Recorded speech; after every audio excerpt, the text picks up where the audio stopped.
Chapter 858. What Monique was referring to was the completion of the Valyrian warrior hall. Before Brando left Valhalla for Ampere Seal, he had instructed Monica to build all the buildings that could be built in Valhalla. Although the main focus was to train the wind archers and complete the second stage of Valhalla, Monica still took the time to complete the construction of the Valyrian warrior hall while he was away in the deadly frost forest. Perhaps it wasn't complete, because the hall had just been completed. It was just that the light elf girl came to report to him a few days ago. In fact, the reason why Brando chose the wind archers as the focus of the initial construction of Valhalla was because he had ready-made tree elf archers as a source of troops. On the other hand, Valhalla didn't have any information about the Valyrian warrior hall. It was unlike the wind elf archer camp and the tree nest, which had a clear description of the types of troops produced, how to train them, the price, and the resources required. However, the description of the Valyrian warrior hall only had one sentence: it was a functional building. Brando had only seen this description in auxiliary buildings like the Wizard Tower, the Moon Tower, and the Crystal Pool. These buildings usually had to be built by the players themselves before they could figure out their uses. However, the Valyrian warrior hall sounded like a training building similar to Erwin's noble army camp. The fact that the description was so vague made Brando feel very strange. However, at the time when Tanajul was just being built and was about to face a possible war, Brando didn't dare to test his curiosity on such matters.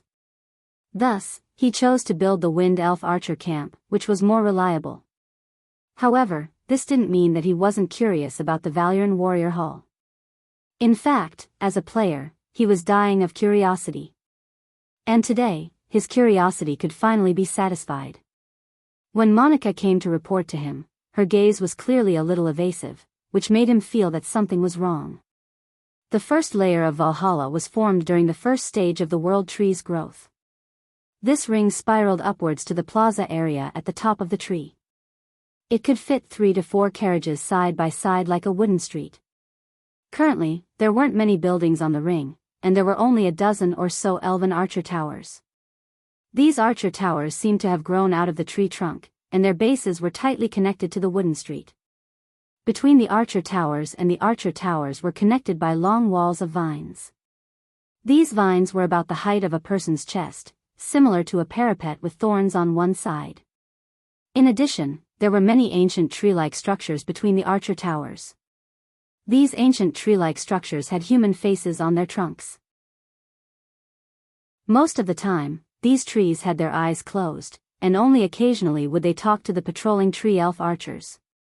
These were the tree burrows, and their roots were actually the root guards that covered the entire Valhalla. Currently, there were more than 220 tree burrows in Valhalla, and more than 2,000 root guards were enough to guard the entire upper layer. The Valyrian warrior hall was located in the middle of these tree burrows, and it looked like an extension of the ring. 2 thick tree branches supported the platform, and the entire building looked extremely majestic. The Grand Hall looked a little like the Vikings' longhouse that Brando saw in his previous life, but it was much more majestic. The interior of the building was spacious and bright, and 12 giant pillars supported the hall's tall dome. In the center of the hall, there were 3 to 4 meter tall giant warriors sparring with each other. They held spears or heavy swords in their hands, and sparks flew everywhere as they fought. Even Brando's arrival didn't attract the attention of these brave warriors. Those were the Cloud Giants. Brando looked at these giants happily, and he was both surprised and curious. Once, the noblest bloodline of the giants came from Milos. But the Frost Giants had long become history, and their descendants, the Cloud Giants and Fire Giants, were displaced like the other Silver Folk after the War of the Holy Saints. In the end, only the descendants of the Black Iron Giants lived north of today's Hammer Mountains, and they were the Hill Giants of the Temple of the Earth. Legend had it that the Fire Giants were both warlike and tyrannical, but the Cloud Giants were a legendary race that was no less glorious than the Silver Elves. They lived in the sacred mountain of Storm's End, and were a tribe that adhered to tradition. In the War of the Dusk, the Cloud Giant King picked up a human baby and raised him. This human baby later became history's most famous hero, the Azure Knight. As for the legendary Cloud Giant tribe that the Azure Knight grew up in, it was a mystery whether here or in the game. In fact, This was the first time that Brando had seen these giants with his own eyes. Their skin was very white, and they were different from the barbaric appearance that people imagined. The cloud giants, whether they were warriors or craftsmen, were all wearing exquisite armor or gorgeous clothes. Most of them had sideburns, but the sideburns were very clean, and each of them was like a character from the Greek mythology of the previous world. Their eyes were light blue, like gemstones, and their hair was made of gold, shining brightly. The weapons in their hands were etched with beautiful patterns, but they were still so sturdy that they were not afraid of sparks flying when they collided with each other. When Brando, Monica, and Princess Medicia passed through the hall, the cloud giants noticed their existence and stopped to look at them. A giant wearing a white robe with golden edges walked out of the crowd. When he saw Brando, he probably recognized his identity and bowed to him. "Honorable Lord, I am Babu, a craftsman from the people of the cloud.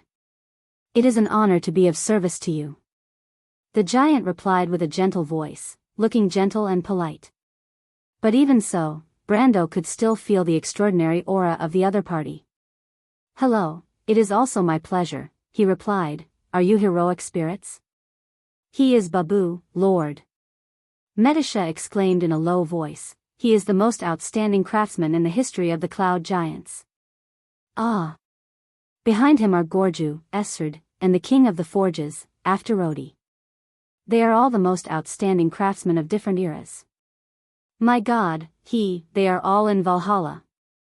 Other than Babu, Brando did not know any of these names. But other than Babu, the legend of Gaia using his hand to forge the azure lance was a myth that most people in Wonde were familiar with. He was the greatest craftsman in the history of the cloud giants, and could even be crowned as the craftsman of God. As for the others, Brando understood from Medicia's tone. They were all at least on the same level as Babu. "There are not many people in the modern world who can recognize us." "Little girl, can you tell me your name?" Babu asked. "Medicia, I am a silver elf, Lord Babu." Medicia replied respectfully. Brando had never seen her show such a humble side, even in front of him. "Oh, silver elves, I have heard of you." The giant craftsman showed a look of realization. "I heard that the Myrnas found a tribe in the holy Silver Valley. That should be your people. At that time, you began to learn to use the law and break through ignorance. Presumably, many years later, you should have established a glorious civilization by now." The rise and fall of history, one civilization after another rose in the long river, each shining brightly in an era. "Seeing you, I am reminded of the past."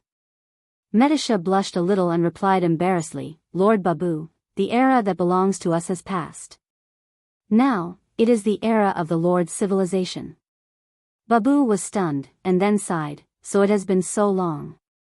It seems that Elaine's river has flowed for a long time." Brando listened to the conversation between Babu and Medicia, and he was shocked. According to Medicia's description, Babu and the others suddenly appeared at the moment the hall was completed. What kind of existence were they? Naturally, he was well aware of this. Craftsmen, whether it was blacksmiths, tailors, bootmakers or candlemakers, they were all classified as a separate profession in the game. Just like scholars and alchemists, they were all part of the Amber Sword's huge life profession system. As craftsmen, they naturally had to learn professional skills. Different professions in the game not only limited the upper level of professional skills, but also provided bonuses for different professional skills. For example, blacksmiths would provide a considerable EXP bonus for forging, smelting, and preparation skills. But even so, in order to train a professional skill to the level of a grandmaster, they would at least need to level up the corresponding life profession to more than level 150. Although the level of life professions was more relaxed than combat professions, it was still a long process, at least 10 years of game time. And only by meeting this requirement could a craftsman be called a grandmaster of the profession. And what level was a divine craftsman? Once a skill's level exceeded level 20, every level after that would be an opportunity that could only be encountered by chance. When a skill reached level 25, it could be said to be a godly skill that was close to the Tao. A divine blacksmith would have to reach the level of a godly skill in all of his professional skills that had bonuses. As far as Brando knew, until the last era of the game, there were 3 divine craftsmen among the players, belonging to the 3 most powerful player organizations of the time. And one of the NPCs was the master craftsman of Madara, Beaumiand. Brando remembered that Beaumiand and Tamar had a master-disciple relationship in alchemy. He didn't know if Madara had discovered him in this era. But throughout the history of the Amber Sword, there was only one person who had been crowned as a divine craftsman, Babu. And now, this legendary figure was right in front of him, and he was accompanied by 7 or 8 other divine craftsmen, who might be serving Valhalla soon. Brando now felt like he had been hit by a flying biscuit. Although he vaguely sensed something from Monica's panicked tone, he didn't expect the surprise to come so suddenly. After all, Monica said, "My lord, you better come and see. Something big has happened. There are a lot of strange people in the Lovalan warrior hall that has just been repaired. They seem to be heroic spirits from somewhere." Brando thought that Valhalla had sent him a few instructors, similar to Monica, but he didn't expect it to be Babu. This was Babu. It took him a while to react, and he interrupted, "Lord Babu, are you the owner of this Lovalan warrior hall?" Babu stopped his conversation with Medisa. It was obvious that he was very happy to meet an acquaintance. He turned around and nodded. "I am indeed the owner of this hall." Valulan means brave and fearless in the language of the Titans. This hall is the resting place of the bravest warriors in our mythology. The craftsmen would tailor the best weapons and armor for them. After enjoying a sumptuous banquet, they would pick up these weapons and go to war to kill the enemy. Wait a minute. Brando seemed to have understood something. He finally understood why the Lovalan Warrior Hall was called the Warrior Hall, but there was a description of the building's function. This name was ridiculous. He couldn't help but raise his head and ask, "Lord Babu, you mean, this is a blacksmith's shop?" Babu nodded again, "You can say that." Brando was not disappointed at all when he heard Babu's answer. In fact, he was very excited. He couldn't help but ask, "You mean, you will be staying in Valhalla to forge weapons and armor for the warriors of Valhalla?" "Of course, my lord. Valhalla is the final destination of us heroic spirits, but I never thought that it would be able to see the light of day one day. It is our honor to be able to contribute to this place." Brando took a deep breath when he heard this. He was so happy that he almost jumped up. If this was in the game, he would have done the same. What a joke, this was a divine blacksmith. The divine blacksmith, the most legendary blacksmith in history, and 7 or 8 similar characters. With them as blacksmiths, what would the future of Valhalla be like? Brando could already imagine an army fully armed to the teeth, with even their underwear being fantasy-grade equipment, rampaging across the continent. His mind was filled with thoughts of, "I am already invincible," but after being, "my lord," for a while, especially under Amandina's condemnation, he finally calmed down a lot. He held back his excitement and asked, "Then can I let you forge armor and weapons for my army?" "That is my duty, my lord." "Great," Brando blurted out, "what materials do you want?" "Just tell me, please help me forge 100 sets of fantasy-grade archer armor and longbows. If you can rush it, that would be even better." In his imagination, this was nothing to Babu and the others. They were all genuine divine blacksmiths, and one of them had even forged a real divine artifact, and not a third-rate divine artifact, but the Azure Lance. Getting such a divine blacksmith to forge fantasy-grade weapons and armor was not much more difficult than ordinary blacksmiths to forge white plate armor. As long as there were enough materials and magic crystals, they could create standard fantasy equipment like a game. Brando once saw a divine blacksmith forge fantasy armor with his own eyes. Although it was not standard armor, the high success rate of 87.3% still left him dumbfounded. For fantasy-grade equipment, a failure rate of less than 12% was completely acceptable. No, Brando shook his head, it should not be acceptable, it should be a big profit. But unexpectedly, Babu shook his head for such a simple matter, "I'm afraid it's not possible." "Why?" Brando was stunned. "Is it because there's not enough time?" "No," the divine blacksmith shook his head again, "it's because it can't be done." "Can't be done?" Brando asked in confusion. How is that possible? You are the legendary divine blacksmith. Babu smiled bitterly and shook his head. My lord, that was in the past. Now our power is closely related to the power of Valhalla, and Valhalla is now just a newborn territory, so our ability and experience level are actually still limited to a very low level. Huh. Brando did not expect that he would have to face the cruel reality right after he had a beautiful dream. He suddenly realized that Valhalla was also a part of the Amber Swords game system. If it was still in the game, it seemed unlikely that a new lord would be able to get a divine blacksmith or something like that, and a group of them at that. It was indeed a bit illogical. If others knew about it, wouldn't it be a mess? He thought for a moment and understood that Valhalla was a territory with great potential, but this potential referred to the potential for future development. One day, Babu and the others might indeed return to the level of their peak with the growth of Valhalla, but that was a day after all. After Brando woke up, he completely calmed down. He understood that the so-called one day must be quite a long time ago, especially with the level of consumption of Valhalla. Perhaps one day it would become the world's most legendary fortress, but before that, it must have consumed a legendary number of resources. This design was in line with the consistent style of the Amber Sword game.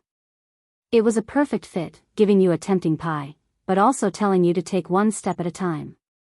You can't eat a fatty in one go. He was stunned for a long time before he had to accept this depressing reality, and couldn't help but ask a little dejectedly, then Lord Babu, may I ask what level of ability you have now? About the same as the two masters under you. Babu replied. Brando was startled, and then he saw the two master craftsmen, Tamar and Bosley, among the giants. They were one step ahead of him, and it seemed that they were already here when the light spirits finished this hall. Now they were like fish in water. After all, most of the people here were their peers, and they were also legendary seniors. It was rare that they were limited by Valhalla's power, and now these legendary craftsmen were about the same level as them. Otherwise, with their standards, they would only be able to act like elementary school students in front of these people. However, he didn't expect Babu and the others' standards to be so horribly limited. It was polite to say that their standards were low. Tamar might be famous in the future, and could be considered a quasi-divine craftsman, but to be honest, he could only be considered a talented alchemist. Bosley was indeed a master craftsman in the past, but after being locked up in Grodden's dungeon for so long, he had already slipped. He was now on the same level as Tamar. He was outstanding in Tonajal, and even in the whole of Randner, but in Erewhon, he could only be considered a first-rate craftsman, and not the best. In the whole of the Holy Cathedral of Fire, Fanzan and Saint Tassol, there were innumerable masters like them. Brando originally thought that he had obtained a group of god-level talents, but he didn't expect that it was only a group of first-rate craftsmen. Although their future potential was unknown, the future was too far away. At least for now, he was depressed. This was the difference between dreams and reality. P.S. I went to get vaccinated, so I was delayed a bit. Feel free to update more to make up for it. Chapter 859. Brando was depressed for a moment, but he was happy again. He suddenly thought of Bosley and Tamar. Even though they were not the best in Wonde, they were still top-notch masters in Erewhon. In the past year, the territory had been armed with the Wind Archers and the White Lion Guards with just the support of the two of them. Now, Trentheim, a small place like this, was already one of the best in the kingdom. This was something that other lords would never have dared to imagine. In the past half a year, the refugees from the War of the Black Rose flooded into Tonajal. Brando began to have a large number of reserve soldiers. If he wanted to, he could raise an army that was not inferior to Count Randner's or Duke Viro's private army. However, Brando came from the future and had personally experienced the epic War of the Slate. He looked down on the so-called armies of the nobles in the north and south. In his eyes, an army below grade 3 could only be called a militia that was responsible for local law and order. It was impossible for them to be used in a war. It was precisely because of this that Trentheim's military had become the main problem to stop the expansion of the army. Only the White Lion Guards could wear the inferior magic armor, and even the lower-grade normal White Lion armor was still limited in production. Even if the Ferber territory worked hard to produce it, they could only produce 100 sets a month. The Wind Archers were even more serious. Because the Wind Archers had to be equipped with Wind Archer chainmail and longbows, the army's expansion was shockingly slow. Amandina and Coden felt that Brando's idea was too naive. It could even be said that he was squandering money. He was purely using money to build an army. However, Amandina thought deeper. She faintly thought that her lord might be concerned about the princess's opinion. After all, an elite army of 1,000 sounded much more reassuring than an army of thousands of nobles. Brando's reputation for squandering quickly spread among his own subordinates.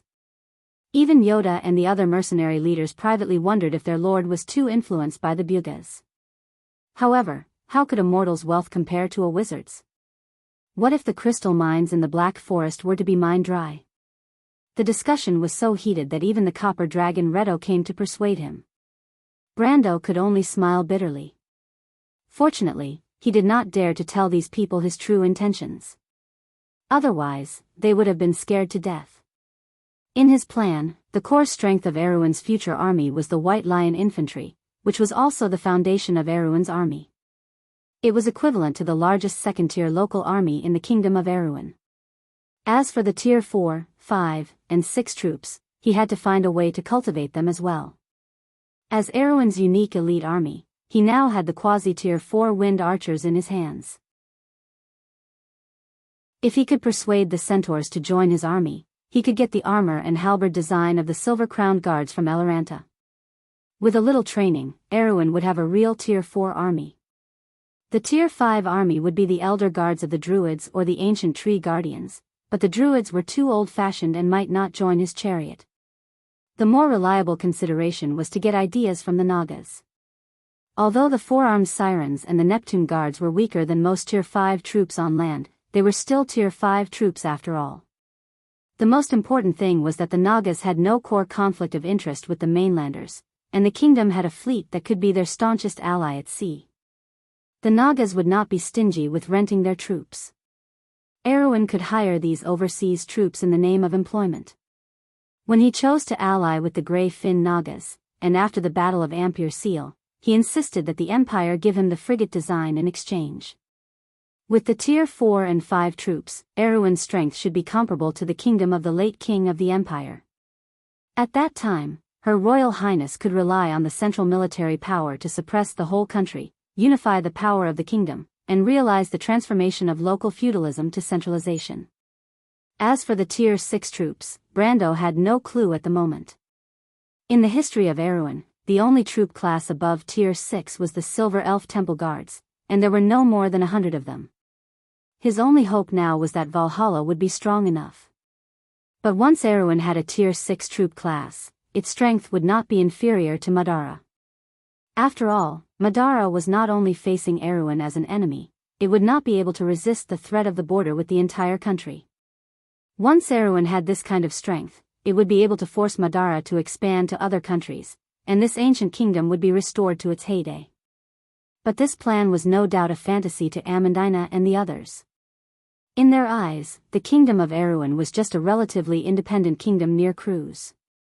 Its military power had never been weak, but it was not strong either. One had to know that in the Cruz Empire in the north, although the basic troop class of the four major armies under the direct control of the central government was the Tier 4 Imperial Guard, in reality, the Tier 3 Imperial Noble Cavalry and the Tier 2 Imperial Pikemen were still the main force of the Empire's military forces. Moreover, these local forces faced the same problem as the kingdom, and that was that the long period of peace had led to a low level of training and a breakdown of discipline. Apart from a small number of border regions, most of the Empire's military forces had more or less such problems. In the evaluation of the Holy Cathedral of Fire, the Imperial Noble Cavalry's combat strength had fallen below the limit several times in the past 2 years, and was on par with the Tier 2 troops of the Empire. Of course, the Empire also had the Tier 5 Pegasus Knight, the Tier 5 Grail Knight, the Tier 6 Sword Crusader, the Tier 6 Holy Oil Knight, and the Temple Ascetics. There were even the Royal Griffins, the Royal Astrologer, the temple priests, and the Flame family knight who had a reputation of being a tier 10 and above. However, these troops were usually a deterrent force, and their numbers were usually not large. Moreover, in large empires like Fanzan and St. All, the high-tier troops were the privilege of the empire, and it was a game between the big countries. If a small country like Erewhon had a troop class above tier 6, it would basically change the current order of the continent.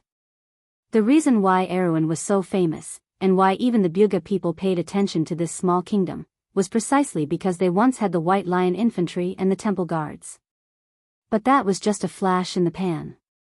Almost 10 centuries had passed, and Won's history had never seen anything like it again.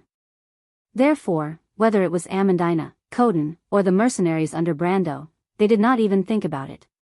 They only felt that their lord was a little too idealistic. Elite troops were good, but this was too much. Brando was too lazy to explain it to them. His goal was never the present, and the goal of cleaning the country was not even worth mentioning. The nobles in the north were a great threat, but as Valhalla grew stronger, they were nothing more than chickens and dogs. Whether or not Erewhon could build such an army was related to whether or not the kingdom could walk out of its destiny in the future. This was the most important thing. Brando had never forgotten that although Erewhon's nobles were the cause of the kingdom's downfall, the real cause of its demise was the dangerous enemy that was rising in the east. He held great power in his hands, and he carried out his plans to expand his army at a leisurely pace. But under the surface, he was anxious, and time did not stop for anyone. In fact, there were signs that the development of history did not stop for him, but instead accelerated because of his arrival. Erewhon's neighboring countries had begun to stir, but the development of his territories was still slow. Amandina and the others saw this, and secretly reminded him to relax his requirements and expand his army as soon as possible.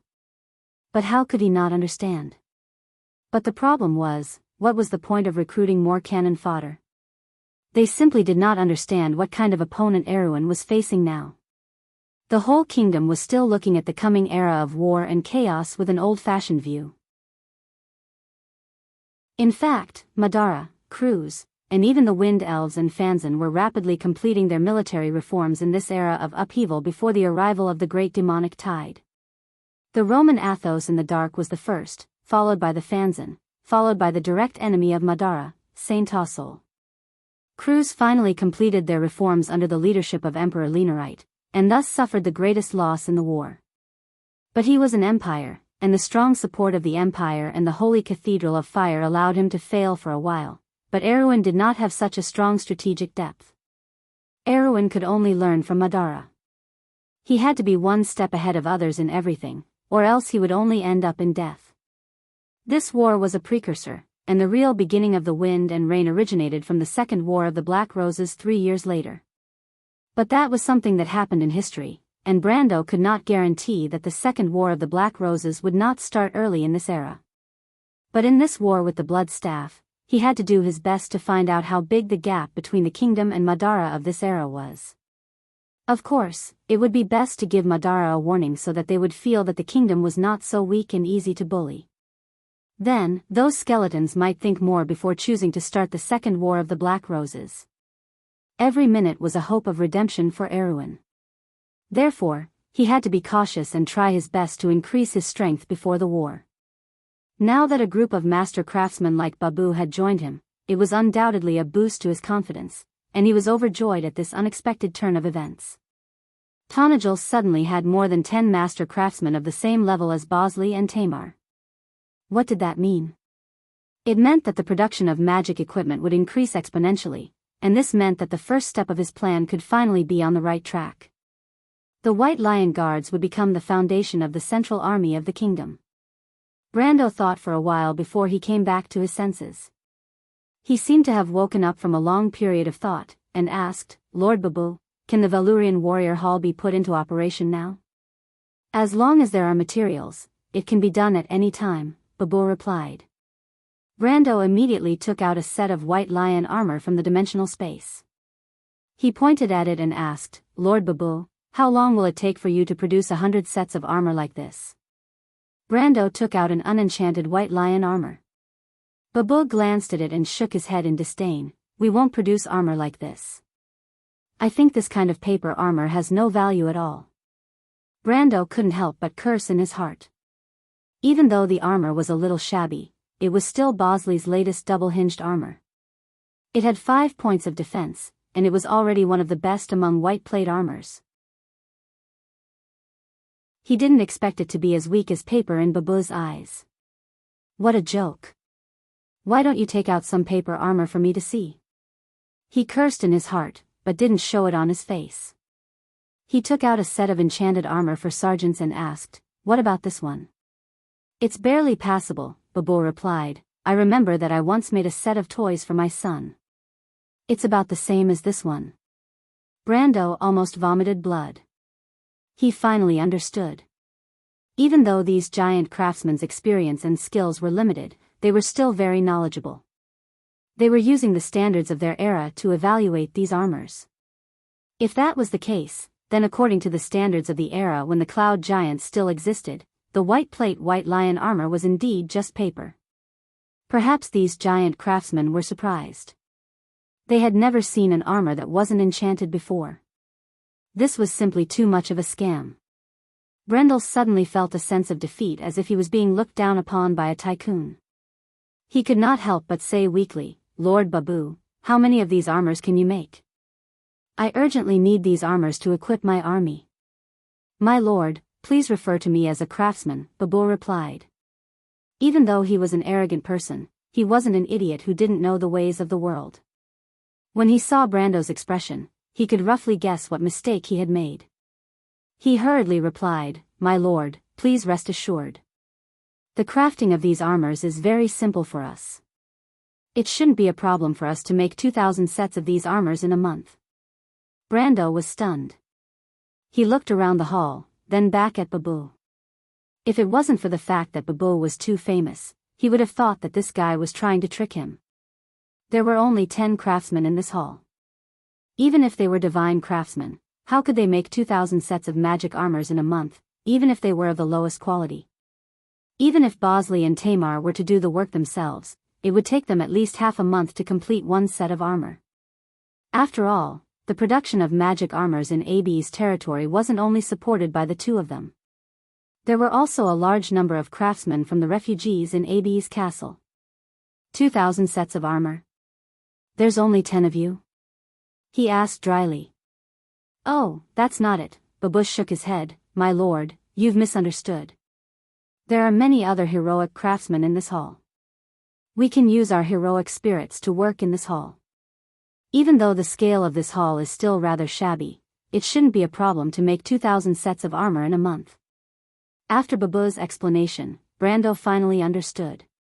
It turned out that this hall was similar to Monica's vortex of light. It could also use heroic spirits to work.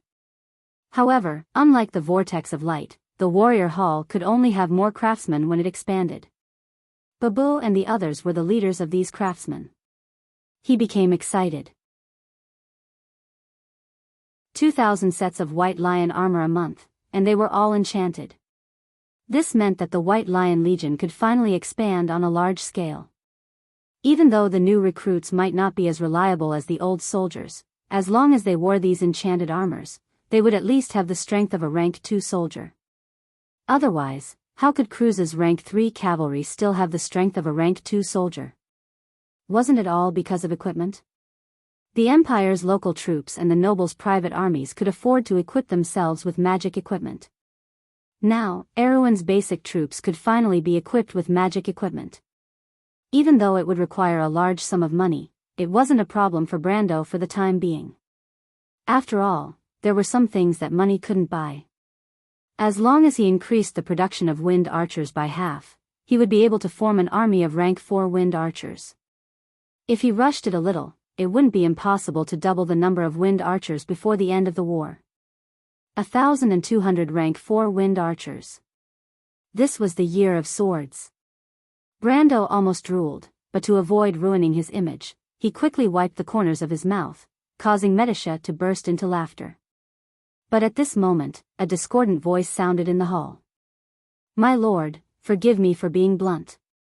You are wasting the value of this sacred hall by creating these useless things. It is meaningless.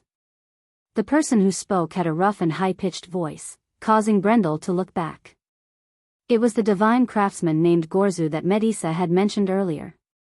He had never heard of this person before, but from the other party's disdainful tone, he understood that this guy's reputation among the cloud giants was probably no less than Babu's. He quickly asked, "What can I do for you?" Brando was a little depressed. He knew that these divine blacksmiths were using a sledgehammer to crack a nut, but what could he do about it? On one hand, he didn't have any high-grade blueprints or materials. On the other hand, according to Babu, their experience level was limited by Valhalla. In fact, they were about the same as Bosley and Tamar. According to Brando, the best thing they could do to help Tonajul was to expand the size of the two elite troops as soon as possible. As for other things, perhaps they could spend half a year or a few months to create an ancient or even fantasy-grade equipment. But what was the point of that? What he wanted was not someone's battle prowess. Gorza shook his head and said, "My lord, it seems that you still don't understand our true value to you." He paused for a moment and then pointed at Bosley and Tamar.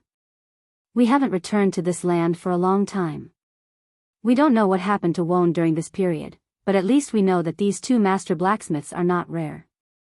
If you want to recruit 8 or 10 of them, you won't have a problem. Do you think that this hall's value to you is limited to this?"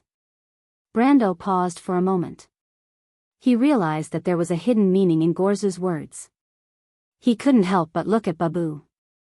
The divine blacksmith slowly nodded and said, "My lord, as I said before, this hall is called the Hall of the Warriors of Valhalla. It is the resting place of the warriors of Valhalla. Providing weapons and armor to the warriors is only a subsidiary function of the hall." Brando finally understood. He became excited. "You mean to say that the smithy is only one of the functions of this building? It's also a lair?" "A lair needs the support of a mana pool, my lord." Babu shook his head. "What does that mean?" Brando was confused. "Then, my lord, have you heard of the name Valkyrie?" Babu asked word by word. Chapter 861. Valkyrie? Brando's heart skipped a beat. The Maid of Odin in Norse mythology, how could he not have heard of this name? He had long suspected that since there was Valhalla, there would naturally be Valkyries. It was a pity that Valhalla and the Amber Sword was destroyed in a fire, and the legends about it were buried under the ashes. Whether or not they existed, everything was a mystery. A mystery. Now that Babu mentioned this name, Brando had a feeling that it was indeed the case. At the same time, he was somewhat expectant. "Master Babu, do you mean that Valhalla's warrior hall can recruit Valkyries? How strong were the Valkyries in the legends?" "They were the chosen ones of the heroic spirits, riding on Pegasus and patrolling the sky. They were legendary existences in myths. This kind of troop shouldn't be below grade 6, right?" But Brando immediately shook his head and rejected his own idea. Valhalla was still a low-level territory. Even if it was the most legendary kind, it was still too ridiculous to be able to recruit a grade 6 troop. In fact, the Wind Archers, as the first type of unit produced by Valhalla, had the strength of a quasi-grade 4, which was already extraordinary. If it exceeded grade 6, it would seriously break the balance in the Amber Sword. This world should still follow the rules of the game. Then grade 5? Although this level was a little too low for the Valkyries, Brando felt that this should be the most likely scenario. Legends were legends after all, not to mention that there were a few more abnormal troop types among grade 5 that were still very powerful, comparable to grade 6 troops. For example, Cruz's Holy Grail Knight. When the Holy Grail Knight joined, they swore an oath and a holy relic. They swore oaths of poverty, not marriage, and upholding justice. Although the knight's life was very poor, they gained great power from it. On the battlefield, they could rely on the power of the holy relic to revive Brother Spring on the spot once. This was the most powerful troop among the known grade 5 troops. Brando thought that the Valkyries might also be a grade 5 troop like this. It wouldn't disrupt the balance too much, and it would also show the strength of this troop type. But all of this was just speculation in his heart. The answer would still have to wait for the cloud giant's divine craftsman Babu to reveal it, so he raised his head and looked at Babu. The hall was quiet. Babu turned his head and called out, "Brunhilde, come out." Damn! Brando was shocked when he heard this name. Brunhilde was a famous Valkyrie in Norse mythology and Icelandic epics. There were all kinds of legends about her. Some said that she was Odin's daughter, while others said that her image came from the Visigoth princess Brunhilde of Austrasia. In many games and related works in his world, she was described as the head of the Valkyries. He naturally heard of this famous name, but he didn't expect Babu to call out such a powerful character. He couldn't help but curiously look in that direction. At this moment, the sound of a horse's neigh came from outside the hall. A Pegasus flapped its wings and flew in through the arched window of the hall, landing on the edge of the platform. The Pegasus paced restlessly. Its back was covered in platinum armor. Its wings, mane, and hooves were burning with white flames, as if it had just flown out of flames. There was also a female knight riding on its back. The female knight wore a winged helmet that covered her face, but her identity could be vaguely discerned from her posture that she was a woman. This female knight was just like the warhorse she was riding. Her entire body was covered in flames. White flames constantly emerged from the gaps in her heavy armor. After she landed on the platform, she did not dismount from her horse.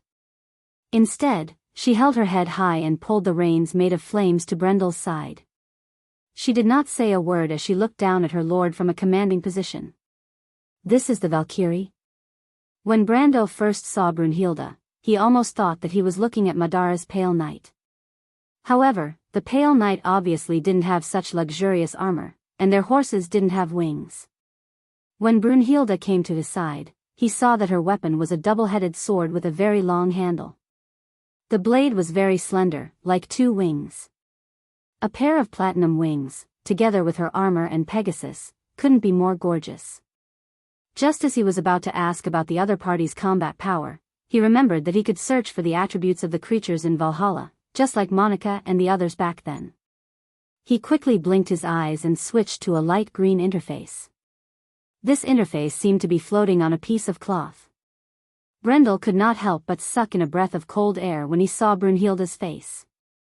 Brunhilde level 60 Valkyrie, leader, strength, 1033, constitution, 732, agility, 740, bloodline, 180, will, 100, intelligence, 1-5, perception, 155 skills, magic resistance, heroic spirit revival, final battle fighting strength value, level 8 level 8 troop class. Brando almost blacked out and fell to the ground. The so-called fighting strength value was actually the rating of the troop class. He originally thought that the Valkyrie would at most be a level 6 troop class. According to the Amber Sword's usual style, even a level 5 troop class wasn't impossible.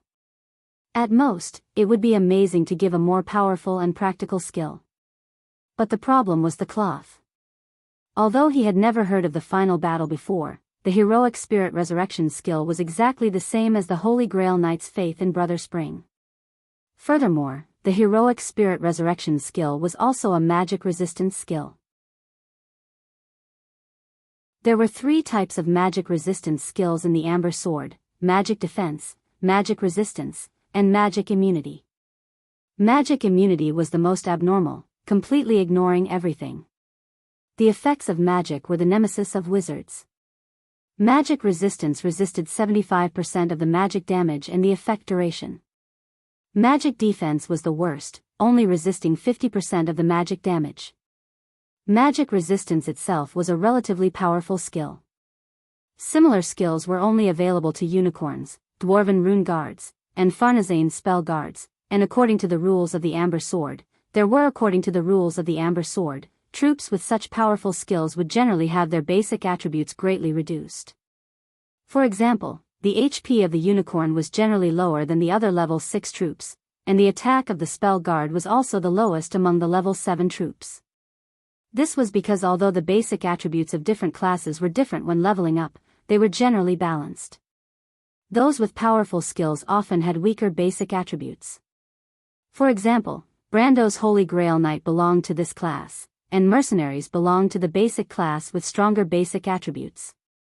So in theory, the Valkyrie had so many powerful skills.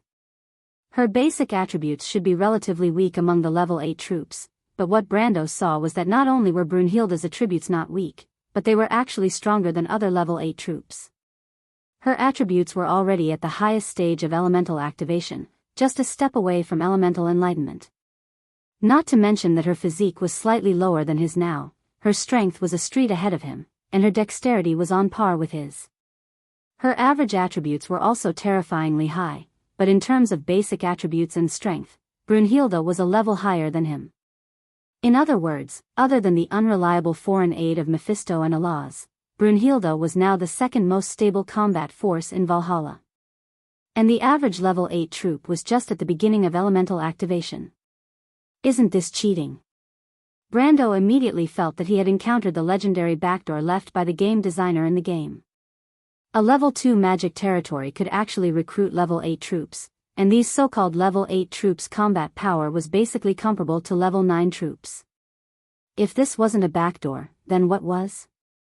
To be honest, Brando certainly liked it when it fell from the sky. But the problem was that he never believed that there was a free lunch in the world.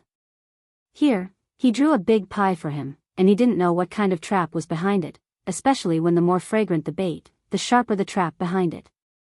He had encountered this kind of thing too many times in the game, so everything in front of him didn't make him feel the slightest bit excited. Instead, it created a strong sense of vigilance. He calmed down and said, "This strength doesn't seem to be a level 8 troop, right?" Babu looked at her lord with some curiosity. "My lord can actually see Brunhilde's strength at a glance?" Ahem, Brando realized that he had let it slip in a moment of absent-mindedness. Although Valhalla was connected to his own system, Monique and the others didn't seem to know about his own system. Since Monique, who was in charge of Valhalla, didn't know, Babu had no reason to know. Brando thought about this and hurriedly explained. "I can roughly sense it. This seems to be an ability that Valhalla gave me."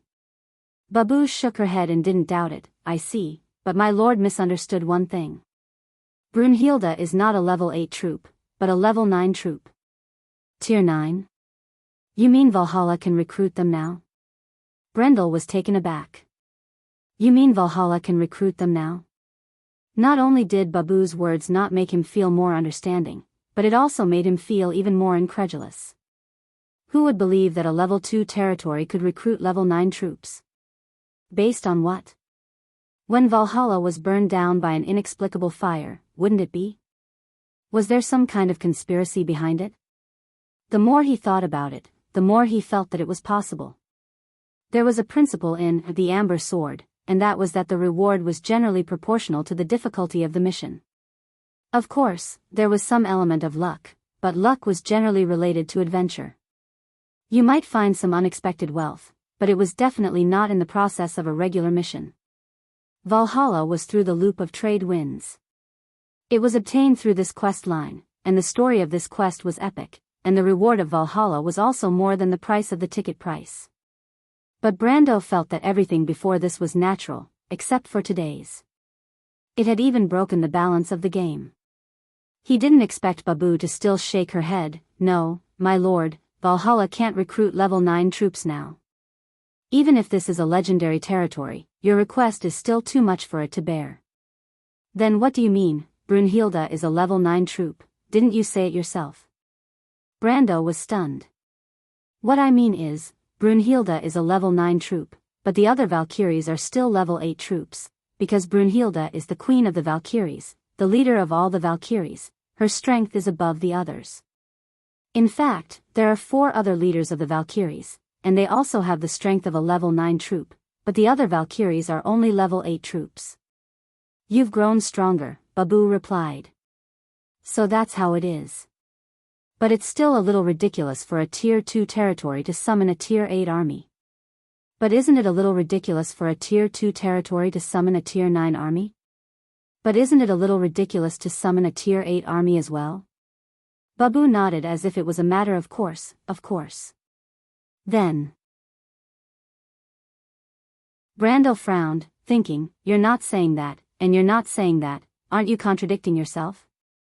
Babu glanced at him, as if realizing that his lord seemed to have misunderstood something, and hurriedly explained, my lord, I'm afraid you've misunderstood. I'm not saying that Brunhilde and her people can be recruited in the Hall of Warriors of Valhalla. Of course, the Hall of Warriors of Valhalla is indeed closely related to these brave warriors.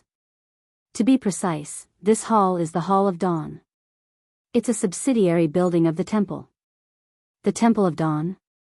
All of the Valkyries live in the Dawn Temple. That is their palace.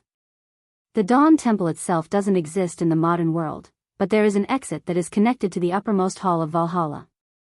Legend has it that the Dawn Temple extends to the modern world with a silver staircase. This staircase was forged by the hammers in the hands of the people of the clouds. It is the staircase that connects the Valkyries to the modern world. It's a passage. Babu replied. Brendel finally understood what was going on. In other words, the Temple of Dawn was actually equivalent to a lair, and this lair could recruit the Valkyries' valiant spirit, a powerful level 8 troop. The craftsmen in the Hall of Warriors of Valhalla could forge the entrance of this lair, and this job was no different from the other lair, barracks, and functional buildings that Monique and the others cultivated in Valhalla. The craftsmen of the Cloud Dwellers could do it, which meant that they had to rely on these divine craftsmen in front of them. This was the true greatest value that Gorzu had mentioned. This was indeed quite a great value.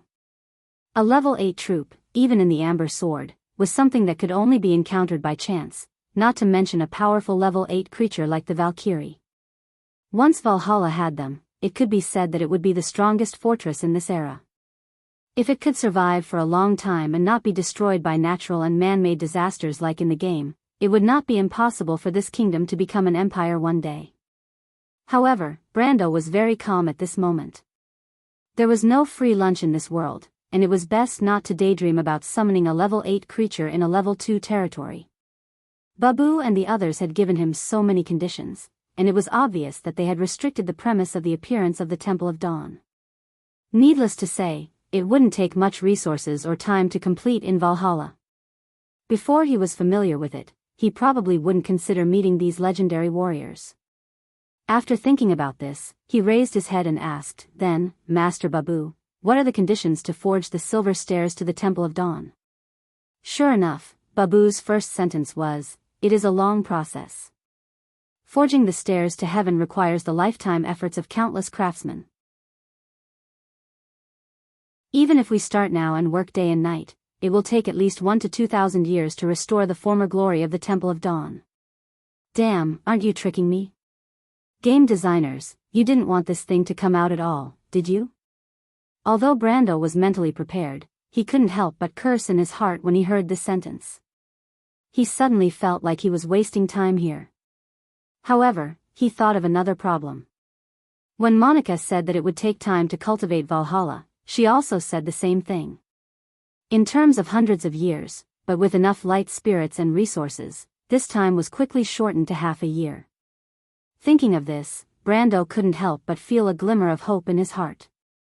Valhalla's warrior hall would obviously grow with the growth of Valhalla, and with the increase in craftsmen of the Cloud Dwellers, maybe this time could be dozens of times shorter. What about shortening it? Of course, he didn't expect to see the Valkyrie in half a year.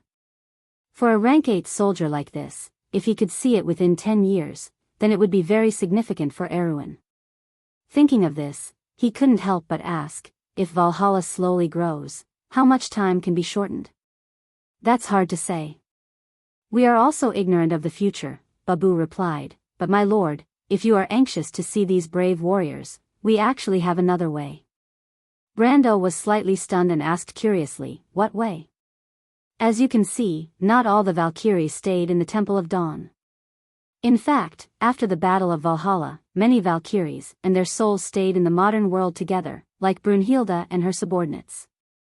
However, most of these Valkyries were heavily injured in that battle and fell into eternal slumber.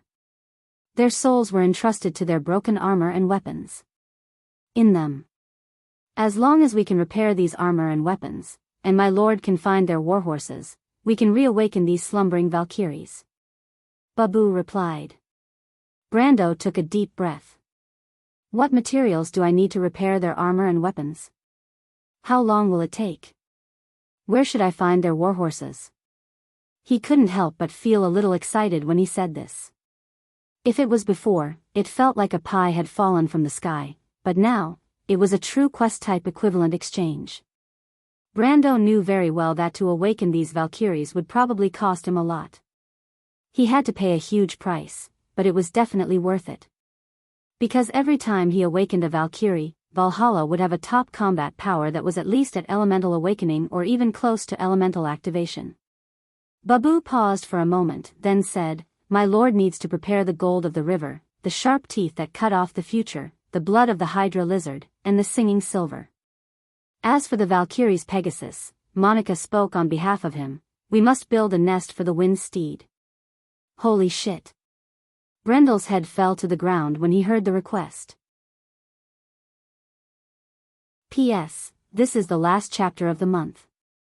Everyone can see how I've been updating this month. I haven't stopped updating for a single day, and I'm full of integrity on the weekends. I'm here to ask for next month's monthly votes, and I promise that I'll continue to maintain my current integrity next month. I hope everyone can wait and see. I'll consider doing a double update at the beginning of the month tomorrow. I'll do it on Monday next week. I hope everyone will continue to support me.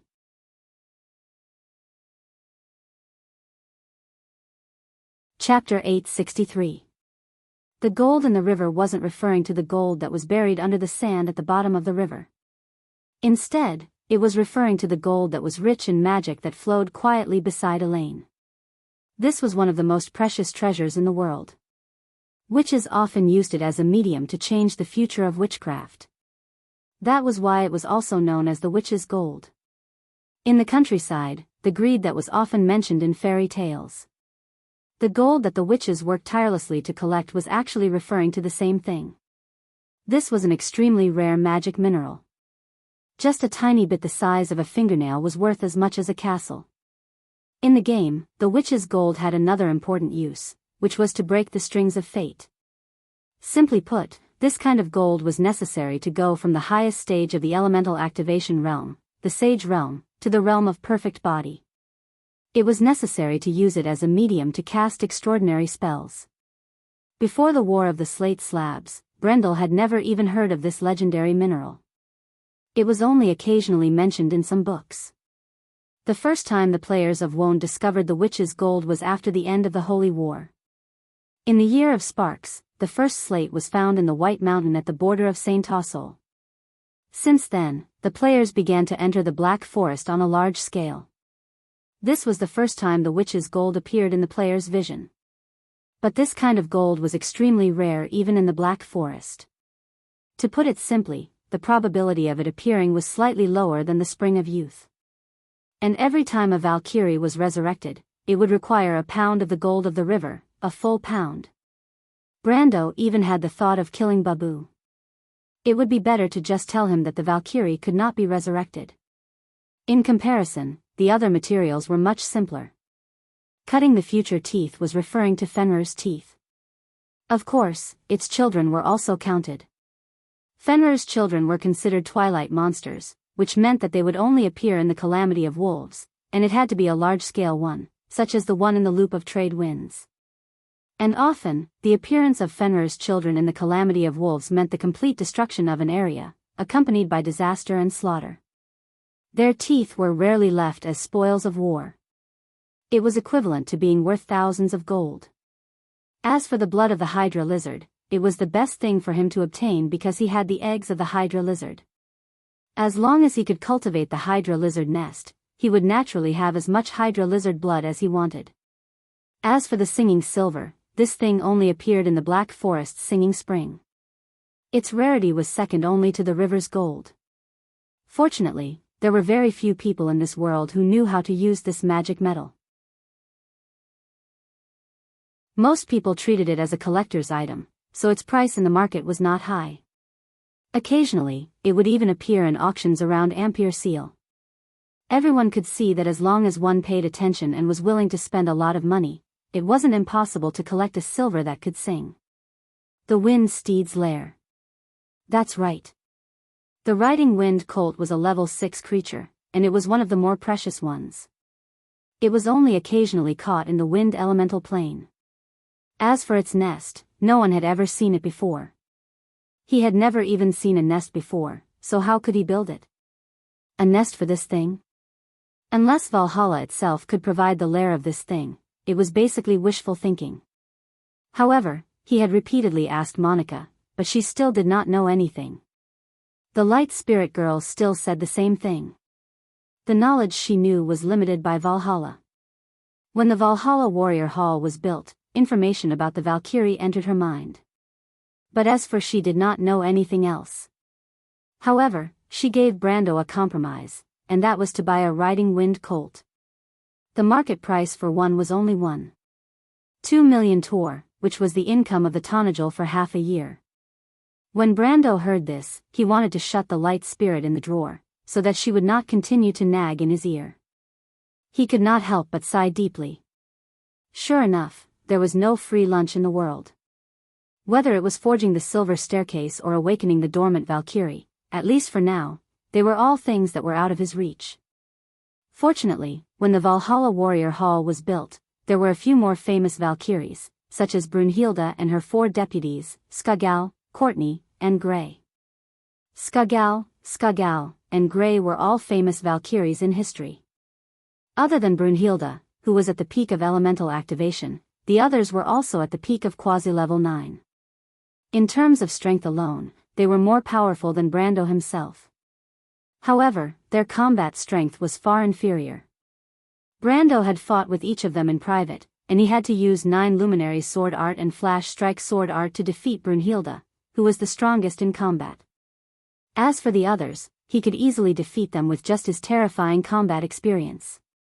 He even estimated that if the Planeswalker's abilities were more mature, and coupled with the Planeswalker's abilities, even if these 5 Valkyries were to fight against him, he would still be able to defeat them. If the Valkyries worked together, he would still have the strength to fight. However, Brando did not think about this. His trial battle had won him a lot of respect among the Valkyries. The Valhalla Warrior Hall's heroic spirits respected the strong, and his strength as their leader had obviously won the unanimous approval of Brunhilde and the others. Even Babu's attitude towards him had become more respectful. Unfortunately, this kind of respect did not mean anything.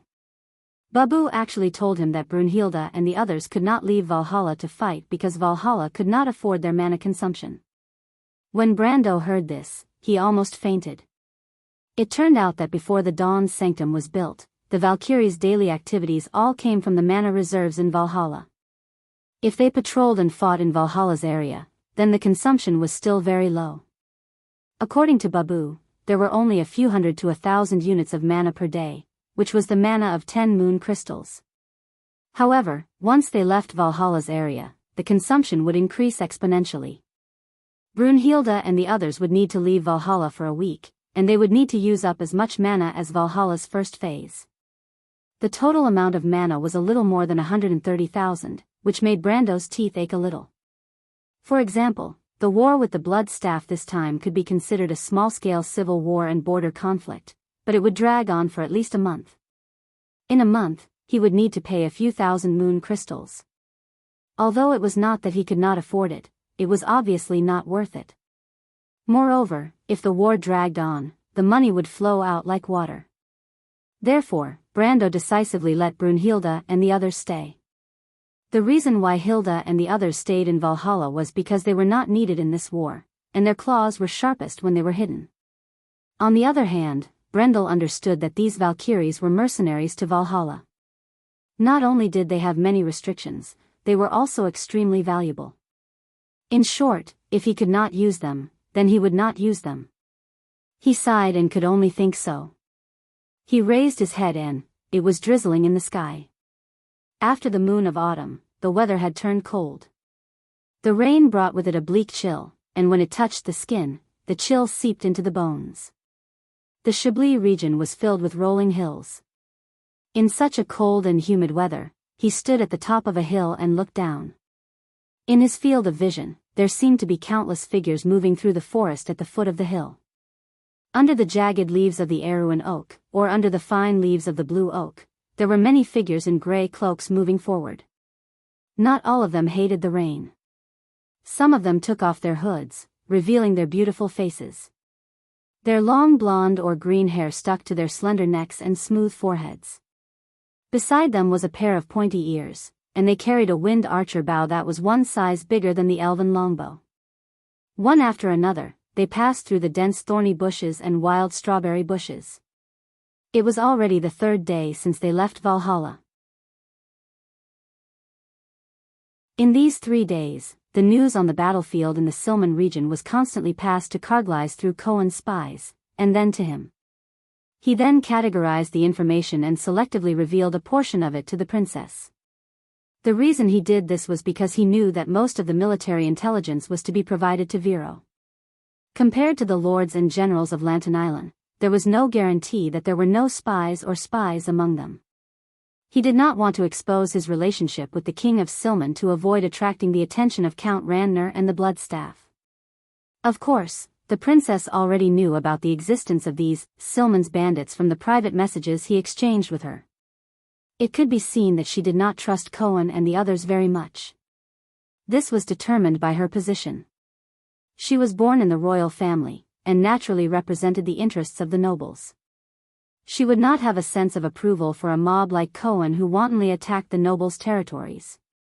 In fact, Her Royal Highness had advised him more than once not to try to recruit these people because it would be extremely dangerous.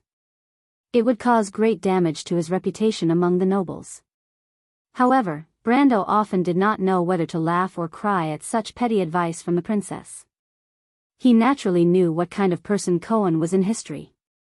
How could he give up the opportunity to befriend such people for the sake of those pedantic nobles? Cohen was the king of Count Randner in history. He overthrew Count Randner from scratch. In the chaotic balance of power in the era of Erewhon, he obtained the recognition of all parties with his strength and became an independent king. Even before the Battle of the Oblique Forest, even Madara recognized his position. For a long time, he existed as a buffer between Madara and Erewhon. Erewhon. After the fall of Erewhon, he assisted Ella in the battle against Madara. However, at that time, Erewhon's players had already fallen apart. He did not know what happened after that. However, such a person would definitely not be a simple bandit or a bandit. The battle at the front line was very stalemate. After the Bloodstaff defeated the White-Winged Knight Regiment in the Silman Valley, the deputy commander, Walter, had been confirmed to have died on the battlefield that night.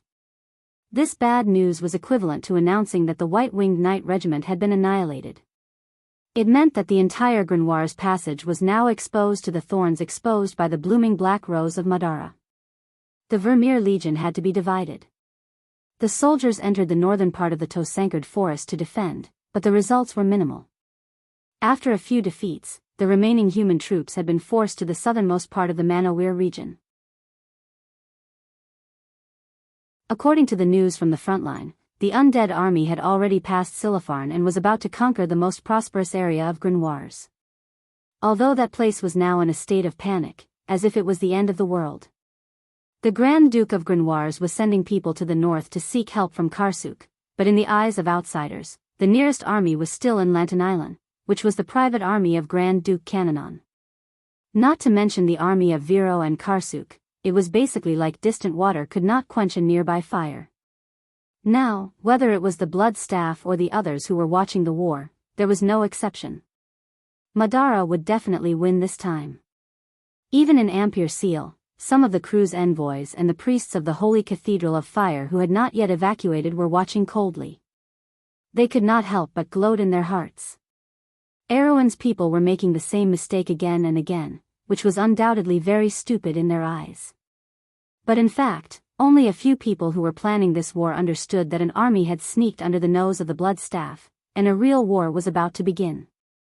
Brando lowered his head to look at the wind archers, then turned his head to look at Quinn who was standing silently beside Medisha and Fanny. The tree elf leader had rushed over from the loop of trade winds day and night after hearing about his war plans. He stood in the rain and folded the letter in his hand, which was made from dried leaves of a huge oak tree. He smiled and said, "Thank you for bringing me a little Quinn. Help me tell Sifred that we haven't forgotten about her. Once she becomes a true priestess of the forest goddess, we'll welcome her back to help Trenheim." Quinn glanced at Brendel. "My lord." "Just call me Mr. Brendel, it's more pleasing to the ears." Brendel waved his hand. "My lord, please call me Mr. Brendel." Quinn frowned. "Mr. Brando, the elders hope that you will keep your promise. We rarely come into contact with humans, and the rumors about you, I naturally understand that there are some unscrupulous merchants and even nobles who have tarnished our reputation. But I'm different. The changes in the loop of trade winds are obvious to all." Brendel replied, "The Grand Elder and the others should understand that humans have two natures, greed and curiosity. It is precisely because of these two natures that they have an endless drive to explore the unknown world. I'm just giving them an opportunity. It's just an opportunity, but only I know how to do it. The development of the Dark Forest can't take any setbacks, but once the humans have tasted the benefits, our achievements today will no longer be based on a single era. It will bring a tradition to all civilized countries, to open up the wilderness. That will be a brand new era, and civilization will no longer be like today, cowering in a corner." Quinn nodded. It was precisely because of Brando's words that the elders were convinced. Otherwise, even if the youth had ignited the fire seed of the loop of trade winds, the druids who had always been neutral would never step into the human world strife. But now, Brando's ability proved that he was the only one who had the ability and courage to open up the borders of darkness. The druids must stand with him and support him in controlling this ancient kingdom. Brando painted a tempting picture for them, and once the scene in the picture scroll was realized, it would be the dream of the druids for generations to come.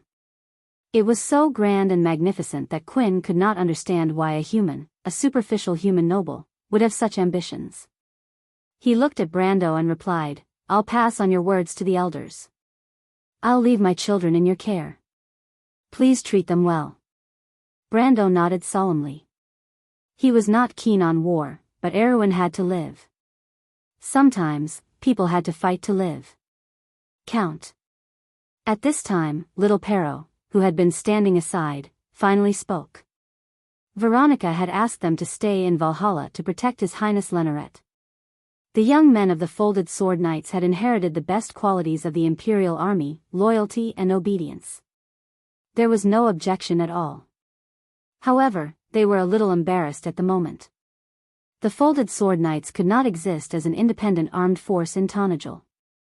Little Pero and Brund knew this in their hearts, so nominally, they were under Brando's control, but as for how to control them, it was very particular. If His Highness Leneret was only here for a general stay, then they should exist as the private guards of Cruz's eldest son. In this case, Brando could limit their scope of activities and power, but could not directly order them. Another situation was that His Highness Leneret was here to ask for protection. In this case, in addition to the personal guards, Emperor Cruz's eldest son obviously could not have a private armed force, but Veronica did not make it clear to them on this matter. The current situation seemed to be that His Highness the eldest son was seeking protection, but the Lord of Tonajul did not directly order them to disband on the spot and return to the Empire, which seemed a little subtle. A few days ago, they accompanied the eldest son to participate in the military meeting at Brando's invitation, and the message revealed in it was very memorable. The Lord of the Legion did not explicitly tell them what to do here. It could be said that he neither agreed nor stopped them, but the Lord obviously intended for them to participate in this war, or at least showed them one thing: an attitude. As for what the Folded Sword Knights would choose, little Pero was actually very clear. The warlike blood flowing in their bones had helped them make a choice, and they certainly wanted to participate in this war.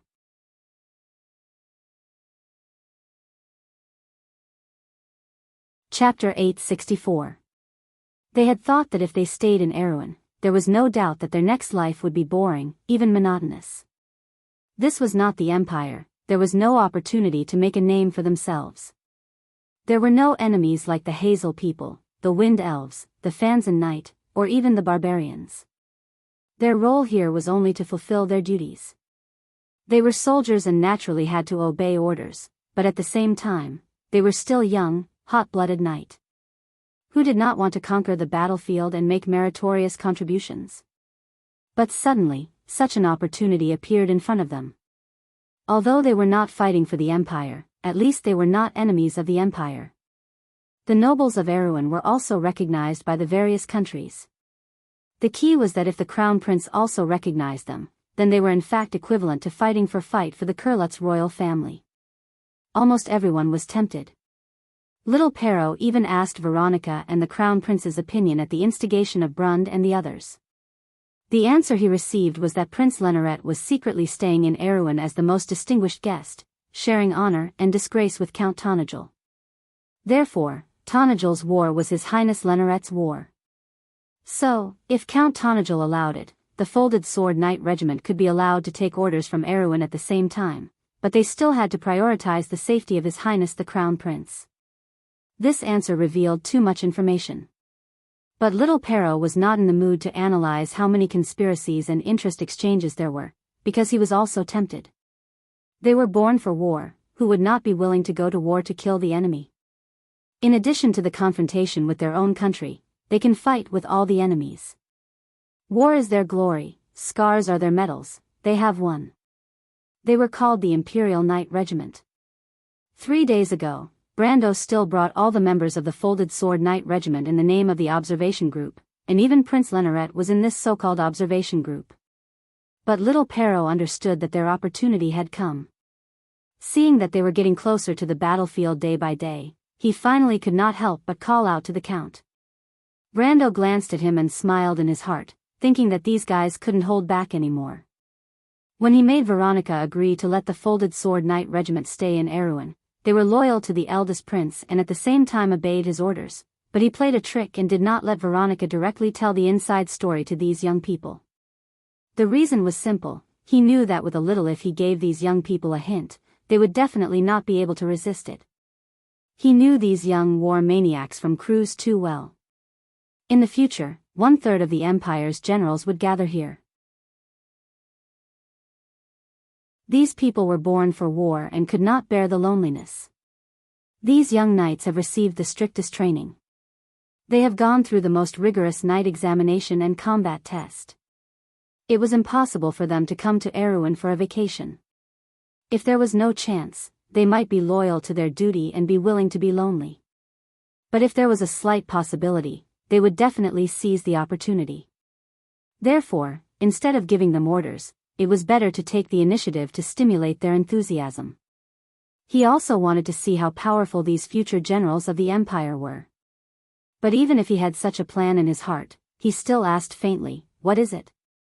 The rolling hills of the Slovenian area extended to the end of the Pine Mountains in the Silman area, and the eastern foot of the Chablis Mountains converged here, outlining the most rugged terrain in the northernmost section of the Grenoires Passage.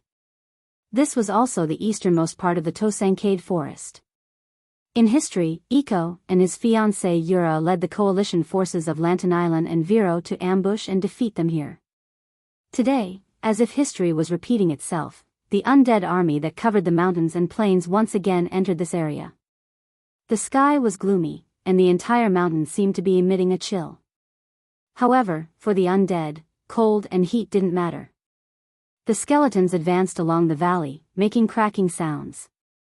The forest seemed to be filled with gray skulls. There were also some skeleton knights in the distance. Unlike human knights, these skeletons rarely carried banners. Their pitch-black spears were their weapons. Flags. The development of the war was somewhat unbelievable. This was especially so for the blood staff. Ever since the white-winged cavalry was completely annihilated in the Silman Valley, the Erewhon army on the other side had been completely passive. The Vermeer army was forced to change their defense on a large scale, which caused the morale of the entire battle line to be low and exhausted. This brought about serious consequences. In the battle a few days ago, the undead army had almost defeated every army that stood in their way. The enemy, the Vermeer army, was completely defeated. It was even worse than the defeat in the First War of the Black Rose. It was as if the blood staff suddenly found that there were no more enemies in front of it. The closest army of Erewhon was still far away in Lantinilan. Even if they started moving now, it would take at least a week for them to reach Kerkil. Kerkil would be in ruins. And there was still no sign of Karsuk and Viro's army. Once it took down Kerkil and joined forces with the human Randner, Lantern Island's army would not be worth mentioning. This was something that the Supreme One could not do in the war a year ago, but now it was easily done for him. The Blood Staff's heart was filled with pride and satisfaction. In his opinion, the Erewhon army of Grenoirs was not worth mentioning.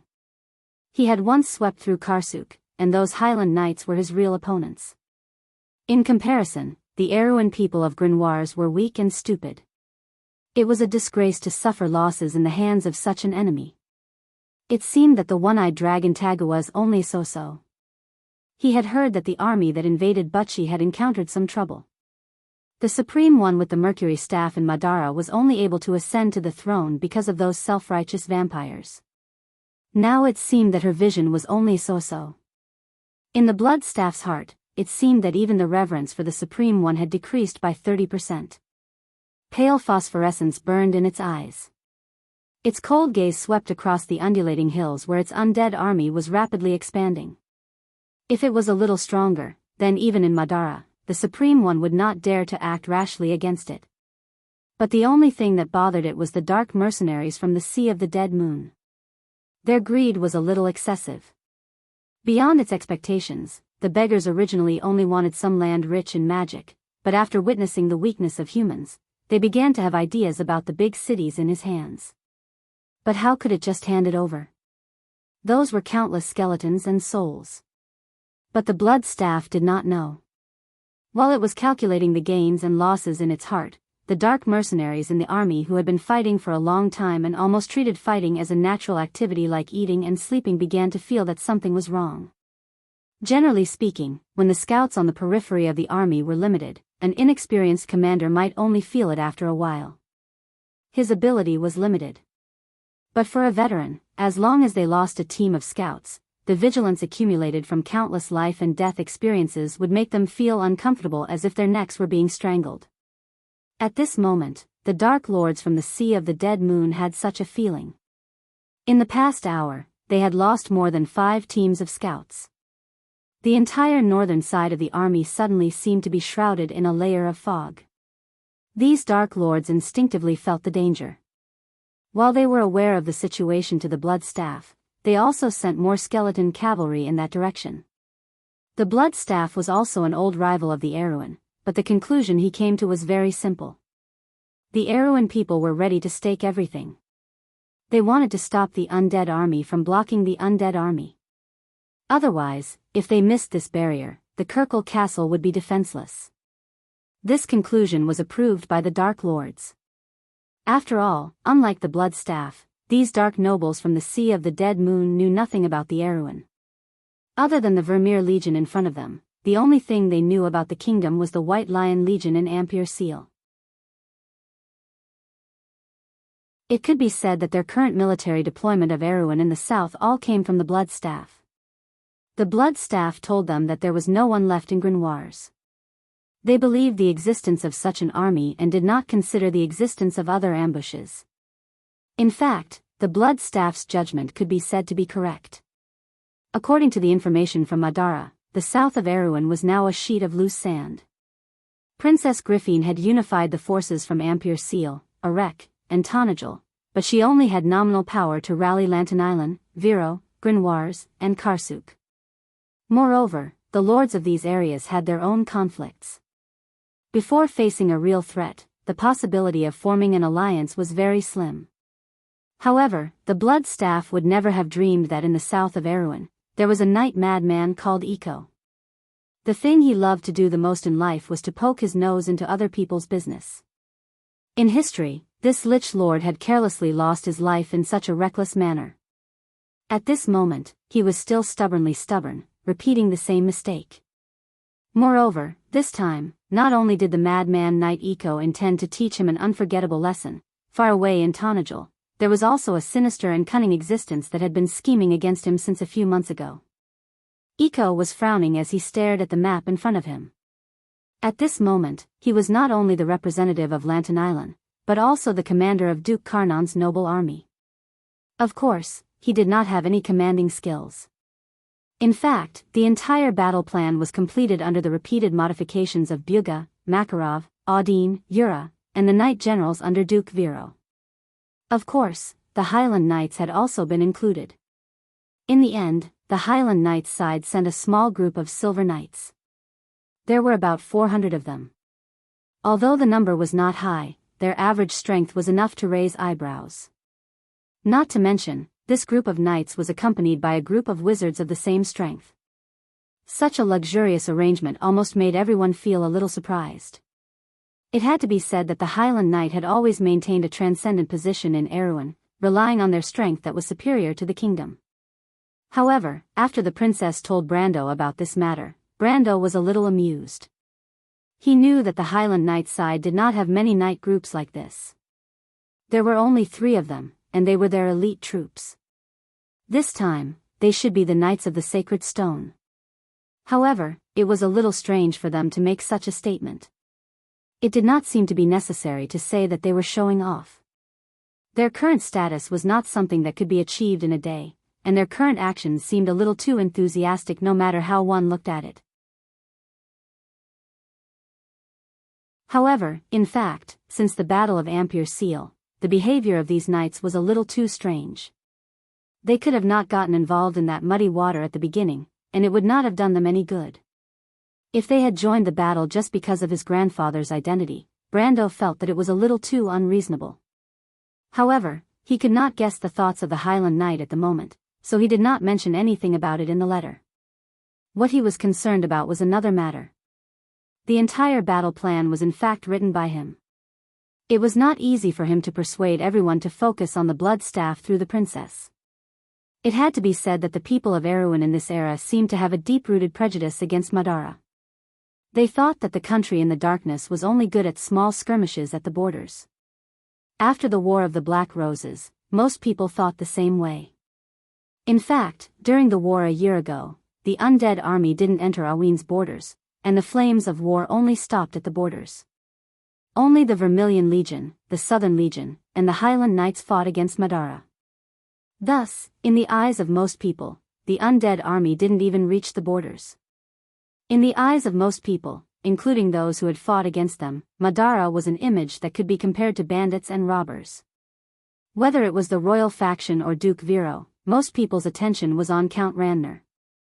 In their opinion, what they should do was to first defeat Count Randner, and then the blood staff would naturally retreat after losing its spy. Even the Highland Knight had the same opinion. They had fought against Madara the most and had the deepest prejudice against them. Karsuk, but it was actually an exaggeration. At that time, the blood staff's vanguard did not even sweep half of the Karej region before it was stopped by the Highland Knight west of Silverhorse City. After that, it went south to Gold City and circled around before returning to Madara. They knew best how capable those skeletons were. On the other hand, Count Randner was Erewhon's greatest threat. Once Count Randner was defeated, the chaos in the south would basically be half resolved. As for Duke Viro, he still had a personal grudge against Count Randner. The only one who supported Brando was Eek, but the Knight Madman simply did not want to fight in a civil war. In his opinion, the invaders should be taught a lesson first. But in the end, Brando convinced everyone with the reason that Count Randner could escape to Madara even if he was defeated. Although it did not matter to Erewhon whether Count Randner escaped or not, this reason convinced Duke Viro. This duke was definitely the one who was most unwilling to see Count Randner escape. The hatred between the duke and Count Randner went back several generations, and it could be said that it would not end until one of them was dead. Duke Viro, since he supported Brando's plan, and Lantern Island's representative, Eek, the Highland Knight no longer objected. In the end, Brando's plan was unanimously approved. The priority was to ambush the blood staff. This battle plan was basically copied from the time when Eek and Yura led the allied army to ambush the blood staff. The location of the ambush was still in Silipharn, which was the most advantageous terrain. It could be said that they had a greater advantage now compared to the past. In the past, Eek could not find a way to enter Silipharn, and could only sneak in from the north of Tosancade Forest, which wasted a lot of time. But, this time, Brando convinced Cohen and the others to open the gates for them. Silipharn's hills were now under their control, and they could secretly place an army under the Bloodstaff's nose at any time. But it was at this time that Eek encountered trouble. According to the original plan, Duke Vero and Lantan Island's allied army would wait for Tanajal's army to arrive before launching an attack on the Bloodstaff. But there were still a few hours before the attack, and Duke Vero's knight subordinates were beginning to lose their patience. Eek had yet to figure out what was going on, but Makarov and the rest had already realized the problem. Vero was the first to speak. Duke Vero's subordinates obviously treated the Bloodstaff as fish on the chopping board. They felt that Count Tanajal's purpose in proposing this battle plan was purely to share the credit with them. The reason was simple. Lantan Island's army and Duke Vero's army were almost twice the size of the Bloodstaff's army, and it was well known that the undead army's individual combat ability was inferior to that of a human's. Human's army was known to be weak. It was only in a situation where the difference in military strength was twice that of Trenthium's. Furthermore, it was an unintentional scheme, so there was no need to wait for Trenthium's army to arrive. Therefore, as soon as the Bloodstaff's army entered their field of vision, these local lords and night lords began to get restless. When Makarov and the others told this to Eek, this night fanatic suddenly had a headache. He never dreamed that such a situation would occur. In fact, it was not only him, even Brando himself did not expect this. Brando only remembered the ambush in history, but he forgot that the Erewhon nobles of this era were not the same nobles that Princess Griffin built a decade later. It was the army that he and Freya had built after the Rising Kingdom. More importantly, the Anthony alliance was actually led by Eiko in history. But this time, because of his and Her Royal Highness's intervention, Duke Vero had sent out far more troops than in history. So now on the battlefield, it was very doubtful that Eiko's words still counted. One had to know that this was not a normal army, but an alliance of nobles. Usually, when dukes fought, there were often cases of their retainers acting on their own, let alone an alliance of two dukes. In fact, when the news was passed to Eek, Duke Vero's Night Lords had already begun to move. P.S. 2 updates for the first day, posted together, please vote. Day 1.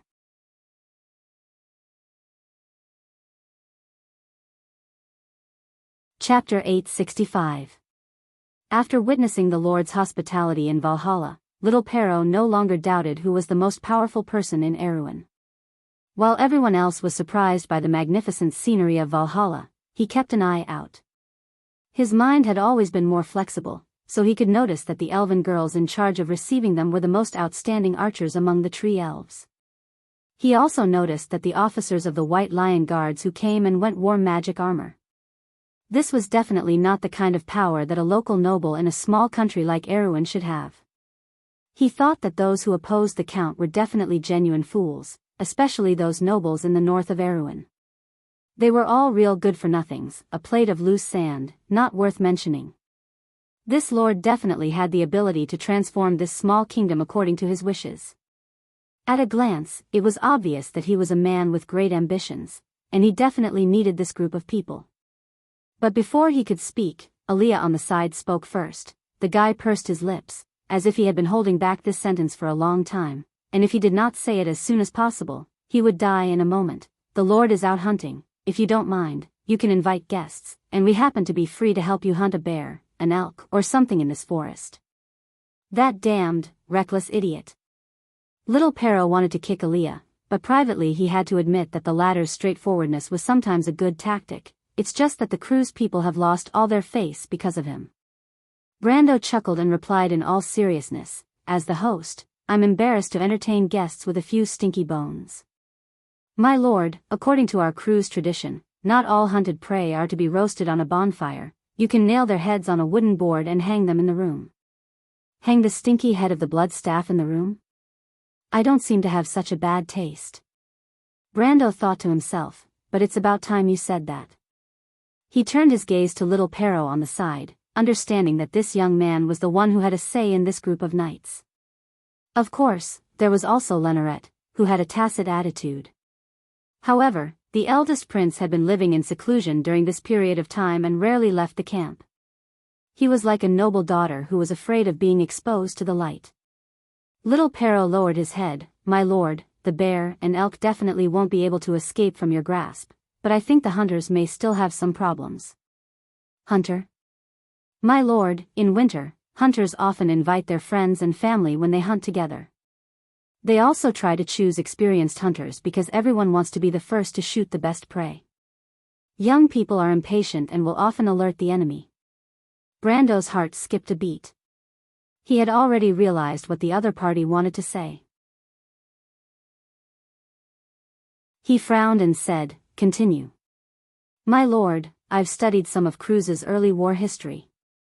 Apart from the war between the Holy Sanctum, most of the wars between the lords below are relatively simple and full of variables.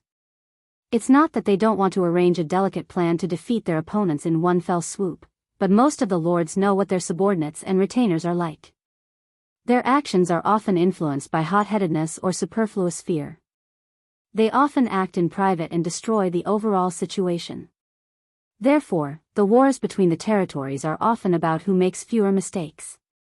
Little Pero was just short of saying that his plan was an armchair strategy. Brando's face turned red. Fortunately, it was not obvious in the misty rain. In the past, the battles he commanded were carried out by professional players. The so-called gap in execution and discipline of the players was compared to the modern army. But for the aristocratic army of this era, it could be called a model. In the Amber Sword, even the players of small and medium-sized guilds were comparable to the White Lion Legion in terms of discipline and execution. The large guilds were even more so. After all, as long as the orders were not unreasonable or restricted personal freedom, most players would not go against their own guild points.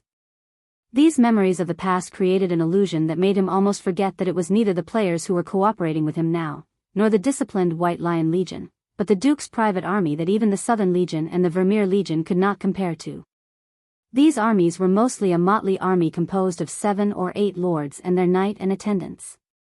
It would be strange if there were no problems. His thinking had been affected by the stereotype in the game, and he had almost forgotten about this matter.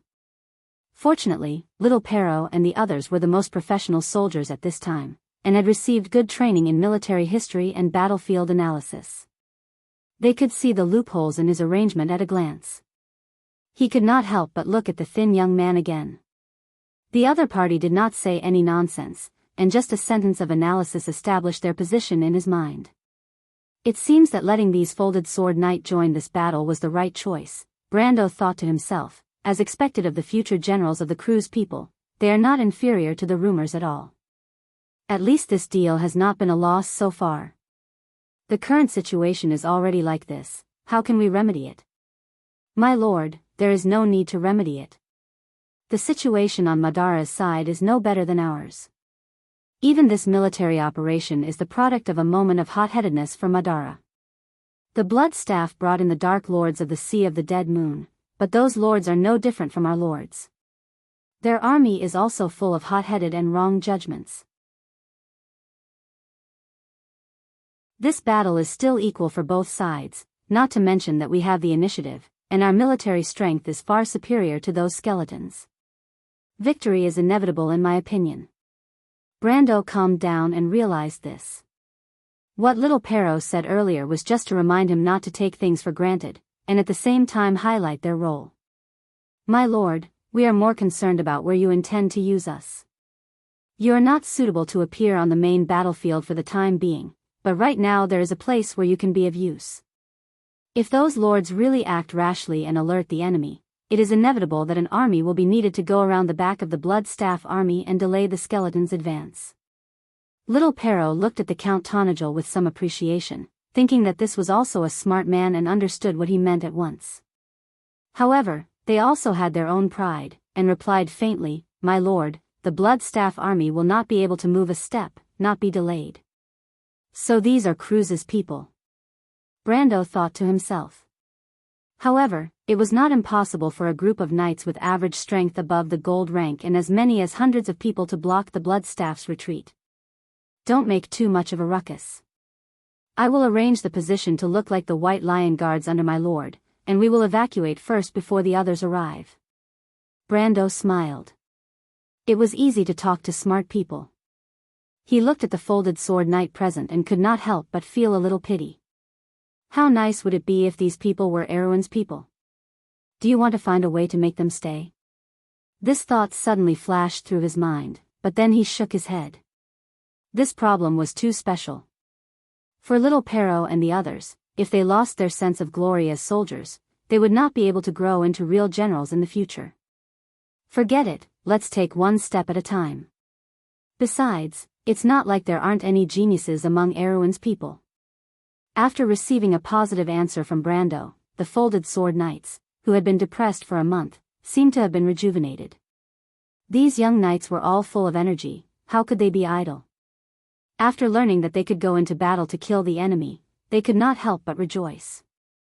The preparation work of little Pero, Brund, and Elia was also going very smoothly. In fact, the folded sword knights had been a string taut all this time, waiting for Brando's final answer from top to bottom, so there was actually no need to prepare at this time. In just half an hour, everyone was ready to go. Of course, this also showed that these young people from Cruz were well trained. If they were placed in the ordinary noble cavalry, even if they were prepared in advance, it would take at least an hour or two to finally get ready. At this time, Freya arrived at Brando's army under the escort of several Highland knights. The arrival of the Valkyrie brought bad news to Brando. Sure enough, as little Pero expected, Duke Viro's retainers hurriedly launched an attack before Brando arrived. After she learned the news from Eek, she immediately went ahead to inform Brando. According to Freya, in order to cooperate with Viro's army, Anthony's army and the Highland Knights had also launched an attack one after another. Now the battlefield between the two sides was unfolding in the middle of the Silofan Hills and was in a fierce battle. After she finished speaking, she could not help but look at Brando's face, thinking that he would be furious, but she did not expect Brando to just smile bitterly and shake his head, as if he had expected it. Freya, go and get ready, the White Lion guards are waiting for the order to attack. Medisha will cooperate with you. This is the first real war for Tanajal's army. I will also leave the wind archers under your command. Brando? Both Viro and Anthony's armies have moved. We must also speed up to cooperate with them. If they want to suffer, then let them. But is this okay? It's okay, the Bloodstaff can't win. It's just that some people will suffer a big loss.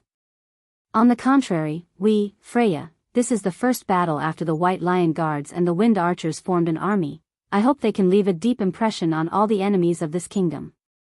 All the enemies? Brando nodded. In his heart, those rotten vines and rotten branches that blocked the path of this kingdom, they were about to be swept away. Erwin would usher in a new life from this moment on. The saplings planted in Tanajal were finally about to sprout and take root. This battle began on a gentle slope to the west of Silafarvan Hills. The whole slope was east-west, and there was a dense linden forest on the hillside. As early as a day ago, a noble knight from Viro had brought his attendants to this forest to ambush.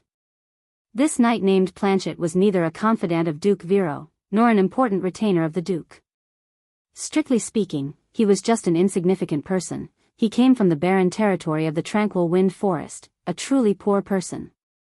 He only came to this muddy water for two purposes. The first was for money, and the second was to enter the eyes of the Duke. In order to realize this ambition, he sold his family's wealth and pulled up this group of people. For the first time in his life, he rode a horse, wore a set of tailor-made leather armor, painted the emblem on the shield, raised the flag, and followed the army to Silafarvan, a place even poorer than his hometown. However, although Planchet was greedy for money and fame, he was not a hot-headed young man. Before he came, he had inquired clearly that this expedition was to deal with the skeletons of Madara. The legend of those skeletons could be talked about for 3 days and 3 nights. During the First War of the Black Rose, there was even an army of Madara that entered the Viro province along the Erek Mountains. Although Planchet had never seen these terrifying opponents, he had heard of their ferocity from various sources. Before he really made up his mind to go all out, this knight also thought about it again and again, but in the end, a bold plan formed in his heart. He did not know where he heard a legend, but it was said that the skeletons of Madara were controlled by liches. As long as the liches were killed, the skeletons would naturally lose their ability to fight. The liches themselves did not have much combat power, so once they were attacked from the back, they would be like fish on a chopping board. This way, Planchet had a plan in his heart. He wondered why he did not hide, wait for the skeletons to pass by, and then rush out to slaughter the weak liches. In the end, he could effortlessly obtain a great merit. Although this knight did not know a word in his life, he was very satisfied with his plan. He felt that he might be the kind of person who was born with the ability to command. Although the Blood Staff army had not arrived yet, he could already see the scene of him being conferred the title of Marquis in the future. However, when Planchet arrived in Silipharn, he realized that there seemed to be some differences between his ideal and reality. First of all, it started to rain in the hills during autumn, which brought a lot of trouble to the army stationed in the forest. Including this night, they had to march in a wet environment every day. Their feet were muddy, and they felt like they had rolled in the mud every evening. But the saddest thing was that they did not even have a dry and comfortable place to sleep. Sometimes, they could only wrap themselves in a cloak and sleep in the mud for the whole night. Planchet had experienced this before. In just 2 or 3 days, he was complaining incessantly like the others. He almost cursed the heavens and the earth. Fortunately, half a week after the rain started, the army finally entered the designated ambush area. But unfortunately, Planchet realized that the situation in front of him was somewhat different from what he imagined. In his imagination, the so-called ambush was to hide in the valleys on both sides and wait for the Blood Staff army to pass by. Then, they would suddenly attack and cut off the skeletons from the middle. Of course, he would hide at the back and wait to kill the liches that were the easiest to deal with. But when he arrived in Silipharn, this knight realized that it was not the case at all. The entire battlefield was bigger than he imagined. At a glance, there were only undulating mountains, continuous hillsides, and connected forests. He couldn't see the road at all, let alone distinguish the direction. In such a situation, Planchet felt that it would be difficult for him to even figure out the direction of Madara's army, let alone go around to the back and kill the liches. At this time, the big shots began to divide the area one by one. Then, they designated the scattered knight and lord to be stationed in their own ambush area. Planchet was divided into such a linden forest. That was fine. But Planchet had always been optimistic. In such a situation, he was still able to figure out the situation around him. He soon found that most of the people stationed around him were poor like him. They were ambitious and wanted to take advantage of the opportunity to make a fortune. This discovery made him feel great pressure. Before this, he always thought that he was one of a kind, or rather, a person with an adventurous spirit who dared to seize the opportunity to rise to the top. But he didn't expect that there were so many people who were as bold as him. So, he immediately began to feel pressed for time. Fortunately, this morning, he was received by a big shot. Of course, it was with the other knight. But this was enough to make Planchet pay attention because it was said that the big shot was an important minister of Duke Viro. Of course, the content of the meeting was probably to raise their vigilance because the Blood Staff army had already made contact with the scouts of Viro's army early yesterday. But with his innate sensitivity, Planchet heard another meaning from the other party's words. It was a tacit agreement that they were allowed to attack without orders at the right time, and they didn't have to wait for a predetermined time to launch an attack. This was because the big shot also said that opportunities on the battlefield were fleeting, and the outstanding knight had to learn how to seize them. Of course, if Planchet had some military knowledge, he would understand that this was just nonsense. If Brando was here, he would probably sneer at the Viro nobles for being so obvious in order to gain merit.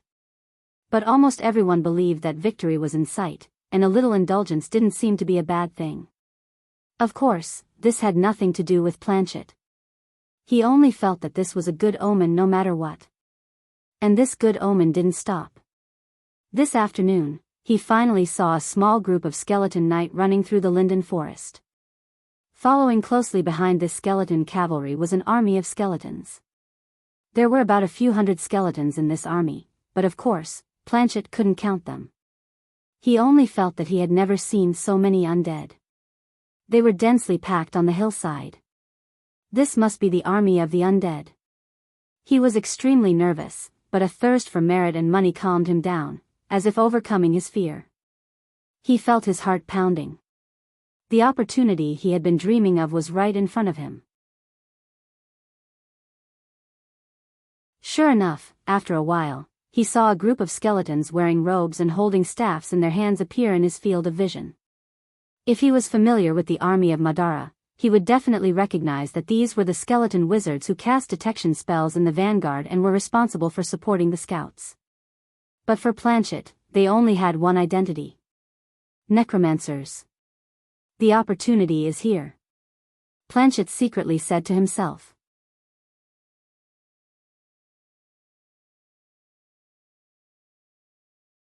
Chapter 866. Planchet did not understand that he might be able to change the outcome of a war.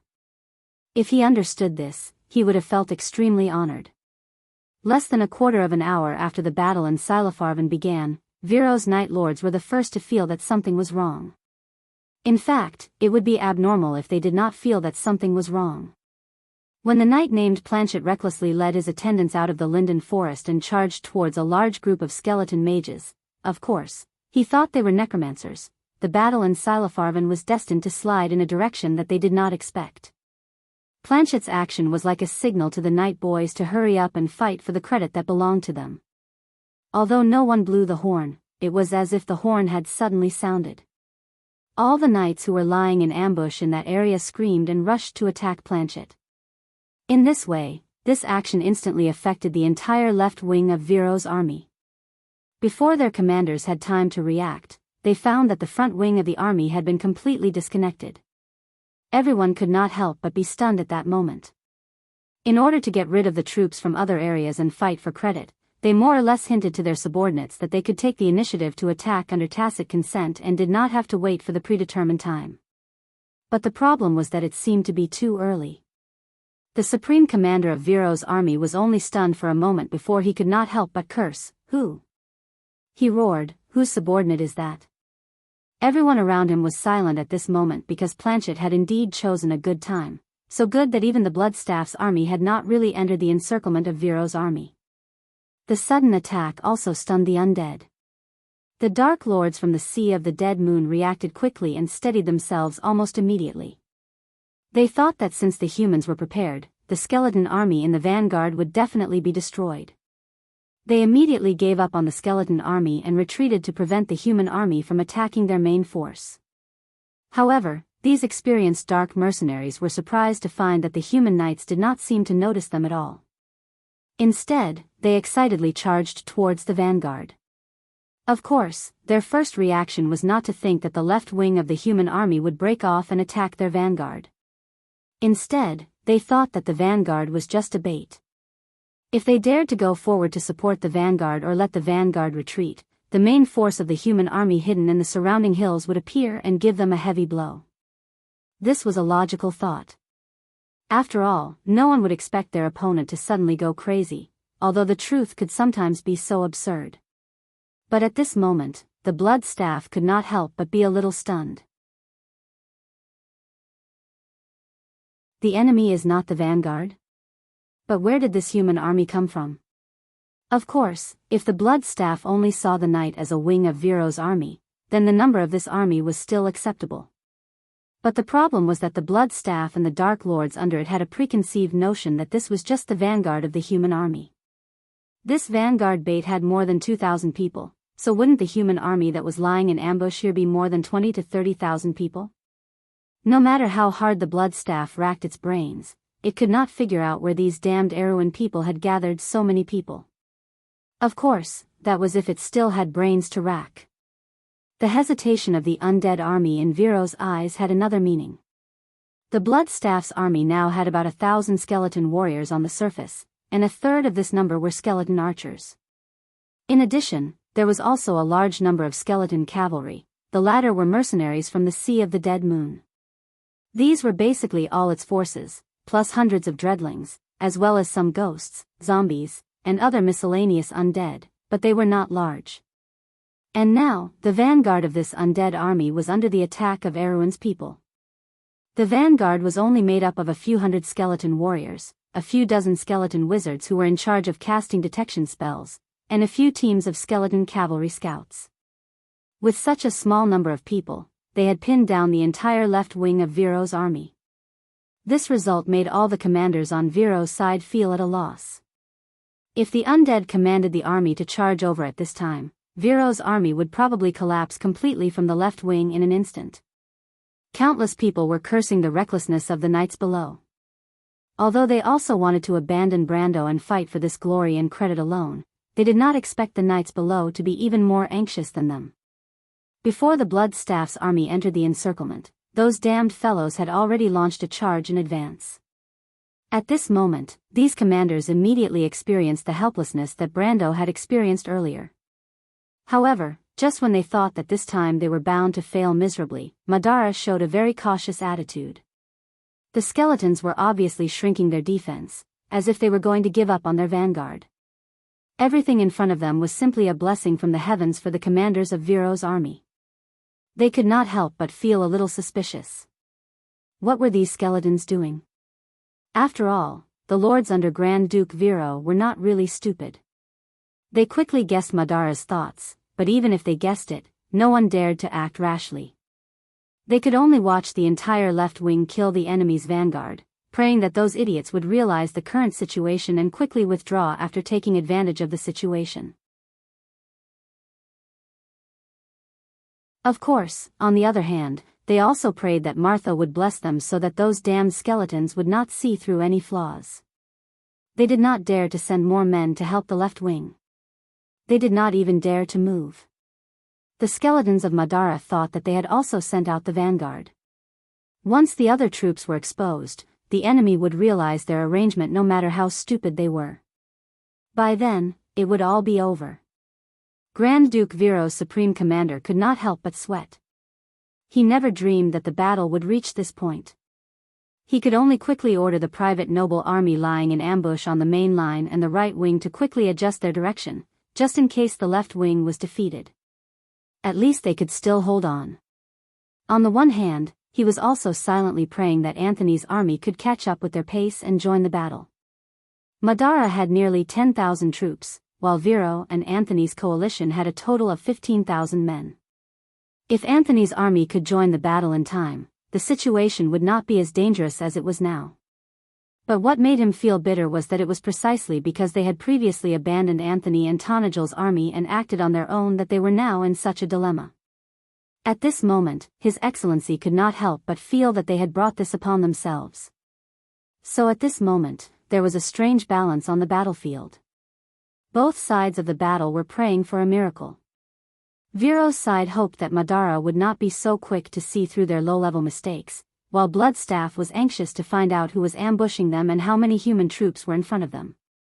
According to the judgment of the Dark Lords, there was at least an army of more than 20,000 men in front of them. If this judgment was true, Bloodstaff could only pray for a miracle so that his army could escape from this hill. At this moment, he actually had a kind of understanding in his heart. The army in front of him was probably from Viro or Anthony. However, what happened next left everyone dumbstruck. The knight's charge was in progress. The meadow on the hillside was like a light blue wave. This wave was moving forward. The most glorious moment of Planchet's life was probably at this moment. He was riding on a horse, holding a shield high and a long spear in his hand. Although he was staggering all the way and his horsemanship was almost unsightly, in any case, he was the one who led the army to launch the attack. With thousands of men and horses following behind him, he was like the tip of the sharp spear. At this moment, he finally understood what the knight's so-called glory was all about. This was glory. He could not help but shout, as if his voice alone could make these liches in front of him to disarm and surrender. He felt that he was in the limelight at this moment, and he must have entered the eyes of those important people. He was the first knight to launch an attack, and he was about to bring a glorious victory to Viro. This time, he would definitely become an important minister by the Grand Duke's side. Of course, Planchet would never have dreamed that the real important minister by Grand Duke Viro's side, the supreme commander of Viro's army, would definitely cut him into pieces if possible. However, Planchet was unaware of this. He was still immersed in the romance of the night. He suddenly felt that he had lived the first half of his life in vain, and this moment was the life he really wanted. For this moment, he felt that even if he died right away, it would be worth it. Perhaps Martha felt his desire and was willing to give him a push from behind to help him achieve his ultimate goal in life. All in all, in the eyes of Master Planchet, the liches were like fish on the chopping board. They shouldn't be able to put up any resistance at all. As long as he slaughtered his way into their midst, these damned skeletons would turn into ashes like clay chickens and pottery dogs. If it were a human army, perhaps they would have been scared witless and pissed their pants by now. However, contrary to Planchet's expectations, the skeletons immediately raised their staffs. At that moment, he felt that he might have been deceived. Another of Master Planchet's dreams was to become a wizard, having heard the bards speak of their prowess in the bars.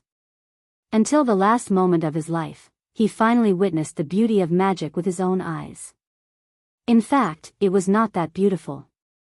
The skeleton mage pointed at him from afar. Planchet barely had any time to react. Half of his body swelled up and exploded into a cloud of blood mist with a bang. This death was not a perfect ending for the night, but for the others, it was just the beginning of the horror. This shocking way of dying stunned all the attendants who followed Planchet.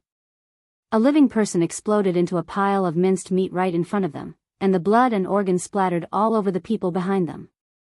Even a real professional soldier might not be able to withstand such a shock, let alone these so-called nobles who were temporarily pulled up by the so-called nobles.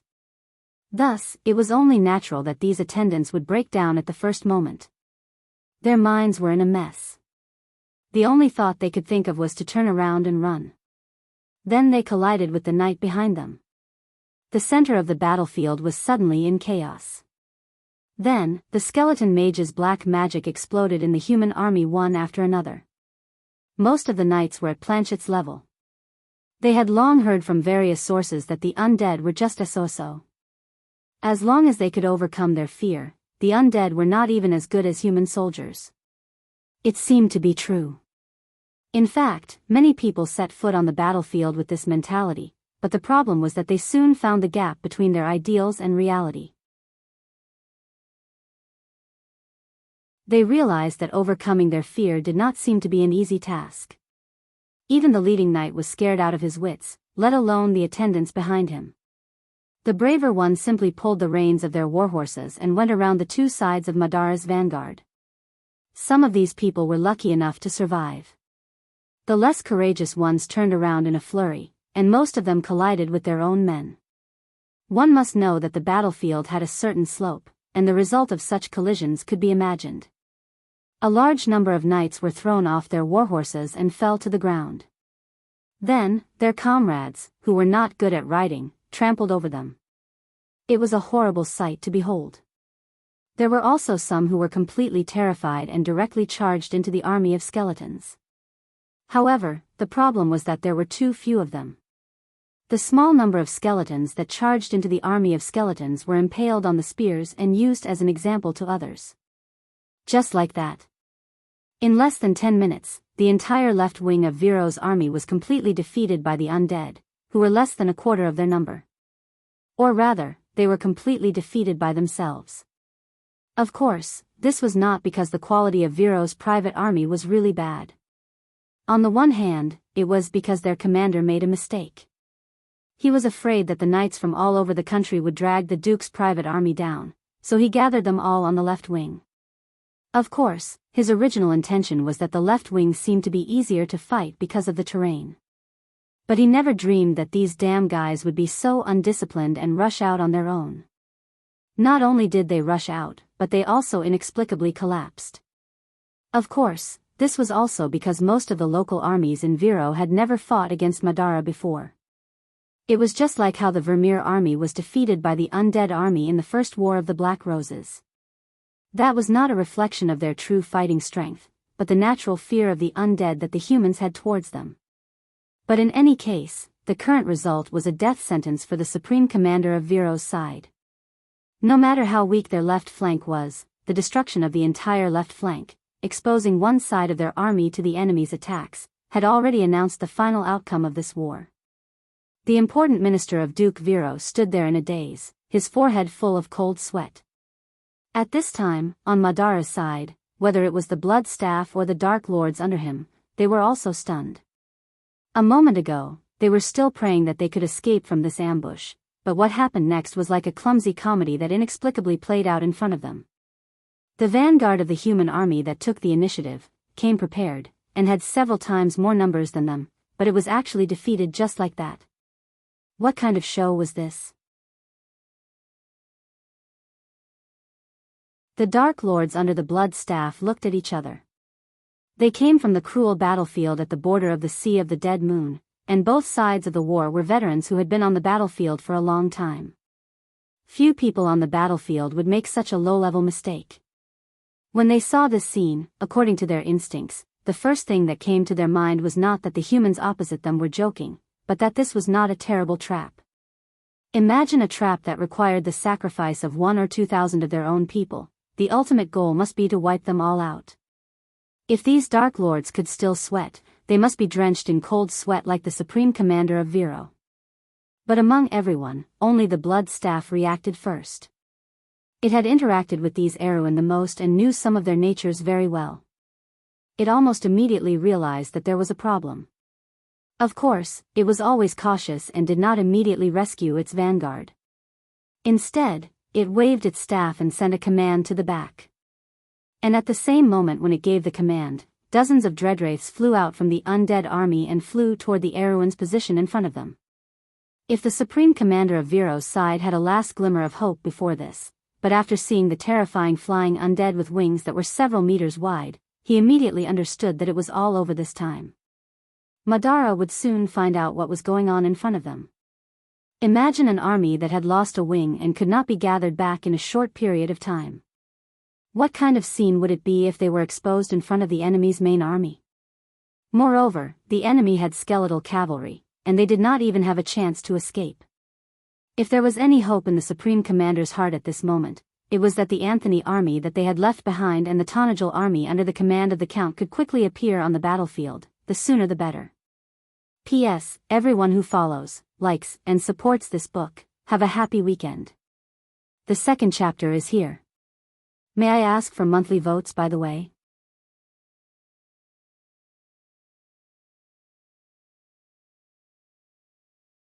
Chapter 867. The sudden turn of events on the battlefield disrupted all the arrangements, and Brando understood for the first time that the so-called precision plan was basically equivalent to the decree of Hessa I, the Lord of the Road, under the art of command in this era. It was just a joke. The old-fashioned command structure and sloppy discipline of the noble army, especially the retainer knight, was the enemy of all commanders. In such a situation, what you had to consider was not praying that there would be no mistakes, but rejoicing that there were no mistakes at all. The more complicated the plan, the more loopholes there would be. The Slovenian region was located to the north of the Silman Valley, southeast of the Tosankade forest, and at the end of the Grenoires province in the Chablis Mountains. The low valley hills cut off the connection between the plains of Lake Valendon and the Silman Valley, like a natural barrier. A few tributaries that fed into Lake Valendon cut across the hills, forming a few relatively flat valleys. The army of the Bloodstaff advanced along these valleys, and Cohen's men had long been tailing them to find out the direction of their march, and found out that these skeletons might pass through the two valleys of Kreven and Chenier. Kreven and Chenier were the two most important passages in the Slovenian hills. These two valleys were surrounded by the Jondel Mountains, and were forked to the north, with many small hills in between. At this time of the year, there were many large linden forests on the flat slopes that could be used for an ambush. This place was almost an ideal place to set up an ambush, and the Bloodstaff seemed to have never considered that there would be an alliance from Lantanailan and Viro ambushing him here. His previous victory had made him arrogant, and that was why he was defeated here in history. In Brando's original plan, the four armies of Viro, Lantanailan, Tonajal, and the Highland Knight would set up an ambush in the Kreven and Chenier valleys, and open up an encirclement of about 20 miles. Lantan Island's army would be the first to block the attack, and then Viro and Tonajul's cavalry would go around to the flatter valleys at the back to launch an attack, and completely annihilate the Bloodstaff's army. However, the current situation had developed beyond everyone's expectations. The Bloodstaff's army was divided into two, and moved forward in the valleys about 7 or 8 miles apart. When the vanguard on the wing encountered Viro's army, the retainer knight in Viro's army could not hold back the excitement in his heart and launched the attack first. The result was that the Bloodstaff's army did not enter the encirclement at all. Except for a small vanguard, its main force was actually still in front of Lantan Island and Viro's army, and even further away from Tonajul's army. An ambush battle had turned into a blocking battle from the start. What was even more dangerous was that Viro's army was completely exposed to Madara's army. They had already lost a wing, and their morale was quickly crumbling. As for the others, especially Lantan Island's army and the Highland Knight, they had no idea what was happening on their side. After they learned that Viro's army had launched the attack first, they immediately changed their battle plan and tried to go around to the side of the Bloodstaff's army first. Little did they know that their own people had already poked a hole in the cover of the encirclement. Eek was still leading a small number of his cavalry in the mountains and forests, and he could only pray that Viro's damned knight would not cause too much trouble. But Makarov and Audin were not very optimistic about his small wish. They knew too well about the private armies of these nobles. If they were allowed to pursue or hold their ground, they might be able to exert 70 to 80% of their strength. But if they were to fight head-on, they would collapse in an instant. It had to be said that these two old nobles were very insightful about the situation in their own kingdom. Although they had not seen it with their own eyes, they were not far from the truth. Among all the parties involved in this battle, Brando was the first to receive reliable information through the magic transmission of Cohen's subordinates. Magic transmission was still very rarely used in wars in this era because it could only transmit text, and Won's decryption skills were really terrifying. With the existence of magic similar to decryption ciphertext, it could directly restore the original meaning of the person who wrote the ciphertext. Naturally, the commanders would not want their orders to be leaked to the enemy. However, decryption ciphertext was not flawless. On the contrary, the way to counter it was actually very simple. As long as the messengers were divided into two groups, one person would be responsible for writing the ciphertext, and the other sorcerer apprentice would only need to copy it.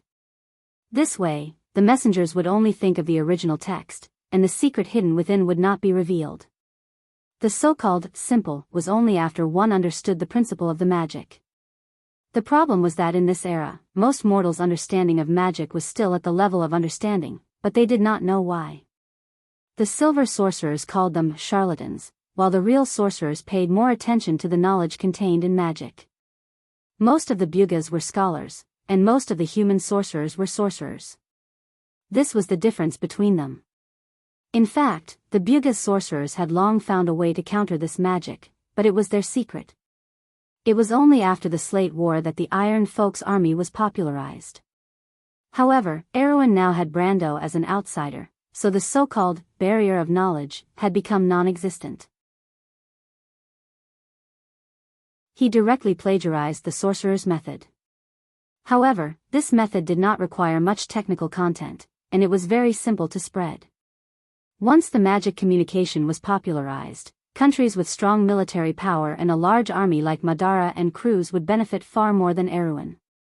Therefore, Brando had never used this technology publicly in the army, and often only used it in some intelligence exchanges with his confidants. Unless he was sure that Erwin could gain enough benefits to offset the impact of using it in a large-scale war, he would never easily spread this secret for the Bugas. In fact, Brando already had a plan in mind, but the war with the Blood Staff was not that serious. He put away Karglai's magic letter in the drizzle. Madara's defeat of Viro's old knight army was not unexpected, but Viro's commander dared to gather the retainer knights from the lower territories and put them on the left flank. Such boldness made him a little speechless. I don't know if this is overconfidence, or the so-called self-cultivation of an actor. Brando thought to himself. If those things were given to him, he would rather send them to Madara to fight against him than command them. The reason why he used things to describe the retainer knights was because Brando had a deep impression of the so-called army made up of small landlords, broken knights, and opportunists. In history, they had buried the nobles in the north, just like today's stupidity. But I'm afraid that the commander is in a dilemma. At least in name, these knights are still the vassals of the Grand Duke of Viro. If they are willing to wave the flag and shout for their master, it is an act of loyalty and righteousness. If the Grand Duke of Viro dares to not accept it, his prestige will be gone. Brando knew that the rules of the game of these old nobles were the cornerstones of this era. Knight and lord were the cornerstones of this era. But unfortunately, these cornerstones had begun to shake from the bottom. Lords, your era is over. At this time, he still had the leisure to think of a famous bard's poem in the game. Brando felt a little relieved in his heart. Fortunately, Madara had defeated the Grand Duke of Viro. What he was most afraid of was the Grand Duke of Viro's army attacking first and alerting the Blood Staff beforehand. This Dark Lord, who was known for his vigilance, would turn his army around and retreat to Silman. If that was the case, things would become troublesome because Ranner was still in Erewhon's territory. They were ambushing the Blood Staff now to take advantage of the time difference. If the Blood Staff was defeated in the ambush, Ranner would lose his foreign aid and retreat to Madara, and his morale would naturally collapse. But if the Blood Staff was curled up in Silman and gave Ranner a chance to break out in this direction, then the three armies of Tonajol, Viro, and Anthony would not be able to hold on for long in this hilly area in the middle of nowhere. If Ranner and the Blood Staff were to join forces, then the chaos in the south would not end until Ranner and the Blood Staff joined forces. But what surprised Brando was that he had guessed that Viro's retainer knight army was terrible, but he did not expect them to be this terrible. When Cargly's letter said that Viro's left wing was defeated by hundreds of skeletons, he almost thought that it was a joke. But Cargly's would not joke with him at this time, so Viro's army was really defeated like a miracle. It was just a miraculous stupidity. He flicked the letter and walked to the side, grabbed the saddle, and got on his horse. The army was moving out in the rain, and everyone was getting on their horses. Farther away, the young wizards of Tonajol were gathering under the leadership of the Shire.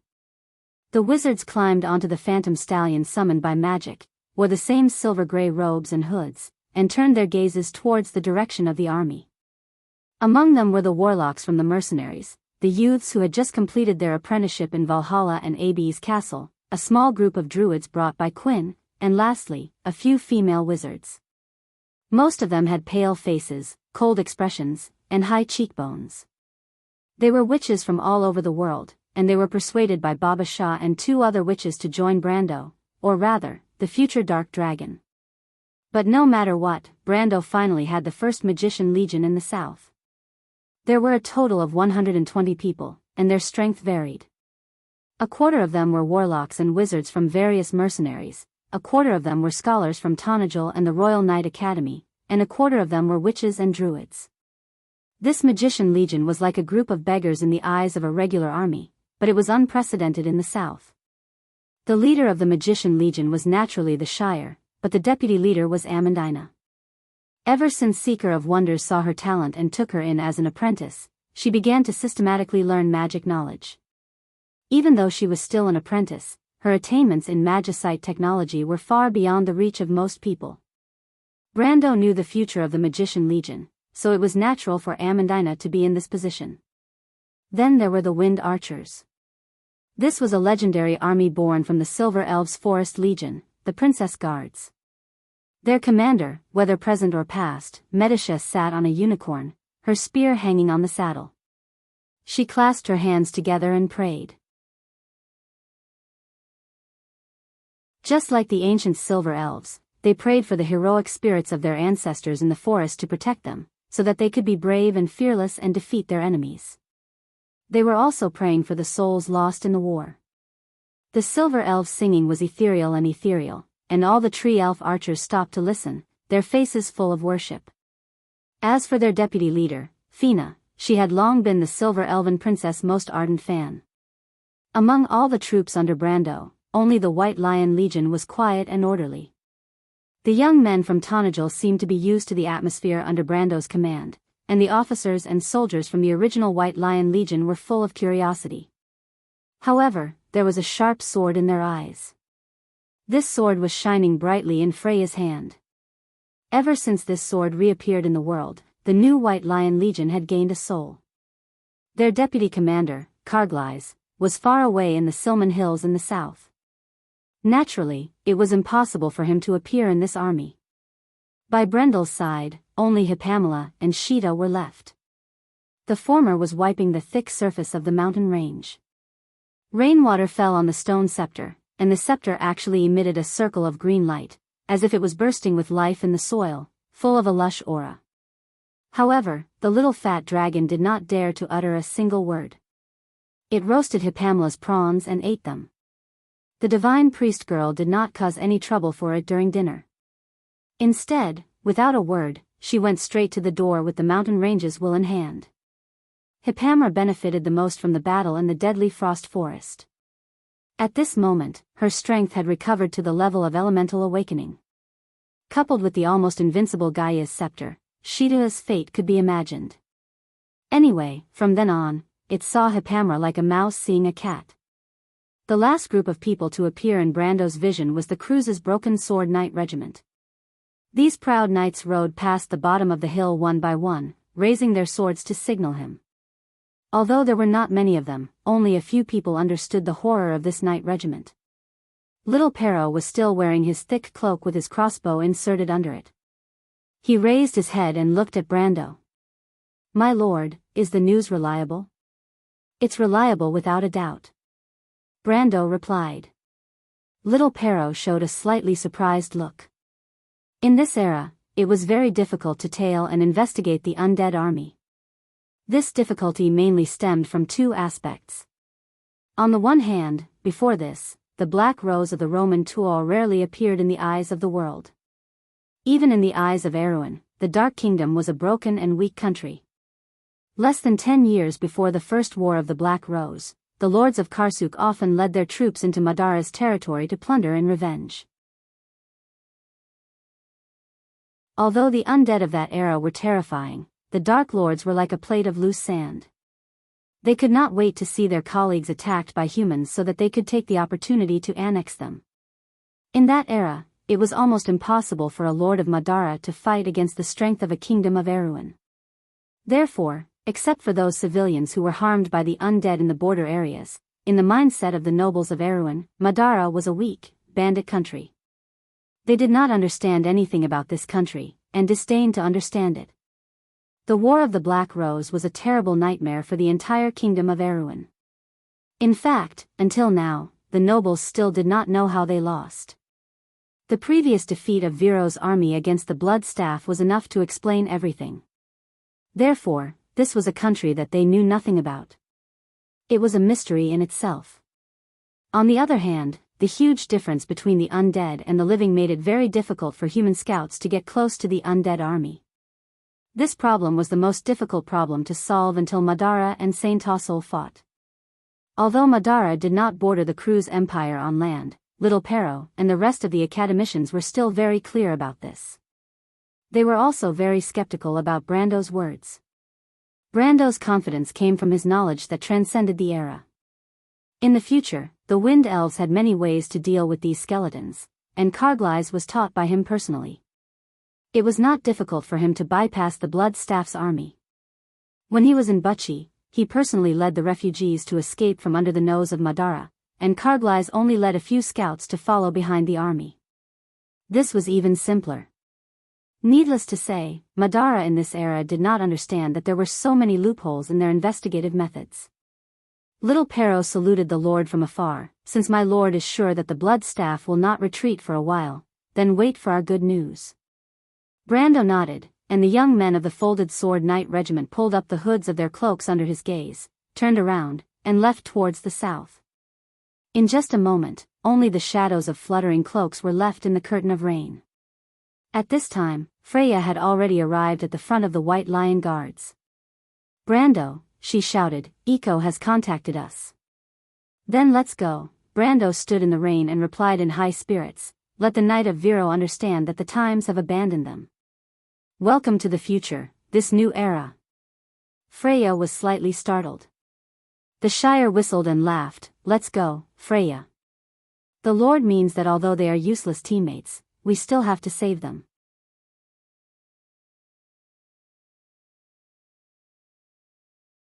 Chapter 868.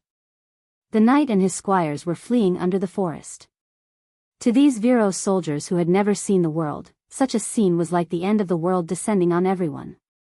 It made them feel a deep fear from the bottom of their hearts, as though the fear spirit was pouncing on them. They were alone and helpless, about to die without a burial ground in the next moment. The private soldiers were scared out of their wits and had no courage to resist. They could only throw down their weapons, scream, and flee in all directions. In the blink of an eye, they completely collapsed. The sharp claws of the Dreadwraith were like hooks hanging in the air. They swept over the heads of these soldiers and swept the knight on horseback, pulling him off his horse. The knight screamed in agony. With a crash, the lower half of his body was pulled out along with his intestines and spine. The bloody lower half of his body flew into the air and fell down.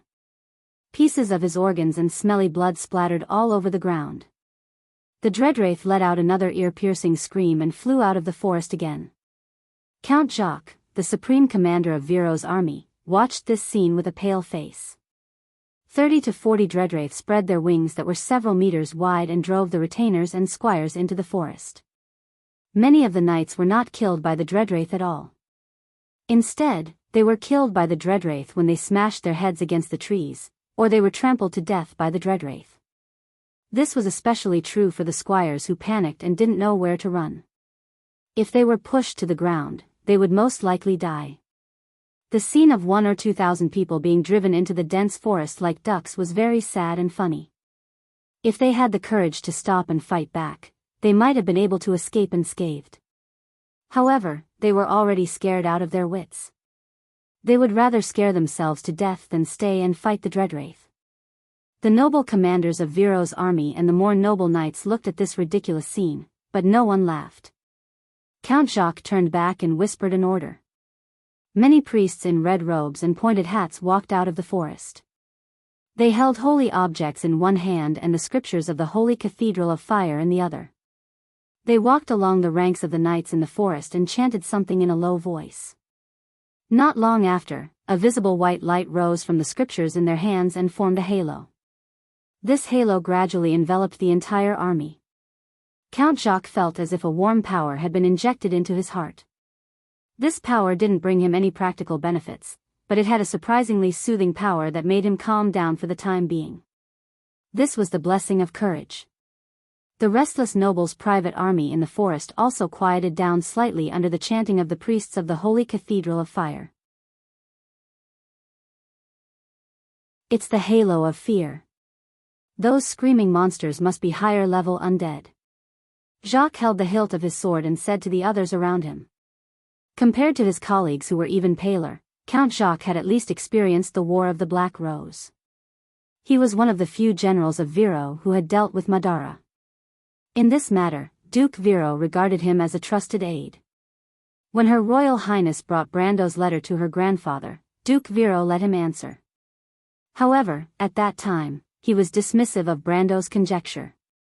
In his deep-rooted view, the things in the darkness in the east were just flies and dogs. During the War of the Black Rose, Madara gained an advantage purely because the kingdom did not put too much effort in the Buchi region. For example, in Karsuk, the Highland Knight did not let Madara gain too much advantage. But at this moment, Count Jacques' heart began to waver. The army of Madara in front of him was obviously different from the one he saw in Viro last year. When he was leading the army to fight against the undead army in Viro, even though he was terrified, he still remembered the first time when the swaying ribs attacked from the forest. The farmers and soldiers he recruited from the countryside almost collapsed at the first moment. Fortunately, his trusted knights were able to hold their ground, and after a series of attacks, they realized that the Madara skeletons were only a so-so. The only thing that could threaten them was the liches, but their fighting strength was only on par with the knights under the Lord's command. Of course, Count Jacques did not know that it was Frostclaw's army that invaded Viro. Frostclaw was a ghoul, just the lowest level of Madara's dark nobility. It was probably on the same level as the retainer knight under his command. When it sneaked into Viro, it was only to avoid the terrifying Highland knight and take advantage of the situation. It had the same idea as Master Planchet, but it did not expect to run into the muzzle of Jacques' gun. The two fought a head-on battle, and it was evenly matched. Jacques lost almost all of his retainer infantry, but Frostclaw was even worse. It lost a lot of liches and was unable to recover from the setback. Not long after, it was annexed by other lords. He also did not know that the ones who invaded Bucci were the elites of Madara in the War of the Black Rose. Insursta and Tarkus were the confidants of the Supreme of Madara, and the one-eyed dragon Tarkus came from a famous family. The vampire family was the most trusted force of His Majesty the Emperor of Madara until the Battle of the Oblique Forest. And now, although the army under the Blood Staff was not as luxurious as the combination of Insursta and Tarkus in terms of commanders, its army was in fact more powerful than the army under Insursta in the War of the Black Rose after joining the Dark Mercenaries from the Sea of the Dead Moon. This strong contrast was now clearly magnified thousands of times in Count Jacques' vision, making his mood fall from the clouds all the way to hell. Although he was still a seasoned soldier, and on the surface, he calmly said something about high-level undead creatures, but in fact, he knew in his heart that these things were only hearsay. Count Jacques' colleagues were clearly aware of his tricks, and they were not too comforted. They saw dozens of the same terrifying creatures flying out from behind the fearsome spirits that chased away the night. They swept over the gentle hillside, the forest of linden trees on the hillside, and a few low hills, heading straight in their direction. Although there was still a considerable distance between them and the fearsome spirits, they were still frightened and panicked. They were at the top of the hill facing the Churney Valley, and on the other side of the valley opposite the left wing, they were about a few miles away from the fleeing retainers and knights. On the right side, in the dense coniferous forest, elite heavy infantry were lying in ambush, protecting the crossbowmen in the center. This was originally a very beautiful blocking position. Relying on the cavalry on the left wing, they could effectively contain the undead army of Madara in this open valley of 10 to 20 miles, buying time for the Tonajal and the Lantan Islands. But now, the problem was that they had lost the ability to contain the enemy. After losing the cover of the cavalry, the heavy infantry and crossbowmen were now at the mercy of the enemy, not to mention that Madara still had air power. At this time, a famous swordsman by Duke Viro's side had identified that the fearsome spirits were at least mid-silver ranked creatures, which meant that they were at least level 4 creatures. This made everyone's face pale. More than 100 level 4 creatures, these creatures alone could kill less than 4,000 of them. Counts Lin and Count Beauregard immediately insisted that they should retreat. Their reason was to preserve the strength of the Allied forces. If they were wiped out before the Lantan Islands, then the scene in the Silman Valley would repeat itself. But if they could at least withdraw these 4,000 men, or at least withdraw 6 out of the 12 brigades, then there would still be hope for the rest of the battle. The noble knight immediately agreed with this statement, but Count Jacques himself was sneering. He knew what these people were thinking. They said it in a dignified manner, but in fact, they were just afraid of death. They thought that this was a battle that was in the bag, so they fought to be the first to participate in the battle. But once they encountered a little danger, they immediately wanted to stay out of it. Of course, Count Jacques himself also knew that he was not a noble person, so these people's thoughts were pardonable. But the question is, are these people idiots? He could not help but be angry. Do they still think that the initiative is in our hands? That they can retreat just because they want to? Thinking of this, Count Jacques could not help but become cold. At least compared to his colleagues, he was still a noble lord who knew his soldiers well. Count Jacques stabbed his sword into the ground and suddenly replied coldly, "His Grace the Duke has given us full authority to command this allied forces, so we must be loyal to our duties. You are the Duke's retainers, how can you retreat without fighting?" Count Lin was a good friend of Jacques, but he could not help but be shocked by Jacques' attitude. Could it be that this friend of his was scared out of his wits? He had seen the lunatics of the royal faction, but his friend was definitely not this kind of person. He could not help but look at Jacques strangely, wondering what this guy was trying to sell. Most of the other nobles had the same idea, but their gazes towards Count Jacques became more or less unfriendly. It was like an unspoken rule. In the current noble circle, you can be upright and plain-spoken, but if you want to harm the interests of others, or even their lives, then you are destined to be an existence that cannot be tolerated by the rules. Today's nobles of Erewhon, just like Brando said, were no longer as glorious as they were in ancient times. King Eric's nobles had set an example, using their swords to plow out a kingdom in this barren land. But their descendants had long since lost their courage, and became useless people who only had schemes and power. But at this moment, Jacques more or less had the same idea. He simply could not understand, how could these people who he usually talked to so happily be so stupid? He coldly looked at these people, and had to make things clear. How do you plan to retreat? Can you outrun the skeleton knight? Or can you outrun the monsters in the sky? A bunch of idiots. Now our only chance of survival is to hold on here and wait for the Lantonians to come and save us. Of course, you can try to turn around and run, gambling on that less than 1% chance of survival, but do you have the guts? After saying this, Count Jacques could not help but let out a long sigh. He did not know why, but although he clearly felt that defeat was imminent, his heart was inexplicably carefree.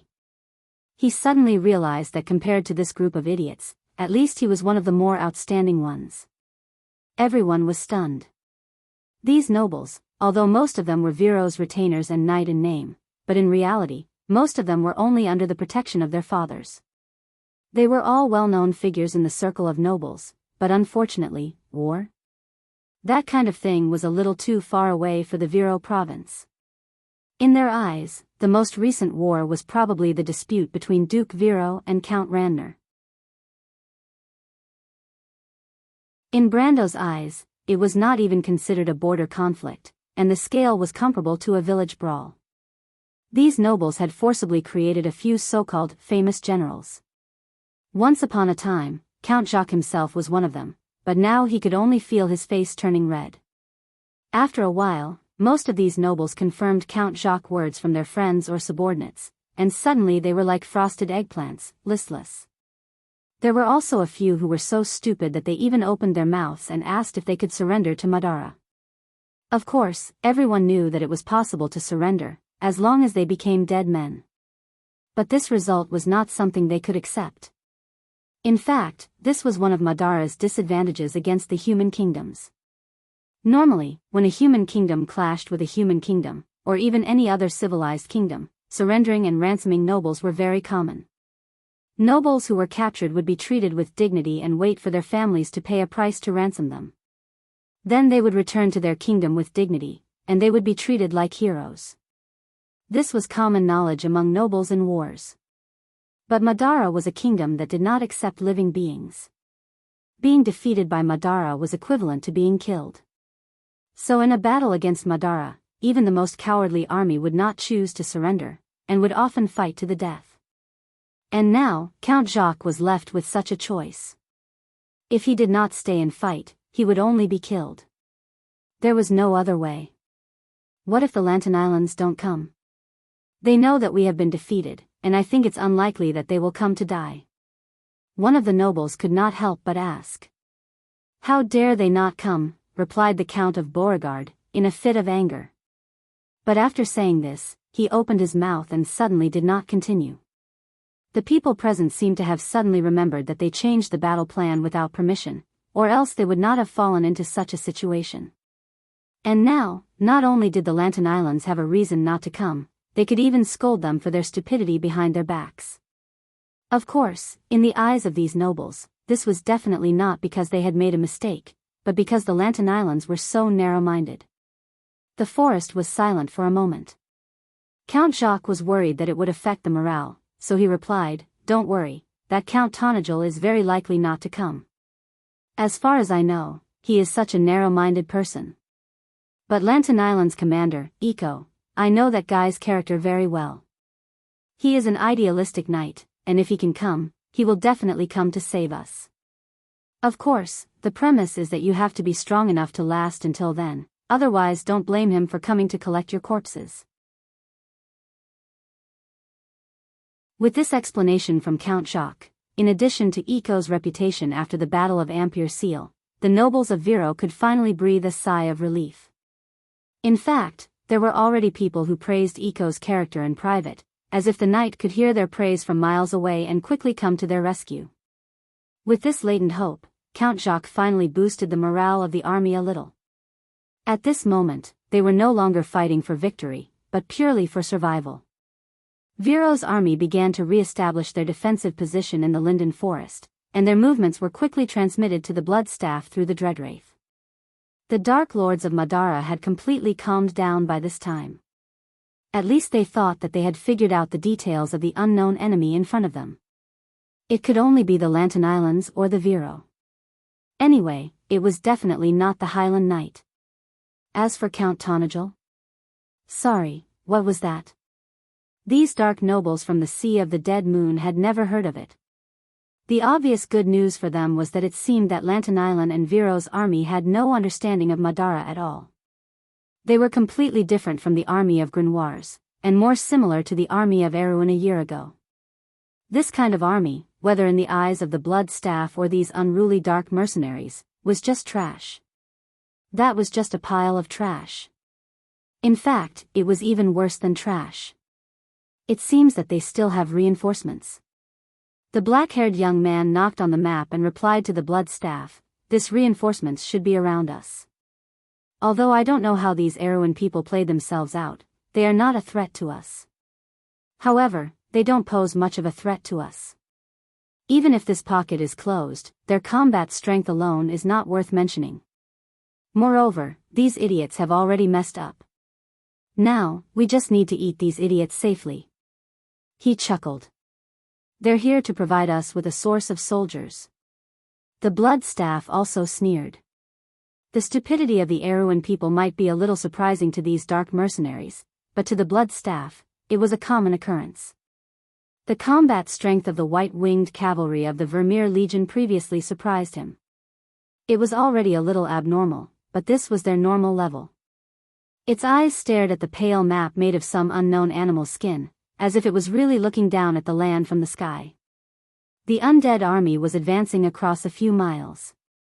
Unless the humans had sealed off the area, it was impossible for them to surround the undead army. Of course, it might have been possible, but the opponent's stupidity was pitiful. "Let's use the skeletons to test their combat strength first," it replied coldly, setting the tone of the battle.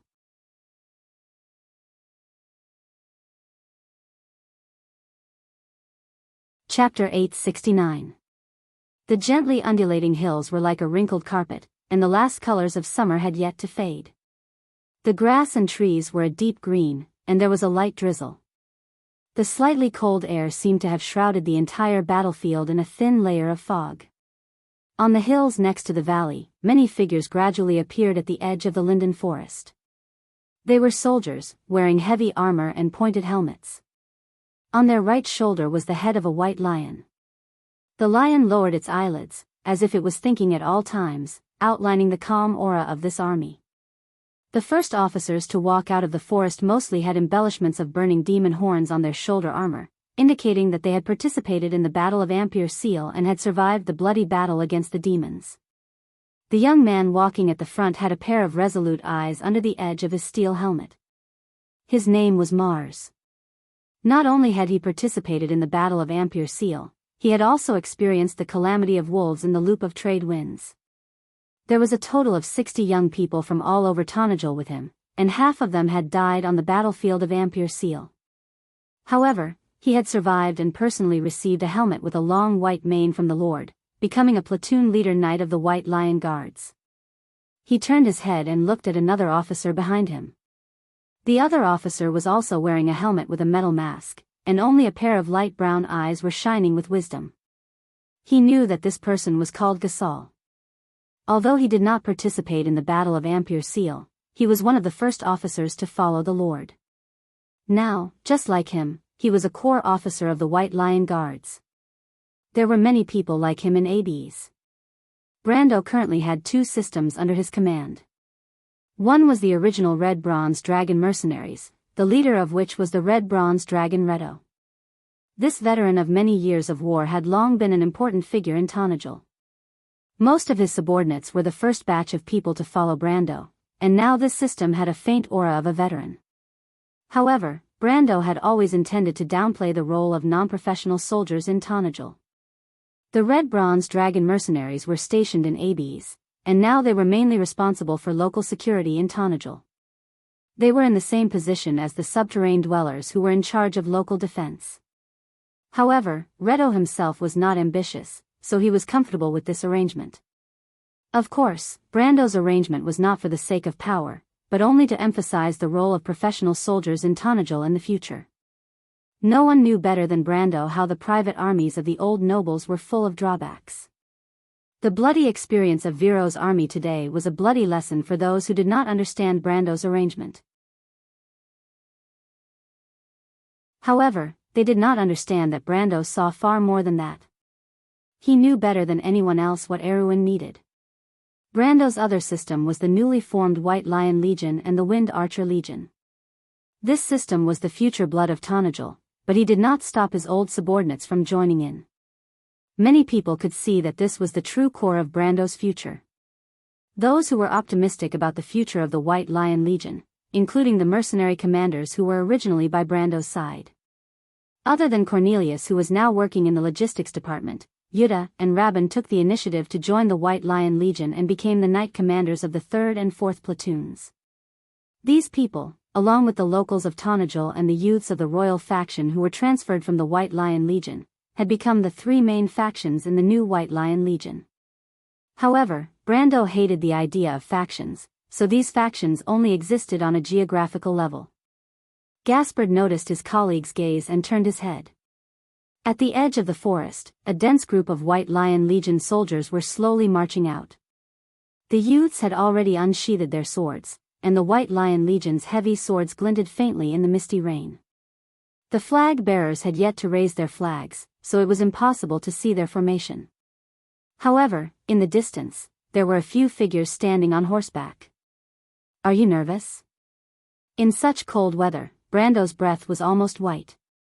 However, with his strength, he naturally did not need to wear a metal mask or heavy armor. He only wore a gray breastplate over his shirt, and the belt under the breastplate was tightly buckled to his waist. The emblem of a 2-headed vulture was engraved on it, and it was his new spoil of war, the crevice of Lonia. He said this to Freya, who was beside him. The future goddess of war shook her head. "It's not my first time on the battlefield, Brando," she thought to herself. However, she was so nervous in Ampere Seal that she almost couldn't hold her sword properly. After experiencing battle after battle, she gradually got used to it. She raised her head and looked forward.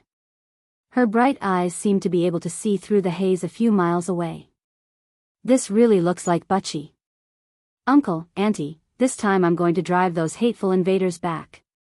It was the same gentle hills of the Pine Mountain Range, and behind the rain and fog were the same enemies from that night. Freya's eyes burned with a firm belief, just like the fire that burned in Butchie that night. She unconsciously tightened her grip on the Lionheart sword in her hand. A group of figures walked out of the fog. Carglass. Miss Priestess Maria, who was beside Brando, let out a cry of relief. She was no longer dressed as a man, but had returned to her youthful appearance. Her beautiful light blonde hair made her a famous beauty in the Abs, but it was all thanks to Carglass. Maria's father was a noble in the south of Ampere Seal. Her family had the bloodline of the Cruz people, and because of that, her father had inherited the arrogance of the empire. He had always been against the relationship between his daughter and Carglass, a poor boy from a remote village. However, after Brando's sudden rise in the kingdom, his snobbish father-in-law saw a bright future for Carglass, and tacitly agreed to the marriage. Because of this, Maria and Carglass were now dead set on Brando. Carglass blushed as he looked at Maria. There were a few young people behind him, and Brando immediately saw Cohen behind them. He actually came personally. Brando was slightly surprised, but he did not show it on his face. Instead, he raised his hand and threw a helmet with a long mane and wings to Carglass. Carglass caught the helmet and replied with a cheeky smile, "Carglass reports to you, my lord. Please return to the team." He glanced at his lord, who nodded approvingly, and could not help but look at Maria, and replied with a little embarrassment, "My lord, why did you let her come too? Miss Maria is the most outstanding priestess in the territory, and the head of my priestesses. Why can't she come?" Brando replied unhappily, and then looked at the guy with a teasing gaze. "Of course, in terms of personal matters, Maria belongs to you, kid. But you can't stop her from contributing her abilities to the territory, right? Carglass, you can't be too selfish." In fact, Maria was not Brando's #1 priestess, but Hippamra was Hippamra's priestess. Under the rule of the Holy Cathedral of Fire, Erwin could only act alone, or else there would be a conflict between the churches. When Brando said this, he suddenly remembered that there was another priestess in the territory who was far superior to Maria in terms of teaching and status in the Holy Cathedral. That was the nun princess of Antoinette. However, Magadal had not fully recovered and was still recovering. Even if she was willing, Brando would not allow her to brave the harsh weather to go on an expedition to Ranner. That would be too unreasonable. When the priestess heard the second half of Brando's sentence, her face turned red. Even if Carglass's skin was as thick as a city wall, he could not help but feel a little overwhelmed. He often joked around with his lord, but the latter seemed to be above him in this aspect. It was a little unfathomable. Of course, he did not know that Brando received thousands of times more information than he did in his previous life. In terms of ability to ridicule, Brando was far better than him. The only reason he did not argue with him before was because he had not established his authority as a lord yet. Perhaps even Carglass himself did not realize that he had unknowingly acknowledged this lord who was probably 1 or 2 years younger than him. He quickly coughed twice to cover up his embarrassment. At this time, Brando was looking at Cohen, who was behind him. The young man was thinner than when he first met him. His cheeks were deeply sunken, but his dark eyes were deeper and sharper, and his whole person was more tenacious. He was wearing a thick animal skin cloak, and his temperament was somewhat similar to little Perrault's. It had only been half a year since they last met, and he had grown a lot taller. He was still a teenager before, but now he had the demeanor of a master. "It's been a long time, Count." Cohen was the first to speak. He was previously interested in the banter between Brando and his subordinates, but he was very surprised by the relationship between them.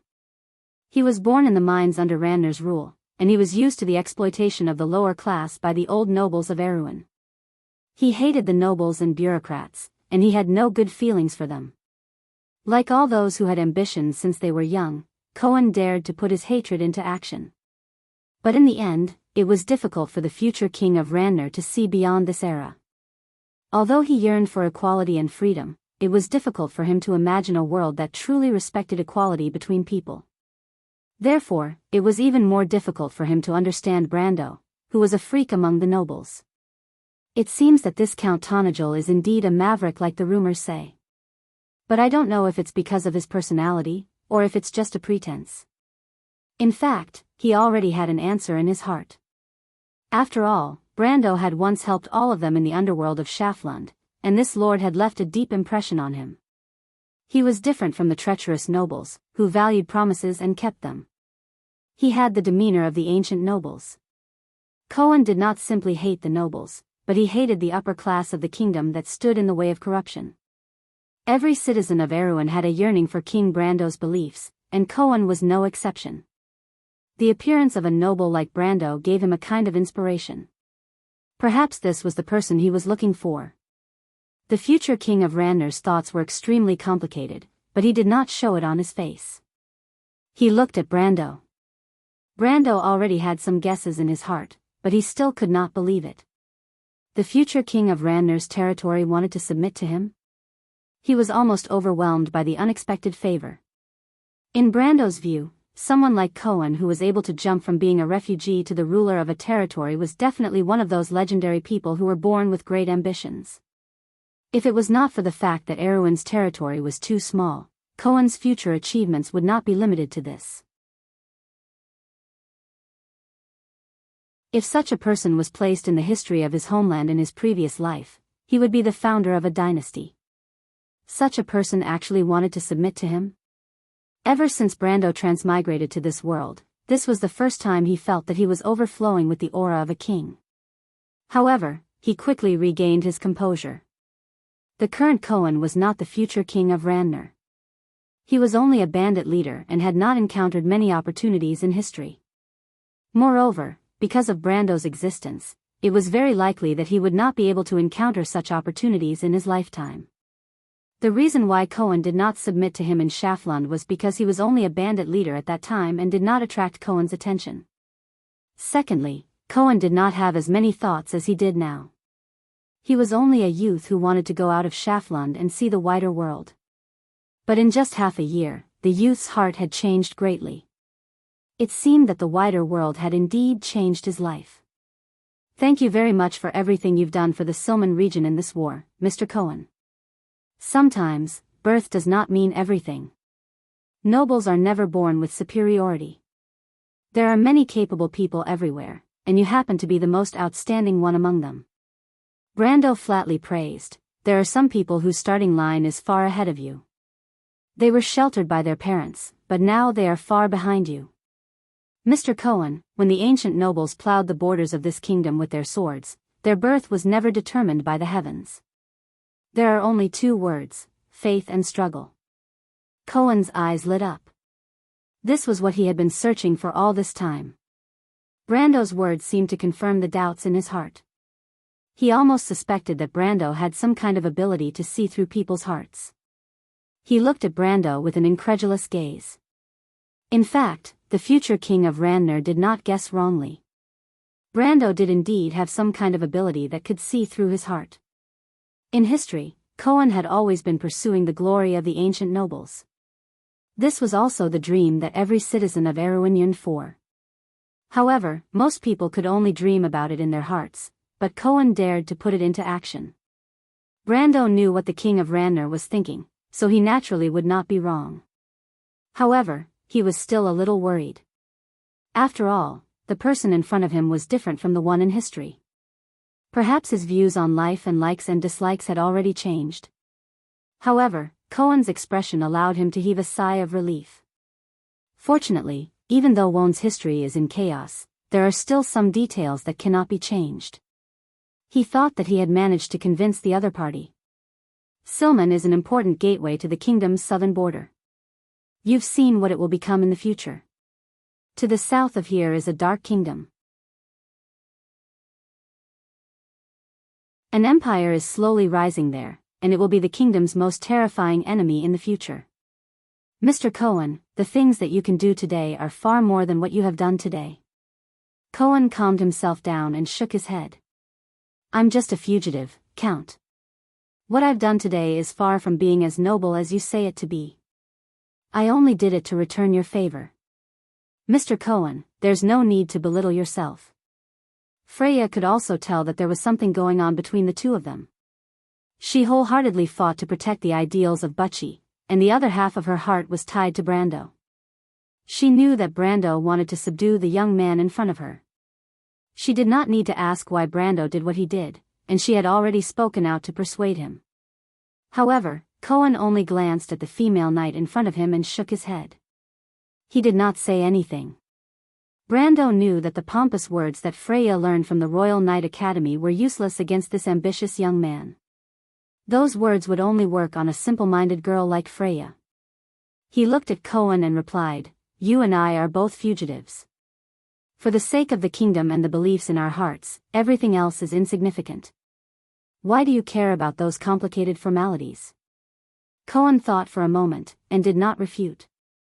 He nodded slightly and stood to the side. Brando knew that he was moved, so he did not pursue the matter. This person was a true hero, and his background was very similar to his own. If he chose to side with him, then he could only stand with him. Looking at the entire kingdom, other than him, no one would treat these people the same way. In fact, if it was not for the support of the princess and his identity as the grandson of Sword Saint Darius, he might not have been able to hold his own in the kingdom. The rejection of the commoners by the nobles was deeply ingrained. Brando ignored the drizzle and asked Carglass, "Tell me, what's the situation now? Is Count Jacques dead or alive? How many of Viro's soldiers are left?" Karglai's spirits were lifted and he immediately replied, Tormo is a man. Although his retainer knights were a little stupid and almost killed the Viro people, Marcia above, I have never seen such a tragic defeat. That was just a joke. But my lord, it's a miracle that Uncle Tomo did not let his men escape. Madara is really scary. He could not help but shudder at the mention of Madara. Ever since the Battle of Ampere Seal, everyone thought highly of the White Lion Guards and did not take Madara seriously. Although Brando had mentioned more than once how scary the Roman Rose was, in Karglai's mind, the undead army was only scary in comparison to Erwin's old army. In his opinion, the undead army could easily sweep through the private armies of the nobles, but they were nothing in front of the White Lion Guards. The White Lion Guards had once faced the demon army head-on in the Battle of Ampere Seal. No matter how scary the undead were, they were not as famous as the demons, who were widely recognized as the strongest in terms of individual combat power. However, he couldn't help but feel refreshed by what he had seen today, and his reverence for his lord deepened a little. In fact, every general who encountered the undead army for the first time would have the same thought as Karglai's. Individually, the undead might not be as terrifying as the demons, but once they were united into an army, they would be one of the most terrifying armies in the world. This was an army that was silent. They would not scream out of fear, nor would they run away because of injuries. They would not give up unless they suffered 100% loss. They would not despair, nor would they be excited. They would only move forward and devour everything in their path. As for their opponents, they would never be able to feel the so-called advantage of bravery from these skeletons, because even if they were imposing, it would be meaningless in the face of a group of wooden men. They would still have to kill each and every one of them one by one, crushing them into pieces, in order to obtain victory. The winner of a battle with the undead would feel mentally and physically exhausted, while the loser would feel nothing because they had already become part of the Black Rose. The Roman Rose would never wither, as if it was eternal.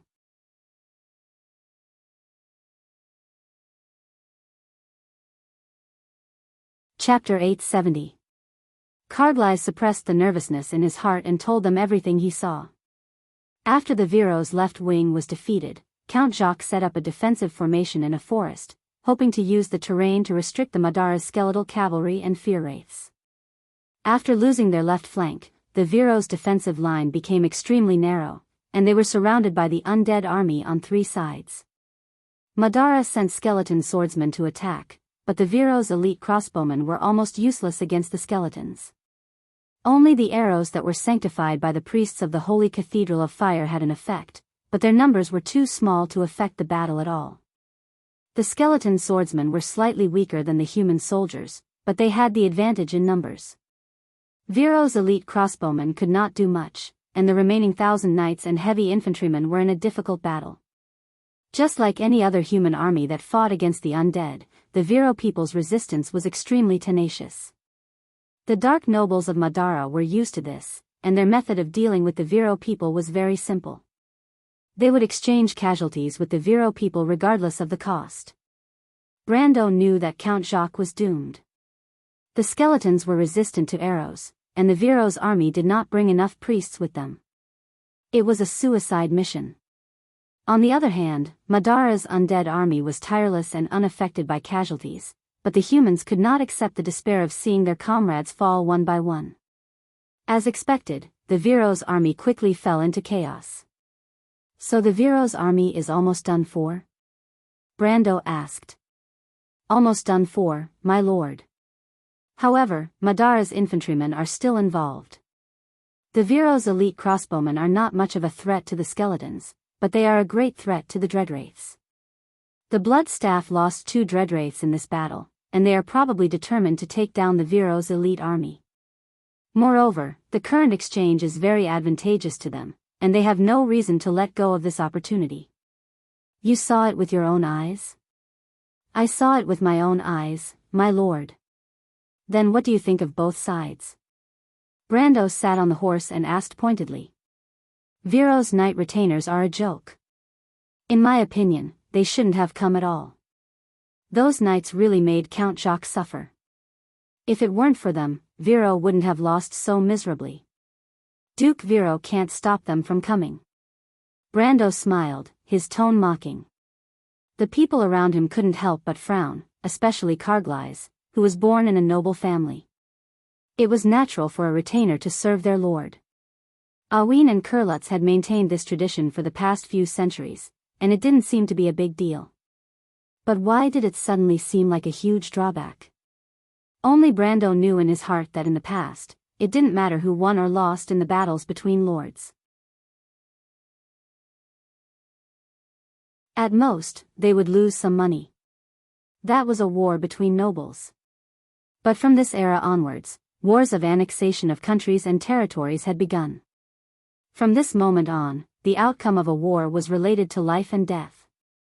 The inefficient way of forming an army had begun to become a fatal weakness. What about the others? They're all right. Count Tommel's noble knight and heavy infantry have the strength of Ampere Seal's harbor guards and the Southern Legion, but their numbers are too small. If the elite crossbowmen were able to do their job, they might be able to put up a fight, but now... Carglass clicked his tongue. Count Tommel was Count Jacques' real name.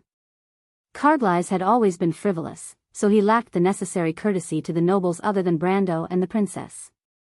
Calling him by his name and not giving him a nickname was already a show of respect for the count's courage. What he meant by putting up a fight was that they could only fight the 4,000 skeletons head-on. The blood staff did not even send their elites to the battlefield. What about the Lantonians? Eek was stopped by the skeletons of Madara. They're right in front of us. They've been trying to support Count Tommel, but the skeletons didn't give them the chance. But the Lantonians are really strong. They didn't let them have the upper hand. I saw Eek and his knights circling around the skeletons. They're probably waiting for us to arrive at the battlefield. Brando smiled.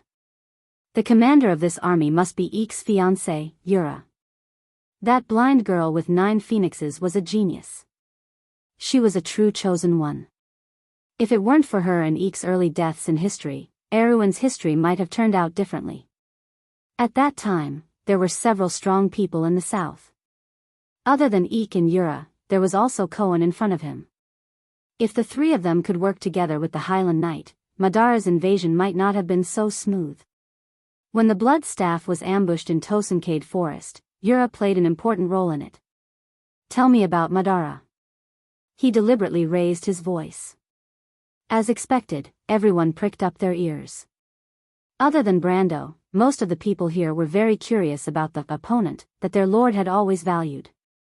From what they heard, the skeletons were not worth mentioning. Other than Brando and Freya, even the mercenaries who escaped from Butchie did not think that Madara would be Erewhon's greatest enemy. These people were more or less influenced by such thinking. But today, they seemed to have seen the other side of the Roman rose. Janna was sitting on the saddle in full armor. She was not used to the heavy armor she was wearing, but she loved it so much that she could not put it down. The beautiful armor that was decorated with embellishments now proved that she was a noble of the kingdom. She was the head knight, and this was the position she had always wanted. If she had this position earlier, perhaps she would have been able to protect her sister. She sighed inwardly. When she heard Brando's words, Yuta pursed her lips again. She turned to Vern and said, "Our lord is here again." The knight captain of the Karsuk cavalry glanced at her coldly and did not answer. "Are those skeletons really that powerful?" "More powerful than you think, but not as ridiculous as our lord said," Vern replied. "I think so too. Our lord must have been frightened by them in Butchie." Although our lord is a little unbelievably powerful, young and handsome, he is still a child after all." Yuta smiled. Vern glanced at her. It was a little too disrespectful to say that.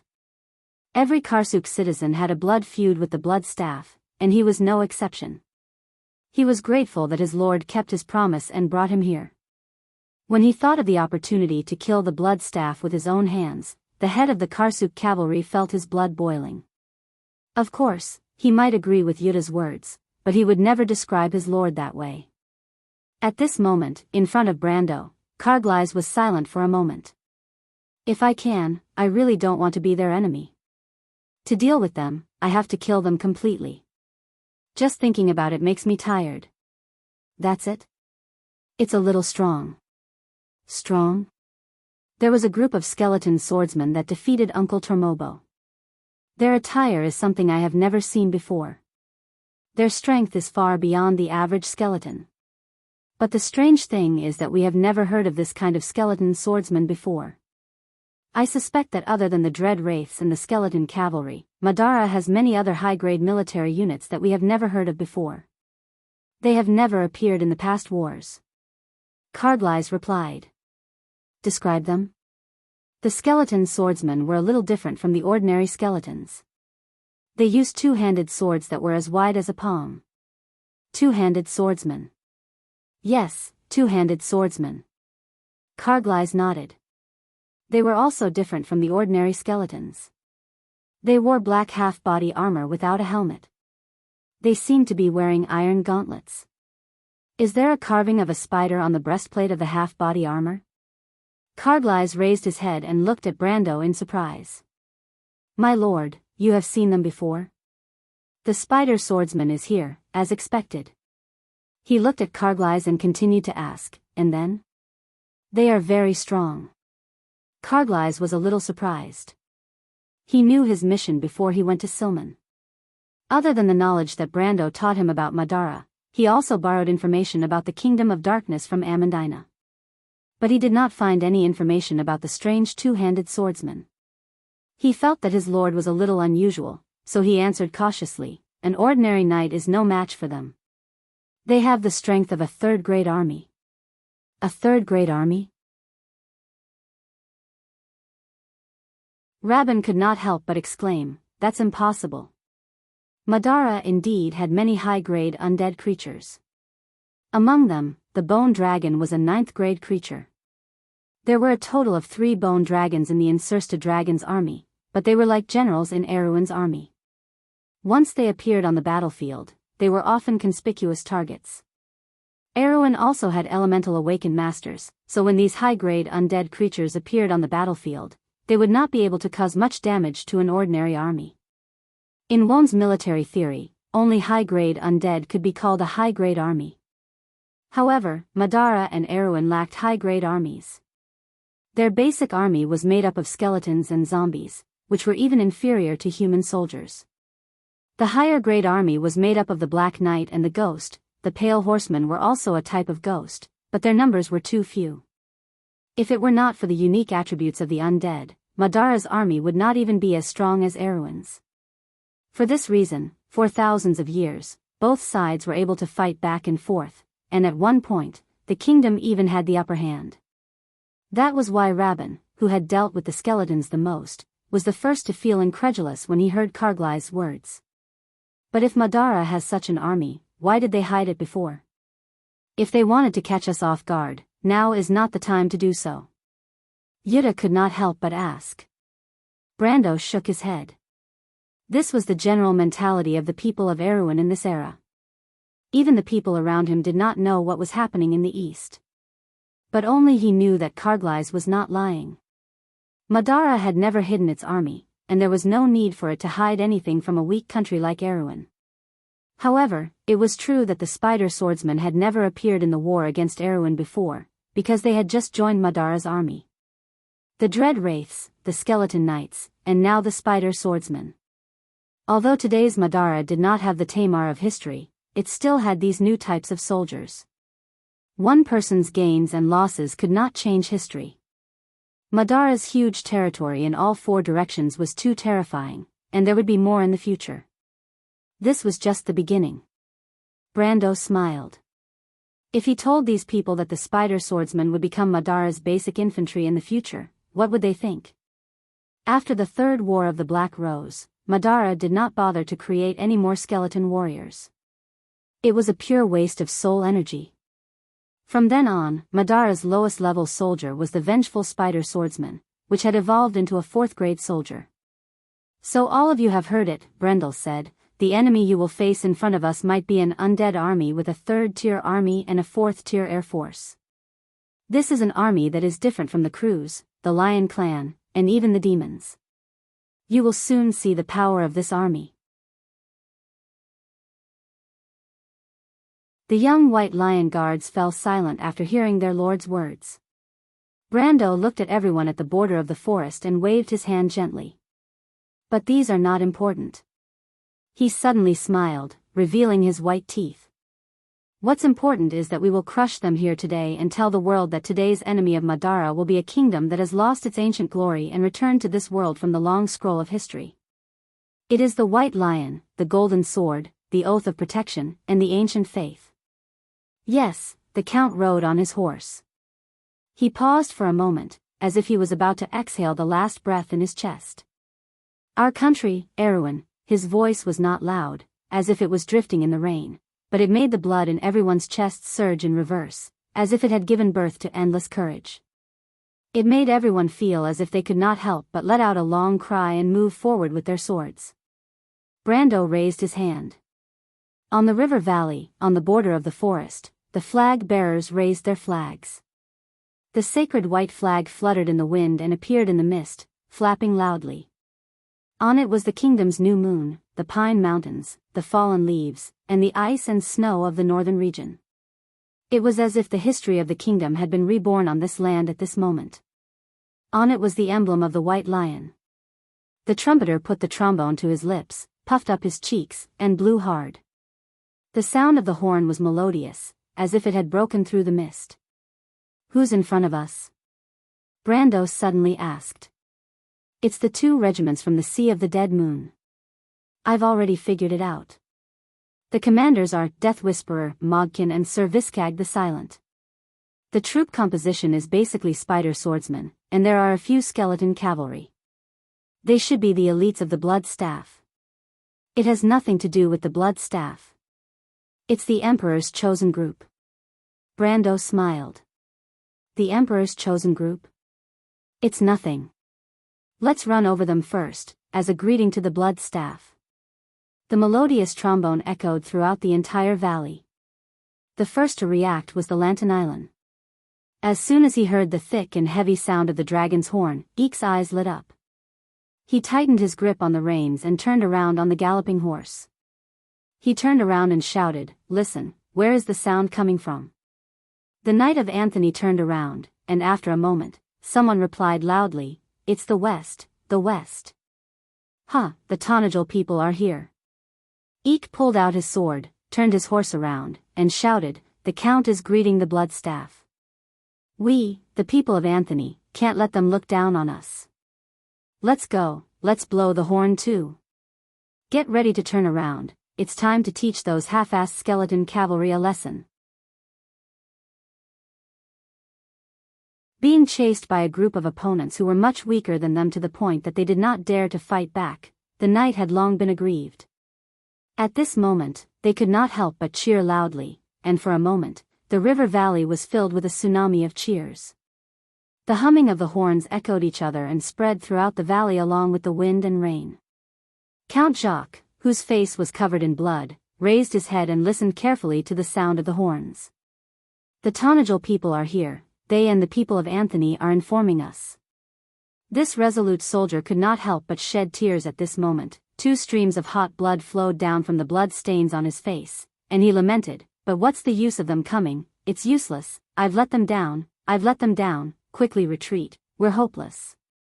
At least don't all die here, go and tell Her Highness the Princess, tell the Duke, Madara is no longer Madara. Where's the trumpeter, quickly tell them to retreat quickly, before the undead have their eyes on them." The trumpeter stood beside his lord in a daze, and everyone could not help but look at each other. Should they blow the horn? If the horn was blown, then they were doomed, and no one would come to their rescue. They were surrounded, and only death was awaiting them. But what if they blew the horn? As the Count said, what was the use of that? The undead army in front of them was no longer what it used to be, and even the people of Anthony could not break through their defense line, so what were the Tonajal people? That place was just a remote place, and perhaps the current lord would be a powerful minister of the kingdom in the future, and he might even become the only sword saint in the new generation of Erewhon, but so what? One person could not change the situation of the war. But to wait for death, the nobles could not do it. Logic told them that they should blow the horn, but emotionally, these cowardly nobles could not accept the fate of being abandoned by their allies. They could not help but look at the trumpeter and shake their heads desperately. Everyone, Count Jacques certainly noticed the little movements of his colleagues. Even at this time, they still could not let go of their little thoughts. He could not help but sigh in his heart, and said somewhat weakly, "Everyone still has children. Do you want them to face the same situation as us today, waiting for death in despair and sorrow? You are soldiers, and the word duty may be too distant for you, but protecting your wife and children is a human instinct. I've said all I can. Do you still want to stop me?" Count Lin, who was shaking his head desperately, suddenly froze. Children and descendants were the hope of the noble's inheritance. Even if they were as cold as iron, they could not help but waver at this moment. Under the same sky, the blood staff was silently looking at the gloomy sky, as if it could see the sound of the trombone reverberating in the air. After a while, it lowered its head and asked in a low voice, "Where is this army from?" The human wounded soldiers who did not die said that they seemed to be from Tranquil. Tranquil? The blood staff was slightly startled. "Where is that?" "I'm very sorry, I have not heard of it, my lord."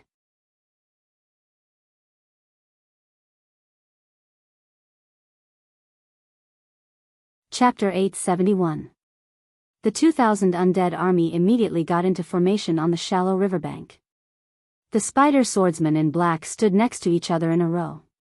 They were wearing armor with spider patterns on their chests. They took a step forward in unison and held their palm-wide black greatswords with both hands. They placed the blades flat and pointed the tip of the sword to the ground. One of their hands held the hammer at the same level as their chests while the other hand held the hilt of the sword with the palm facing up. Their bodies leaned forward and formed a certain angle with the sword. The 2,100 skeletons maintained this posture at the same time. Rows of greatswords were put down one after another in the cold rain. The cold light on the edges of the swords formed a line that looked like the sharp teeth of death. A small group of black knights surrounded Sir Viscag. This dark noble lord nicknamed the Silencer was also wearing the armor of a black knight. However, he did not wear a helmet. A pale head was exposed above the breastplate. The few strands of hair on his head were like weeds in the wind. His face was covered with dried livor mortis, and his eyes were burning with pale flames. His entire body was emitting a cold aura of death. He held the hilt of his sword that was inlaid with black roses with one hand. Just like his nickname, he silently looked to the west. That was the undulating river bank and hills. The rain formed a thin mist that blocked the view. Behind the mist, the dark forest stood like a wall. However, suddenly, holy white flags appeared in the forest. Under the flags, there was a group of human infantry marching. Their silver-gray armor reflected the light as they moved up and down. A trace of doubt flashed in Sir Viscag's eyes. He had never heard of this army. However, the other party's equipment was excellent. It was obvious that they were not a random army. 500 meters was a distance where both sides could only observe each other quietly. No shields. Light infantry. The size is about 5 companies. Sir Viscag calculated the size of the army in front of him. For someone like him, this was not a skill. There were more than 400 autonomous regions and small states in the Sea of the Dead Moon. They lacked everything except soldiers, especially experienced soldiers. They were the best mercenaries in the entire dark world. They had experienced hundreds of battles and were sensitive to war. 1.5 companies. She was relieved. The pride of the black rose in her soul flame took over again. She could not help but feel a little disdainful. Spider swordsmen were the nemesis of light infantry and cavalry. As long as there were no heavy cavalry, they were the most terrifying force on the battlefield. Furthermore, the enemy's numbers were far inferior. Sir Viscag smiled coldly. He thought to himself that these arrogant human nobles must still be adhering to the rules and holding on to the creed that infantrymen were only defensive forces. However, they must not know that infantrymen could also bare their fangs and become a sharp blade that could tear apart a battlefield. Let the Queen of Spiders tell you that your era is over. The Black Knight took another look at Erewhon's army.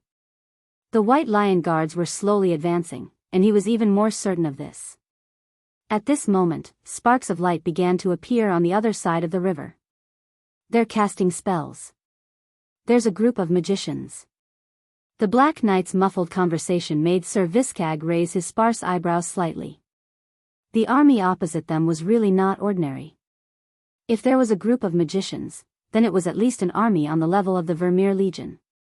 The other party was very likely to be part of the Central Legion and not some noble's army. However, he did not know which legion it was.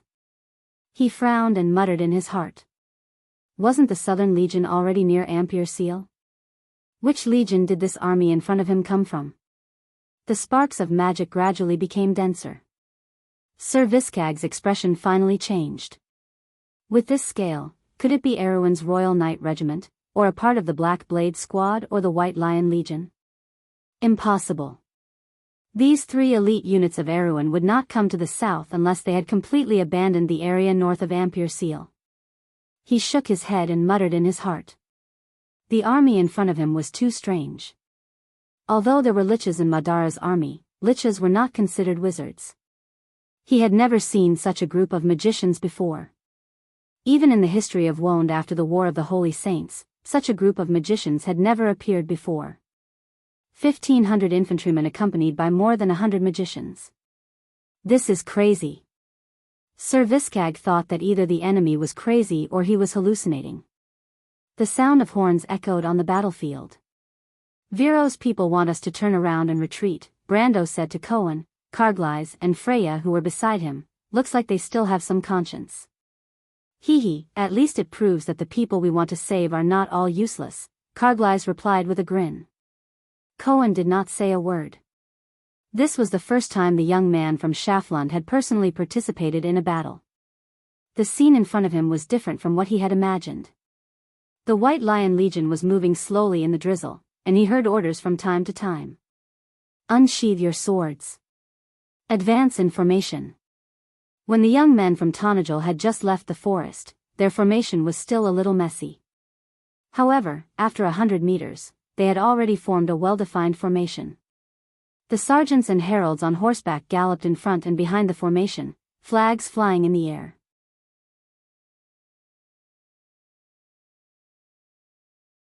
This army was completely different from the armies of the nobles that he had seen before. He had a vague feeling that this army had come from a certain period of history and had come to this battlefield. That period of history was called the establishment of Erewhon.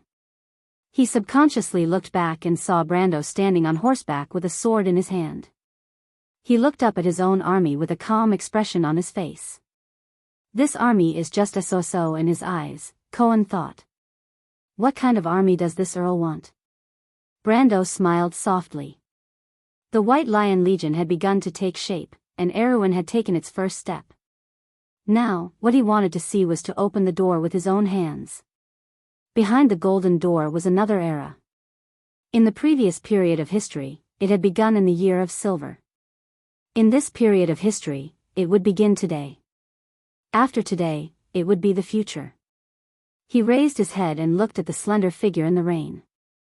At the same time, Freya also looked back in the direction of Brando. She was riding a snow-white warhorse, and her heart was filled with doubts. What is Brando trying to do? This is not how mages should be used. In Erewhon's tactical manual, it was clearly written that the precious mages must be protected with the utmost care. Mages with more than 100 mages must be protected by a legion. Otherwise, they should be dispersed to avoid being destroyed. Magicians were a precious auxiliary force that could sometimes even change the outcome of a battle. Adepts had extremely strong individual combat abilities and were one of the stronger individuals on the battlefield. In normal battle tactics, such individuals with strong combat abilities should be scattered throughout the army. This way, they could be effectively protected and could also pose an effective threat to the enemy's formations and commanders at various points. But now, Tonagel's mages were arranged in a phalanx like the infantry. Only a small number of White Lion Legion guards were outside the phalanx. Their chanting resounded throughout the riverbank like a hymn. Light floated in the air, and layers of spells were cast on the White Lion Legion guards in front of them. Carglass raised his head and looked at the colorful halos that fell from the sky together with the rain. They fell on every soldier, including himself. He curiously touched the layer of energy barrier that was a few inches away from his body. It was as if there was a layer of air flowing around his fingertips, forming a whirlpool. It was the wind shield. What a spectacular sight! Carglass muttered to himself. Allocating so many wizards to an army of only 1,500 was opposed by almost everyone, especially Amandina and Medisha. Amandina advised Brando to cherish this rare force because of the difficulty of training wizards in the territory. Amandina, on the other hand, had experience from the War of the Holy Saints and was not optimistic about Brando's decision. Most of the others, including Freya, were against this decision as well. Tonagel had many wizards, but most of them came from mercenary groups, witches, and druids in the loop of trade winds. They were not the reserve force of the territory, which meant that once they were lost, it would be difficult to replace them. In everyone's opinion, this rare group of wizards should be used carefully as a secret force of Tonagel. However, Brando stood his ground and put them together to form this group of wizards. Carglass even heard that even Seal was not optimistic about the future of this mage group. The Kurlutzians who followed Veronica even said that this was a move of a nouveau riche. But was Lord Carglass a nouveau riche? Carglass looked at Brando's calm face and rubbed his chin. All right. Maybe. But no matter what, the buffs provided by the group of more than 200 wizards were enough to cover an entire army.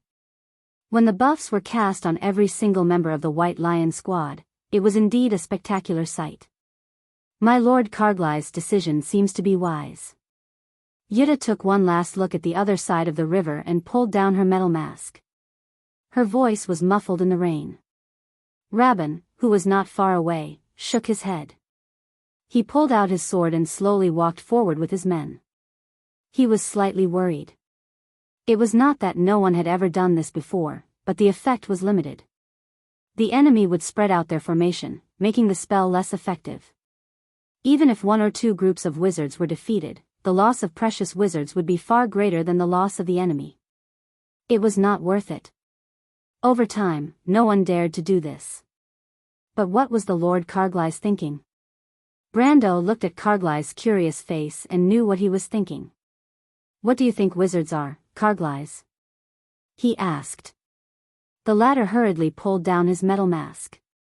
Even though it was a little impolite, he guessed that Brendel had seen him snickering, and he stammered, My lord, the tactical manual says, don't joke around, Carglass. You're not a professional. Don't talk to me about tactical drill. Tell me what you think. Brando replied impatiently. My lord, I really don't know. Carglass shook his head. He was not a wizard, so how could he know what a wizard would do? There were rumors in the countryside that wizards were all-powerful and omnipotent, but these rumors could not be trusted. But Princess Medisha, Brando sneered at Erwin's old tactical drill, but he did not necessarily agree with Medisha. The War of the Holy Saints could be said to be the largest war in the world since the destruction of Babel Fortress. In that war, there were Frost Knights, Dragon King's cavalry, Myrna's Dusksong guards, and the Silver Elf Princess guards. That war was as magnificent as an epic, but there were no wizards in that war. The history of wizards began with Tumen.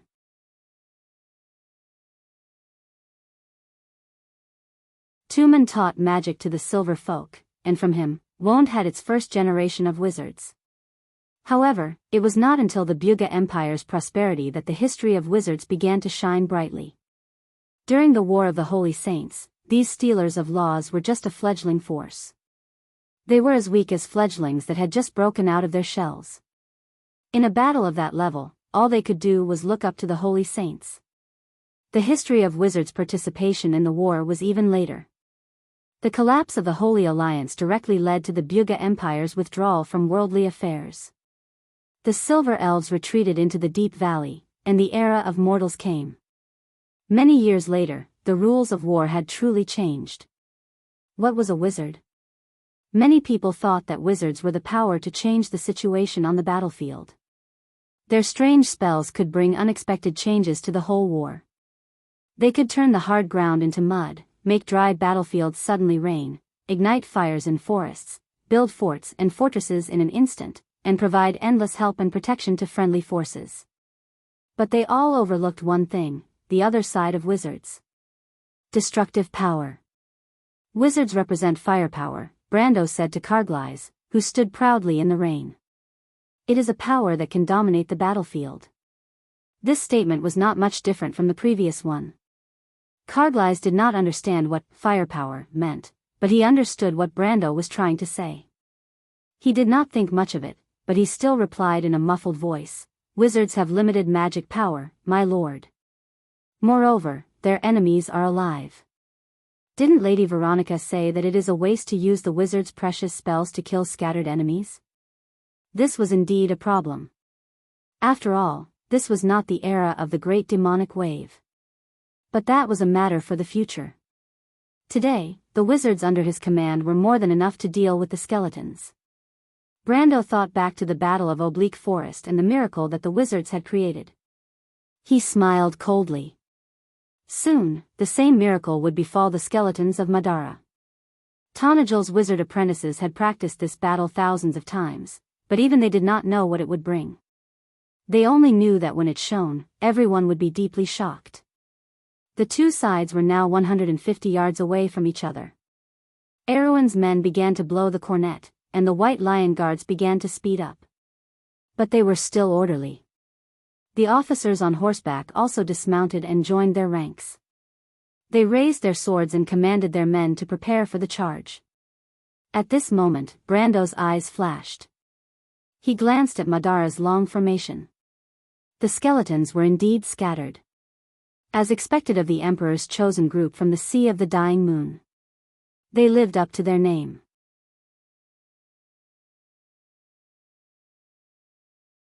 When both sides were within 100 yards of each other, the liches under Sir Viscag began to cast spells on the spider swordsmen. They were very calm, or rather, their commander was very calm, because there was no such thing as being calm in the first place. "They are faster than expected," Viscag said to his men. "There is something strange about this army." The White Lion Guard's strange shoulder armor had already entered their vision. With the support of magic, the speed of this Trendheim infantry, whose average standard was only at the peak of iron rank, was already close to the starting speed of light cavalry. Viscag suddenly gritted his teeth. He realized that the army in front of him was not defensive infantry. Like his spider swordsmen, they were infantry that was used to attack.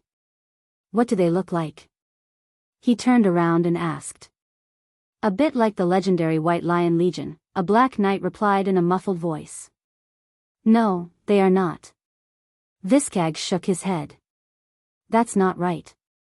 It was a pity that he did not have any skeleton archers. Otherwise, he could have tested them.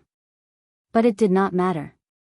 This was the Emperor's chosen group from the Sea of the Dying Moon, an army personally selected by His Majesty the Supreme Emperor. They were equipped with the most elite undead soldiers and commanders in Madara. No matter who was in front of them, there was only one ending, and that was to be crushed. She gestured for the Black Knight to raise the flag and pass the message to the liches in the army. The entire formation was more spread out. The open terrain of the river bank was advantageous to them because they had more troops. At this moment, a flash of light suddenly flashed in the rain in front of them. "It's here," Sir Viscag thought. Count Jacques saw hundreds of golden lines cut through the rain from the top of the mountain. Those blazing flames were like streams of molten steel. They intertwined with each other, then disappeared and flashed again, one after another. It was as beautiful as the fireworks at the Winter Zither festival. Everyone was so surprised that they were almost speechless. "Mages!" someone shouted. "The Tanagel people have so many mages." The Count looked back at the others. The nobles of Viro looked at each other. How could they use mages like this? Was that Count Tanagel a nouveau riche? Everyone had the same thought in their hearts. The fireballs fell on the riverbank like raindrops, causing an effect that was beyond everyone's imagination. The soft soil on the riverbank seemed to have been injected with life and came alive. Pieces of it were churning and being lifted up, forming a scene that was like the end of the world. Even the sergeants of the White Lion Legion were almost stunned by the scene in front of them. The terrifying explosion plowed through Viscag's front line. The skeleton swordsmen there were already scattered, and now they were even more scattered.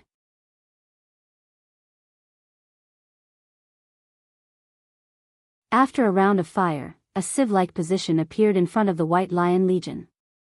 At this moment, Freya seemed to have a flash of lightning in her heart as she realized something. Sir Viscag also realized the problem. This round of magic attacks did not destroy his army.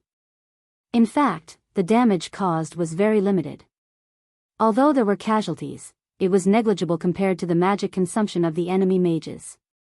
However, the problem was that after the magic attacks, there was still a White Lion Legion in front. He had thought that they were just infantry and would not be able to enter the position so quickly. However, the enemy's speed was beyond imagination. They were not infantry at all. They were the damned cavalry that did not need to ride horses. They were the real White Lion Legion in history. Quick!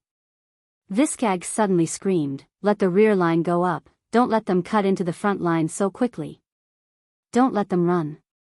However, at this moment, the second round of magic attacks came. Brando's gaze fell on the Shire. The Shire pondered for a moment and gave the order to attack. Under everyone's stunned gazes, the mage's spells extended forward and landed on the position between the spider swordsman's front line and the second line. Now, it was just a piece of empty land. The Viro people behind Count Jacques were scared out of their wits. Why are the Tonajol people attacking the empty land? Are they crazy? Do the mages not have any mana? Count Lin suddenly stopped talking because he saw countless fear wraiths suddenly fly out from the Bloodstaff's formation and rush towards the west side of the river. Those monsters seemed to cover the sky and the sun as they rushed out in full force. The Bloodstaff has realized the problem. Count Jacques looked at this scene and replied dryly, "The 2 regiments in the south are done for." What? At this moment, there was a loud whistle on the river bank. The magic effects were far from over, but Freya had already raised her long sword and gave her first command in this war: charge.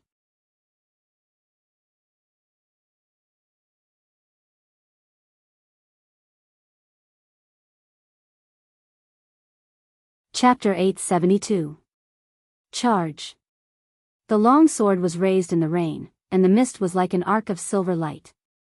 Freya raised the sacred Lionheart sword high, her figure standing proudly in the rain.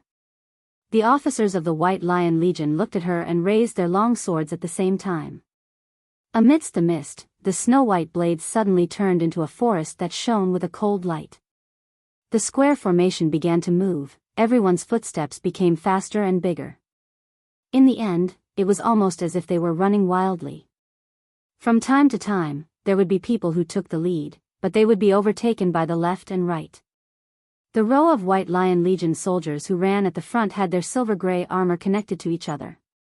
From afar, it looked like a line that shone brightly in the rain. This line was constantly changing, and it was moving forward amidst the changes. The White Lion Legion finally burst into a terrifying speed, and the characteristics of this lion were completely displayed in front of everyone on the battlefield. The other commander of Madara's 2 undead swordsman legions, Mogkin, looked at the scene in front of him in shock. It was as if he saw a silver-gray flood pouring down from the edge of the forest. At that moment, he thought of the scene when the white-winged cavalry charged, but that scene was far less shocking than what he saw in the rain today. What kind of infantry were these? There was a flash of fire, and a fireball exploded not far away.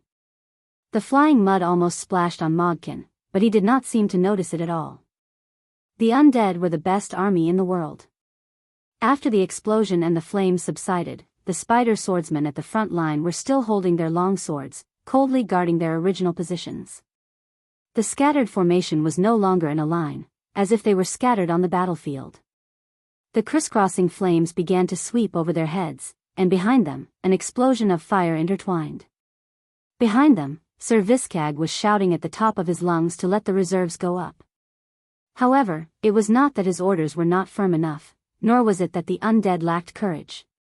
The spider swordsmen stepped forward one after another, fearlessly rushing into the destructive flames. The fireballs landed on their bodies and behind them, and then exploded, blowing these skeletons into pieces.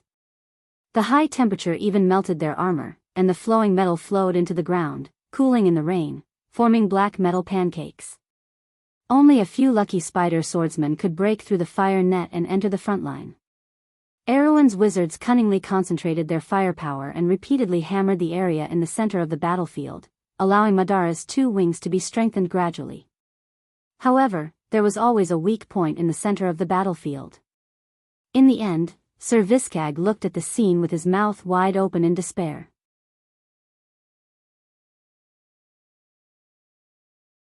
He had never fought a war like this before, and at this moment, he was as helpless as a weak little girl. He knew what the Erewhon's people wanted to do, but he did not know how to stop them. "Lady Martha, Mother of Spiders, please save me." The undead did not believe in tears, but Sir Viscag only wanted to cry. The White Lion Guards finally cut into the front line of Madara's front line like a silver-gray blade. The young people in the front row were less than 10 meters away from the skeleton swordsmen who stood proudly in the drizzle. At this distance, they could even see the flashing white phosphorescent flames in the eyes of the skeleton swordsmen. They were cold as iron, and lacked the emotions of the living. The White Lion Guards were brave, but they were still nervous when facing such an opponent. The sergeants were shouting orders to encourage everyone's courage. Yutta, Vern, Mars, and Carglass, who had caught up from behind, more or less reduced the hesitation in the hearts of the soldiers. The flag of the White Lion Guards advanced in the rain. Under the flag, there was another lady who led the charge. She was wearing a white robe with chain mail and holding a cross in her hand. She was dressed in the attire of a battle priest. That was the Hipamra. The others did not understand why the Lord wanted his personal maid to charge with the army, but the female priest had already raised the cross in her hand. Brando followed behind the troops and looked at the scene from afar. Suddenly, his heart skipped a beat. He felt that the elemental foundation hanging in the world of planeswalkers was shaken.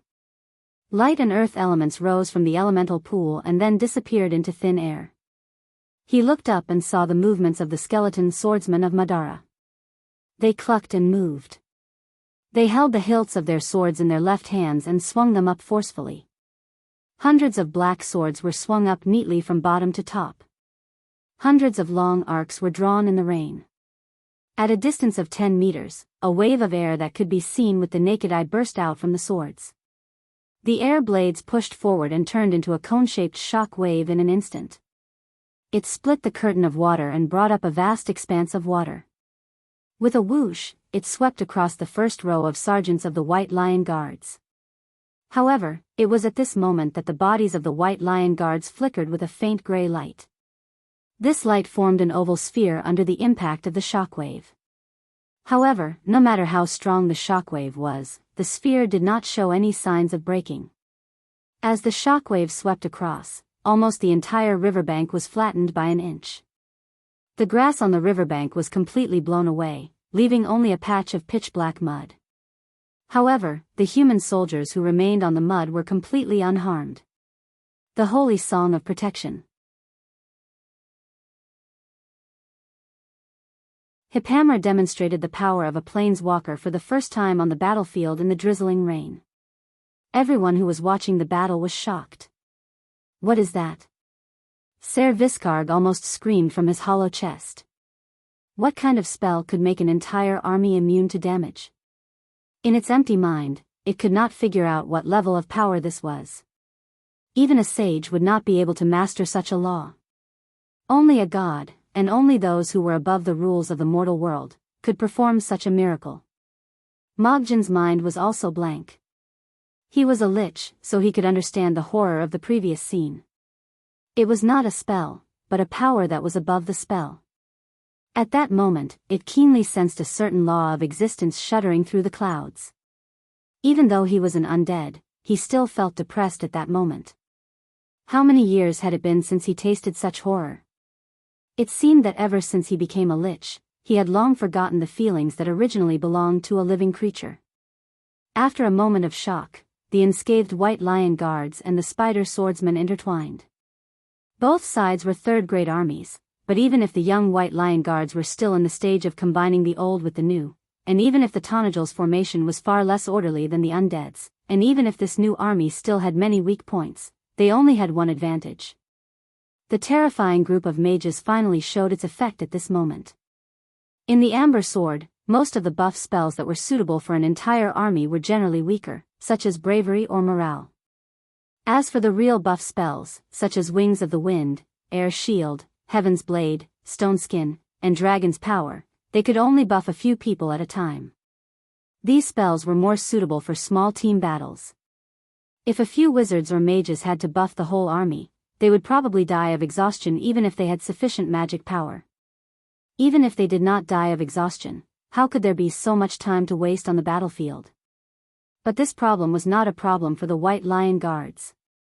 The entire White Lion army was only 1,500 people, but the size of their group of mages was 120 people. Brando divided the entire army into 100 sections in advance, and each wizard only needed to be in charge of the section that they had received orders in advance. In just a few spells, these powerful buff spells would fall on everyone's head. This was not his own invention. After the Battle of the Oblique Forest, since the wizards began to participate in large-scale battles, the smart players began to summarize and create these standardized tactical forms. Every minute detail was the experience of the predecessors who had experienced several battles, but this one was particularly special. This was because it came from Madara itself. This was the real magic army that rose in the future Slate War.